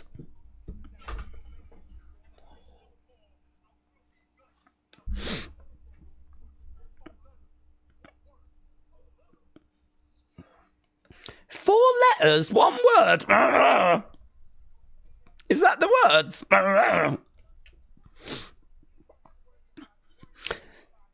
Ah, oh, super kick. Down goes Grayson. Austin Theory did the yeet thing. Well, there we go. Do you see Waffle House match without Remember on the Backyard Wrestling game, PlayStation 2? I don't think I played the Backyard Wrestling game, to be honest. It's a bit too John Moxley for me. Anna said, let's not forget that Cody betrayed his partner to team up with Ted DiBiase's son for more fame and fortune. Wouldn't be that surprising if his instincts are brought back to go heel again. I think this is a different Cody. That was a young Cody that was kind of climbing his way up. I mean, Cody's been heel before. But... I don't know. This is a Cody that has come back as the American Nightmare. He's now achieved his life's goal. He's got a beautiful wife, daughter. He's got his own bus. I mean, he's not scratching and clawing and all of that anymore.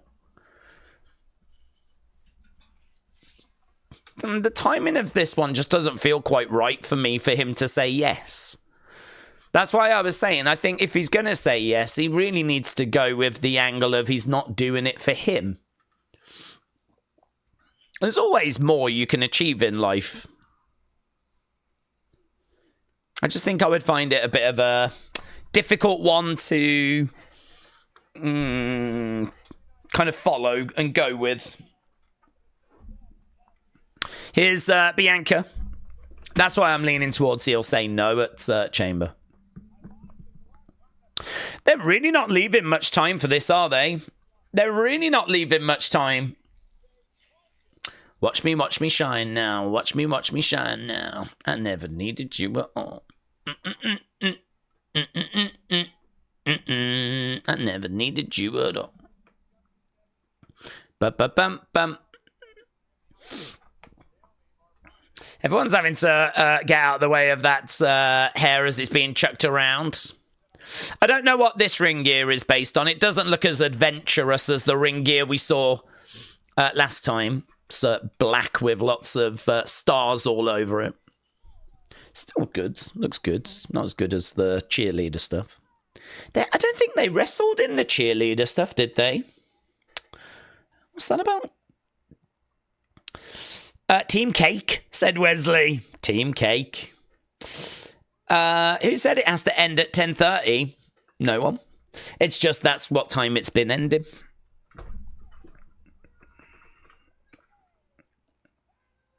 I feel like that's the time Triple H likes to try and finish it at.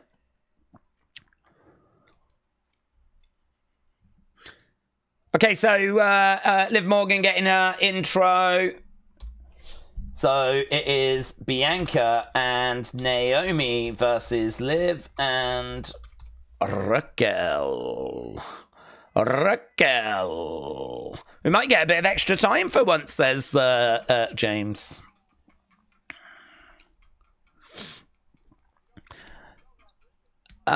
Liv is so fine. I am here for it, says Blake. This is a go-home show, says Amethyst. Rydog, shout out to you. Do you ever take days off? No days off. Days off are overrated. Mark Firefly Forever, shout out to you. Said, I just can't wait to see Bianca's DM about her funny shaped head to Naomi. Yeah, that was great. That was it a DM or a text? But that was very entertaining. Mark, hope you're doing well, buds. Okay, bell has sounded and we are underway. And I was 60-40 no. I don't think Jade comes back here. Honestly, I don't know where I am now that this is the main event, because I didn't know it was the main event when I said that before the show.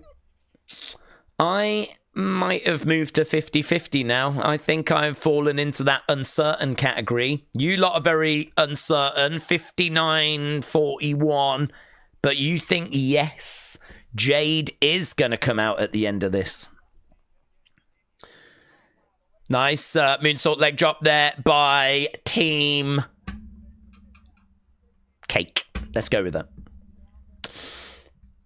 I like the colour palette, just not the pattern, said Sis. Wrestling fashion matters. Can you tell, Seth? Kick coming in there by Liv. Back elbow by Liv as well. Liv goes down. Over the other side, nice reversal. Tripping over by Raquel. Crowd's a little bit subdued maybe for this. I think they'll be into it. Just a little quiet at the moment. Ooh, Bianca goes into the barricade quite hard there. This is going to take us to commercial break. We're going to come back after a few minutes. We're going to come back and it's going to be past. Yeah, I think we're getting an extra like 10 minutes or so here at least.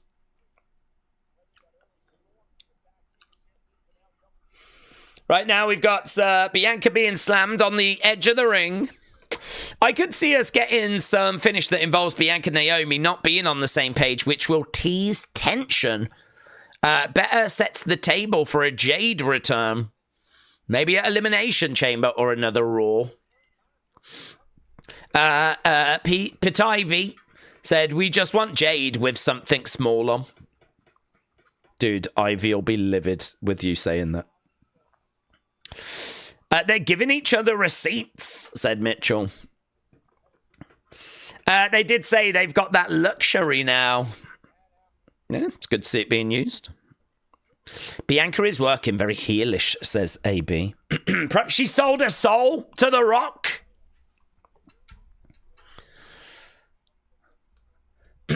Forearm shot there by Bianca. Raquel grabbing Bianca, preventing her from making the tag. What has Liv got written on her backsides? Is it Liv Morgan? Yeah. It's going to be LMWT. She tweeted that out the other day. I think it's Liv Morgan World Tour rather than Revenge Tour. I think it's World. I don't know. That's my guess. LMWT. Kick out there by Bianca. Are you picking up 2K25? Said Yamil. No, buds. No. I have not picked it up for the past few yet. Well, I don't think I've bought one since 2019. Don't even know if I've got that one. Oh, I did get 2023, actually, to tell the truth. But I got it literally when it was $7, and I never play it. I haven't done it for a long time, actually. I wanted to go in and just look at some of the different moves. I thought it'd be good for that. Because, honestly, I don't know what some people's modern finishers are.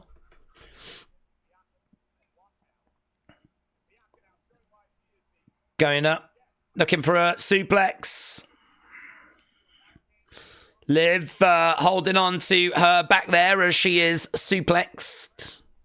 I pre-ordered the deluxe one, said Alex. I play it to blow off steam after work and universe mode. That's good. That's good. I can totally understand that. Days, do we have an AJ Styles figure and an AJ Lee figure? I do, yes. I do. Jessica said, we need Jade against Jordan Grace. That would be good. Are you the WWE Championship? I would do anything to wrap my arms around you, said J14. Do you wrap your arms around the WWE Championship? Or does the WWE Championship wrap itself around you?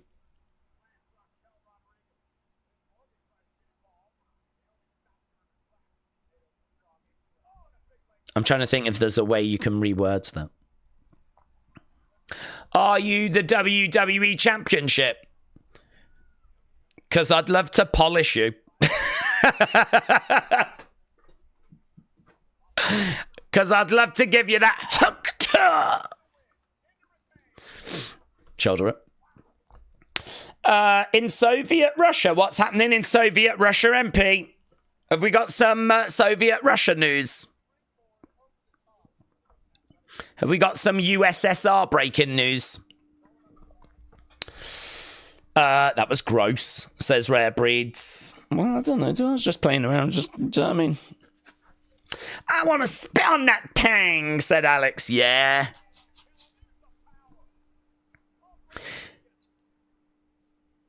Right now, Rodriguez has got Naomi up. Naomi goes over to the corner. Forearm strike. Rodriguez charging over. Naomi to the outside. Kick coming in. Rodriguez. A little bit wobbly. Here we go. Naomi. Middle rope. Looking to go over the top. Boom. Net breaker. Did you say brain? That wasn't a brain buster. Oh, a blockbuster. Going up. Big splash. Oh, my God. Did you see Bianca kind of caught her with her knees a little bit there?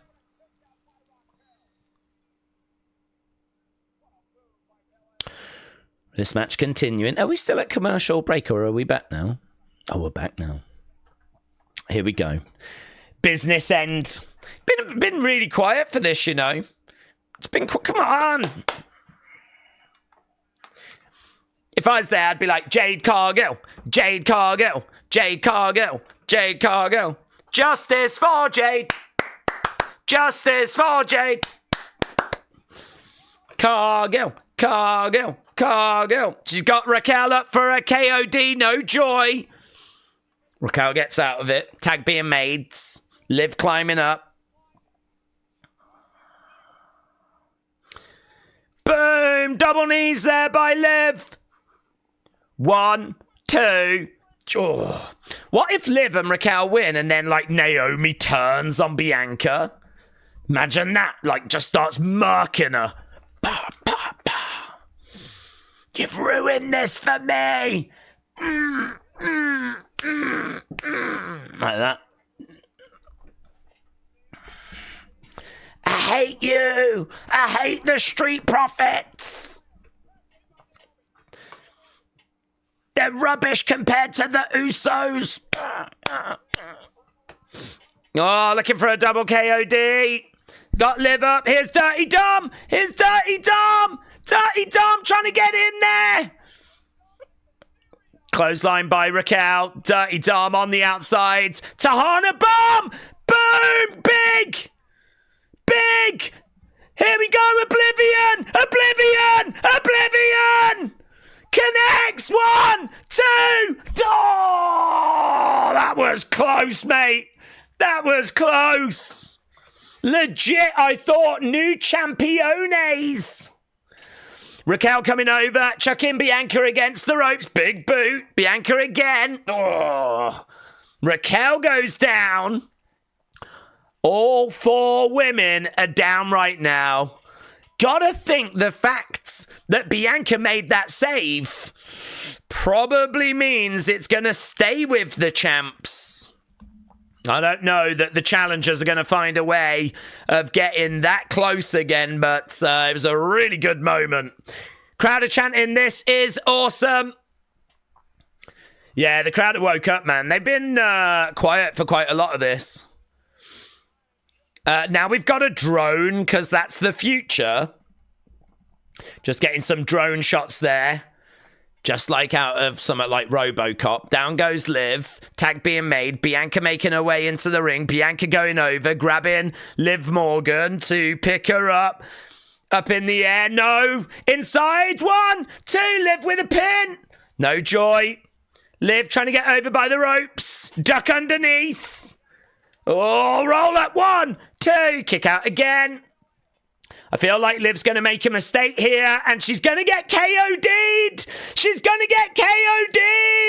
Bianca, oh, connects. 1, 2.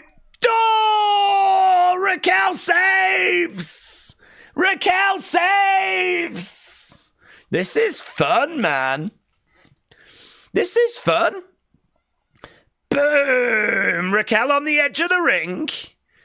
Naomi just absolutely planted her. Back in the ring, there's Liv. She's on her knees. Naomi coming over. Double KOD. They've got Liv up. This is not looking good. For Liv Morgan. Roll out, roll out, roll out, roll out. Foot on the rope, foot on the rope, foot on the rope, foot on the rope. Dirty Dom. Yes. Yes. Let's go. 2. He's just letting everyone know. They're booing him, and he's just letting them know. Oh, look at Bianca, man. She is livid. This thing's still continuing. KOD. Coming to Raquel. On the outside, no joy. Raquel picks up Bianca. She's going to drive her onto the table. That might be Bianca deaded, you know. Naomi over the top to the outsides. Comes crashing down onto Raquel. Back into the ring. Naomi against the ropes. Gonna get caught. Oblivion. Oh, no joy. Naomi. Dragon Liv. Picks her up. Roll through. 1, 2. Oh, super close. Super close. Liv against the ropes. Rear end. Down goes Liv. Dominic's up. Kick coming in. Naomi cleaning house. Naomi going up. Split leg. Gets caught. Gets caught. Split leg. Oh, my God. Oh, I think we're going to get new champs. I think we're going to get new champs. 1, 2, 3, and we do. New champs. New champs. Liv and Raquel. Wow. Wow. New champs. That was great. God, that match was such a snooze. And then it like woke up and decided to go mental. Well done, everyone. Well done. We want Jade. We want Jades. We want Jades. We want Jades. Bring Jade Cargill out now. Dressed as a women's tag title to troll Bianca and Naomi.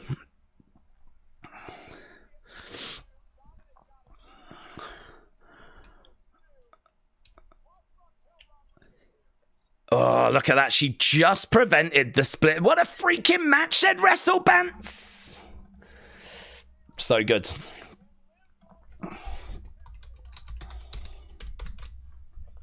Really well put together, actually. So many close pinfalls in that thing. So there they go. They've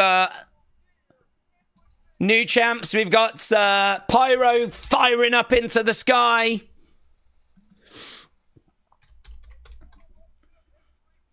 Next Monday in Buffalo.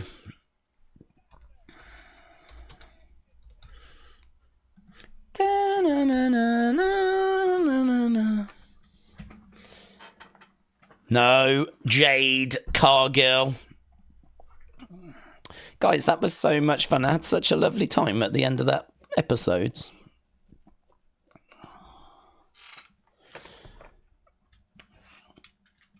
No one asked for anyone's soul as well. That made it better. There was no boomer out there going, give me your soul. Give me your soul. Sell me your soul for a bag of gold. Instead, we just got a really good wrestling match with people wrestling. It became boring, or is it just me, said Abdul. Abdul, I think you just hate women. I think that's what it is, honestly. Because that match was fire. But also, it might have gone on a little bit long. Tomorrow is going to be lit, said K-Dub. Yes. Tuesdays are always fun. I'm surprised they lost the title, said Kareem. So and Bianca and Naomi. Gashan, shout out to you, my friends. Lee said the difference between Raw and SmackDown is huge. That is true. One's on a Friday, the other is on a Monday. And also one of them's not bad and the other one sucks. What a main event, said Thomas. Much better night than I expected. I would give it 7.75. Lots to talk about and good pacing, said for Phoenix. I'm excited for Oba versus Moose, says William. That's not tomorrow, William. They haven't quite announced that match yet, or at least I don't believe they have. So we're not quite there yet, but we're building to it. I think Jade should have come out and messed up Bianca, Bella, or Naomi. Bella? Like what? Nikki Bella? Imagine that. Imagine Jade came walking out and she was just dragging a lifeless Nikki Bella body behind her. With Jade going, I think it was her, but I'm not sure. I beat her up just to be sure. Jade's going to come out at the Chamber, says William. Hardy boys tomorrow. Hardy, hardy boys, hardy boys, hardy, hardy boys. Na na na na na. It's going to be so good. NXT is going to be a lot of fun tomorrow. Before the match starts in Toronto, Jade should mess up Bianca. Oh, Bianca Belair. I've got you now. Not Bianca and Bella. Got you. Hannah said it was a great fight. Jade versus Bianca at Mania. I just left the show. It was amazing. You just left the show.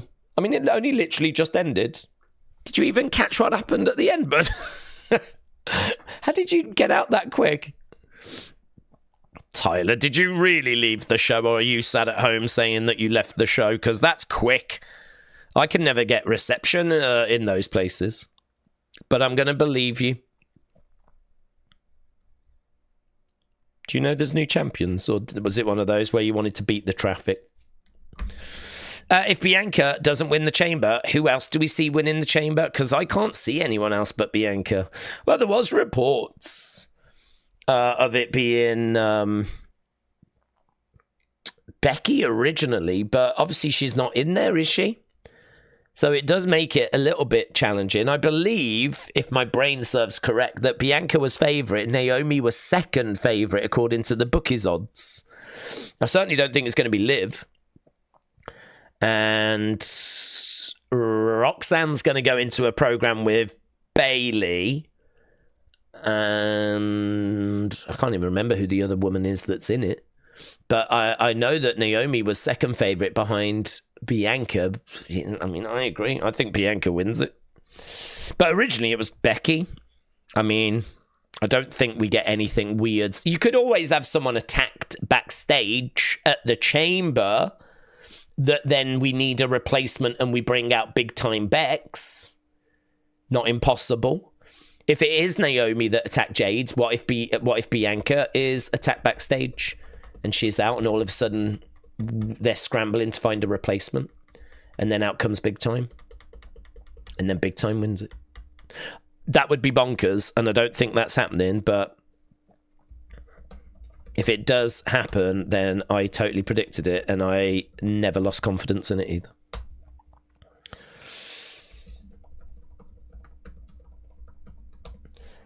If anyone was up in the air between Bianca, Liv for the Women's Chamber, this result should seal it. Bianca is going to win the Chamber. They need to have it where women or anyone wrestling in a championship, no one else should be allowed to get involved. Yeah, I mean, unfortunately, I think if you did that, like, you would take away a lot of the creative ability, if you will, to kind of get where you need to get to. They use that as a way of, you know, if Dominic hadn't got involved, I'm pretty sure Bianca and Naomi win. So, you know, if you want the heels to be the champs here, if you don't have that outside interference, then the faces are going to have to lose clean, which I'm really not down on. I'm really not down on the faces losing clean. I'm really not. But I think that's why they do it, of course, so that the faces get protected to some degree. Really good. Lots of praise online. People just, really impressed. Really impressed. And rightfully so as well. I thought that was a really fun match. I do think... I wouldn't say it was all-time or anything like that, but I think that it was one of the strongest TV offerings we've seen in a little while. Mash J of PW Nexus says, women's effing wrestling. And when I say effing, he said the actual word. So I don't know if you want to report that. I swear, if Jade doesn't come back before during the Chamber, I'll crash out. What if she never comes back? What if she's what if this was like a wake-up call for her? What if the time off she's realised she actually wants to do just photo shoots and she doesn't like getting punched in the face? She might never return. It was a great match, even though I didn't like my girls losing. Oh, the glowist. I hate Dirty Dom, says Metal Mama. Shut up. You'd take him on a date. You'd take him out on a date to the local restaurant, Waffle House, whatever it is. All these women are like, oh, I hate Dirty Dom, but you would never turn down an evening with him. Not with that moustache. Punk has to win, or he's got to use the Heyman favor. Sounds like a finishing move. Jade is going to come to take Naomi in the Chamber, said Regan. Solid go-home show. I'm going to say 6.5, said LS Dub. Dom would get chicken tendies. Oh, he would as well. And you know exactly what he would have, nuggies and tendies, wouldn't he? I mean, there's got to be something very reassuring if you go on a date with Dominic that you know exactly what he's going to order. There's no going to be nasty surprises there. You know what the evening's going to entail. And, I don't know. Dirty Dom sounds like a porn star that gets no lady garden. Dalton, shout out to you, my friends. Blue World Sonic said, hello, ladies and gentlemen. This show is over. Thank you. Thank you for that confirmation. Oh, it's fit. Oh, I didn't even realise.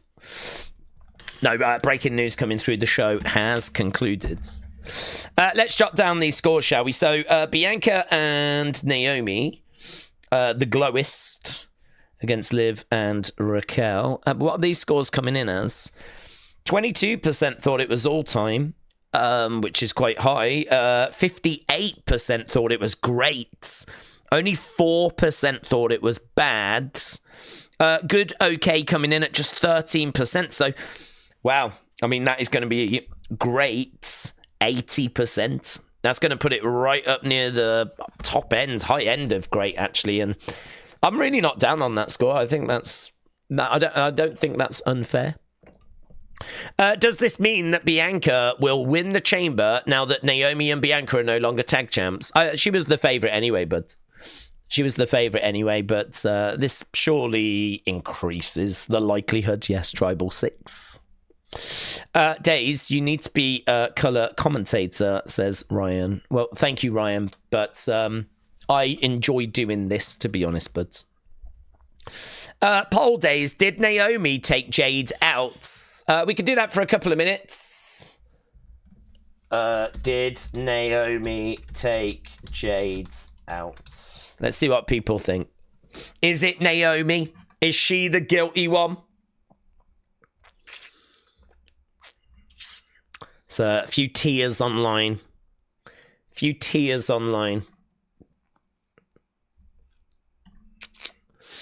The question is, how would Bianca, Naomi, and Jade split up?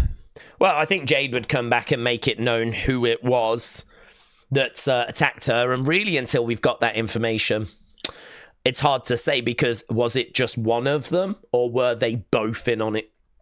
Did Bianca know that Naomi was going to attack whilst Bianca was having that match? Or, technically Jade was found during the match, but she may not have been attacked during the match. So I still think there's a chance it was Bianca, even though it was mid-match that we saw. But, I mean, it could be that Naomi and Bianca have both been in on it. Naomi could be like, look, you have to carry her. She's mid. She came from AEW. Do you know what I mean? So why don't you have me replace her? I'm a much better partner. And Bianca might be like, yeah, you're right. So you attack her whilst I'll be in the match, and then we could be champs together. And we can dress like the cheerleaders. That'll bring it on. Does Bianca blame Naomi for losing the titles? That is a good question, actually. She very much could do. Because, I mean, she did lose the title. Maggie Simpson attacked Jade. Oh, that's a really good shout, Wrestle with Andy. That's a really good shout. My question is, why would she recover? And we can't talk, but we all know Jade's been doing side stuff, says Noah. I know, yeah.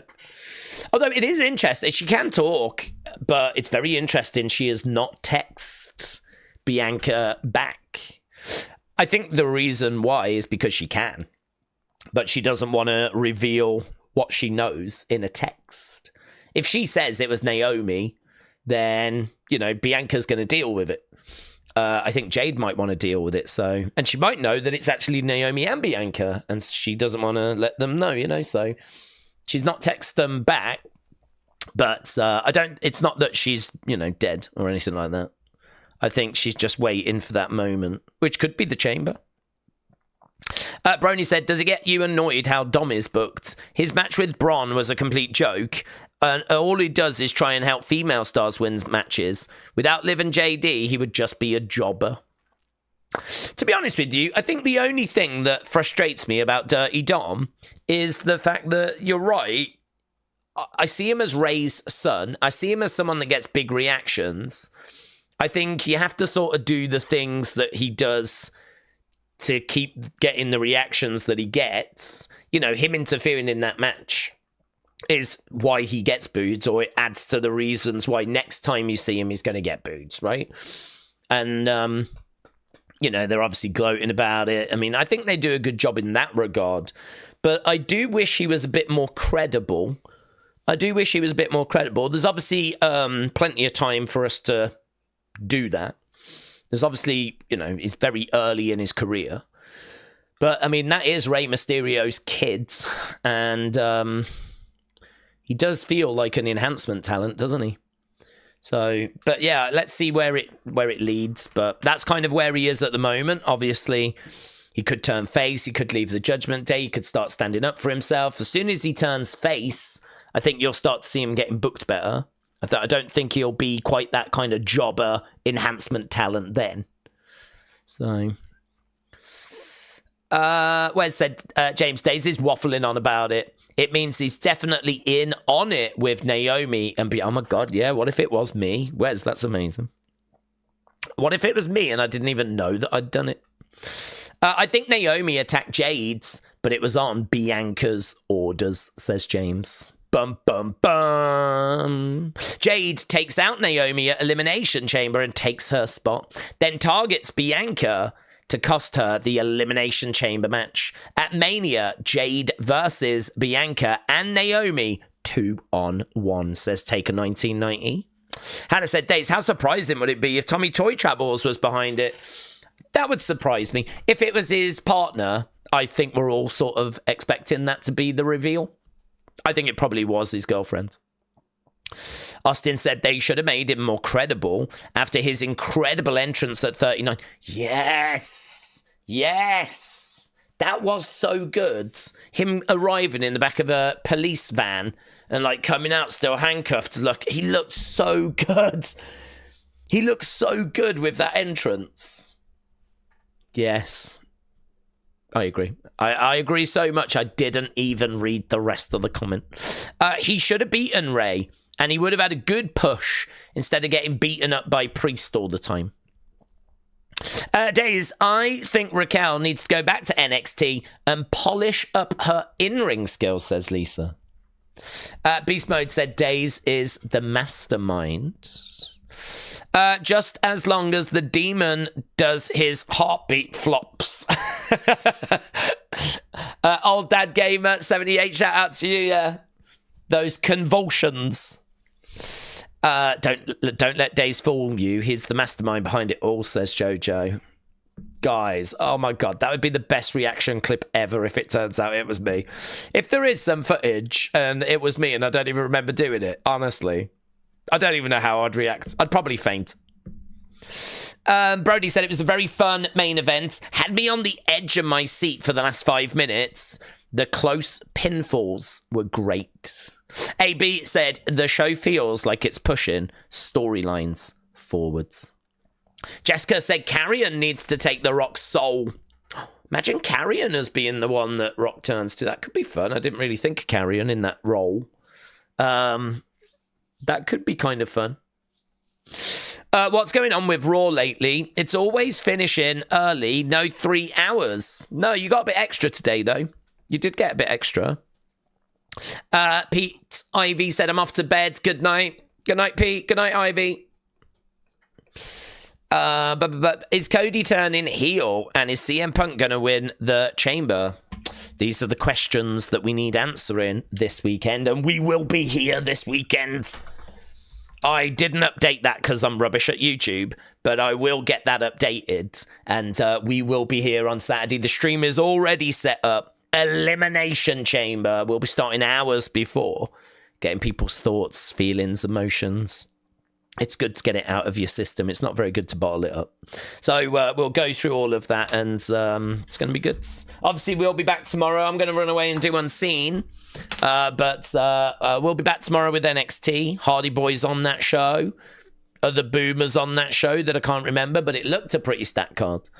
So we'll be back with that. Of course, got SmackDown coming up. We've got Elimination Chamber coming up. Plenty of wrestling for all of you wrestling fans. And then next week, we'll be doing and starting our Evolve coverage on a Wednesday. I know. So that means that we'll be doing Raw on a Monday, NXT on a Tuesday, Evolve on a Wednesday, and very exciting. So there we go. Thanks a lot for watching. Thanks for joining us. Appreciate the support as always, and I will see you again next time. Bye for now.